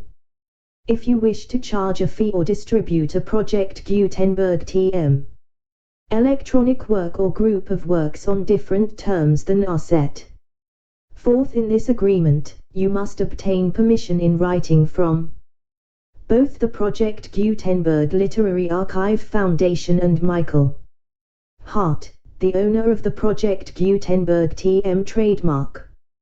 Contact the Foundation as set forth in Section 3 below. 1.f. 1.f.1. Project Gutenberg volunteers and employees expend considerable effort to identify, do copyright research on, transcribe and proofread public domain works in creating the Project Gutenberg TM collection. Despite these efforts, Project Gutenberg TM electronic works, and the medium on which they may be stored, may contain defects such as, but not limited to, incomplete, inaccurate or corrupt data, transcription errors, a copyright or other intellectual property infringement, a defective or damaged disk or other medium, a computer virus, or computer codes that damage or cannot be read by your equipment. 1.f.2 Limited warranty, disclaimer of damages, except for the right of replacement or refund described in paragraph 1.f.3, the Project Gutenberg Literary Archive Foundation, the owner of the Project Gutenberg TM trademark, and any other party distributing a Project Gutenberg TM electronic work under this agreement, disclaim all liability to you for damages, costs and expenses, including legal fees. You agree that you have no remedies for negligence, strict liability, breach of warranty or breach of contract except those provided in paragraph F3. You agree that the Foundation, the trademark owner, and any distributor under this agreement will not be liable to you for actual, direct, indirect, consequential, punitive or incidental damages even if you give notice of the possibility of such damage. 1.f.3 Limited right of replacement or refund, if you discover a defect in this electronic work within 90 days of receiving it, you can receive a refund of the money, if any, you paid for it by sending a written explanation to the person you received the work from. If you received the work on a physical medium, you must return the medium with your written explanation. The person or entity that provided you with the defective work may elect to provide a replacement copy in lieu of a refund. If you received the work electronically, the person or entity providing it to you may choose to give you a second opportunity to receive the work electronically in lieu of a refund. If the second copy is also defective, you may demand a refund in writing without further opportunities to fix the problem. 1.f.4 Except for the limited right of replacement or refund set forth in paragraph 1.f.3, this work is provided to you as is with no other warranties of any kind, express or implied, including but not limited to warranties of merchantability or fitness for any purpose. 1.f.5 Some states do not allow disclaimers of certain implied warranties or the exclusion or limitation of certain types of damages. If any disclaimer or limitation set forth in this agreement violates the law of the state applicable to this agreement, the agreement shall be interpreted to make the maximum disclaimer or limitation permitted by the applicable state law. The invalidity or unenforceability of any provision of this agreement shall not void the remaining provisions.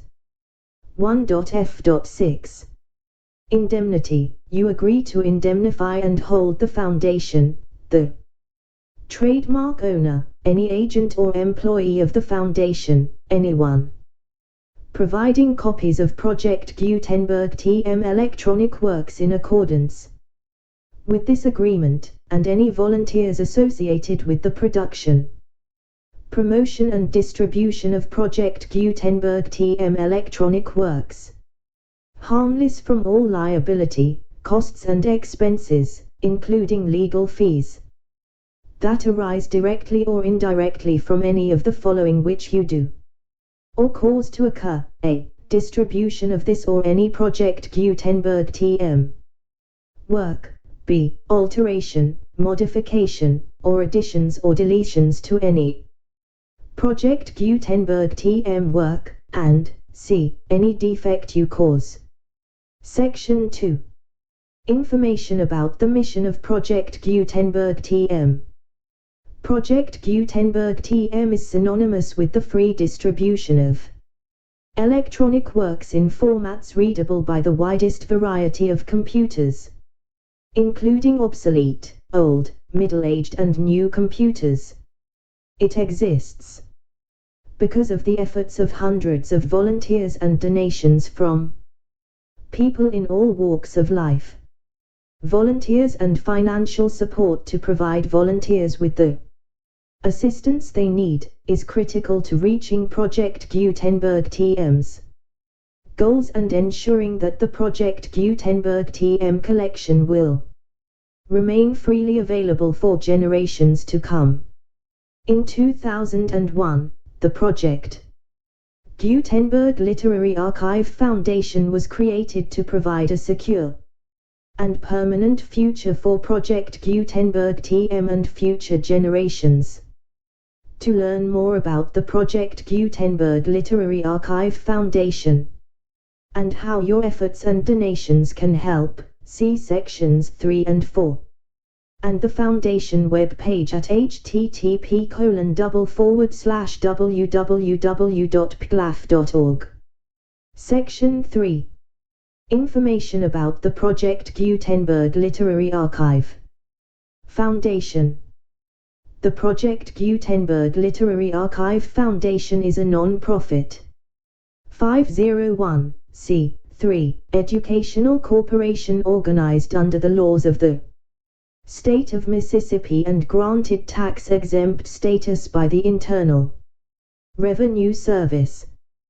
The Foundation's IN or Federal Tax Identification number is 64-6221541. Its 501(c)(3) letter is posted at http://pglaf.org/fundraising. Contributions to the Project Gutenberg Literary Archive Foundation are tax-deductible to the full extent permitted by U.S. federal laws and your state's laws. The Foundation's principal office is located at 4557 Mellon Drive S. Fairbanks, AK 99712, but its volunteers and employees are scattered throughout numerous locations. Its business office is located at 809 North 1500 West, Salt Lake City, UT 84116, 801-596-1887, email business@pglaf.org. Email contact links and up-to-date contact information can be found at the Foundation's website and official page at http://pglaf.org. For additional contact information, Dr. Gregory B. Newby, Chief Executive and Director, newby@pglaf.org. Section 4. Information about donations to the Project Gutenberg Literary Archive Foundation. Project Gutenberg TM depends upon and cannot survive without wide spread public support and donations to carry out its mission of increasing the number of public domain and licensed works that can be freely distributed in machine-readable form accessible by the widest array of equipment including outdated equipment. Many small donations, $1 to $5,000, are particularly important to maintaining tax-exempt status with the IRS. The Foundation is committed to complying with the laws regulating charities and charitable donations in all 50 states of the United States.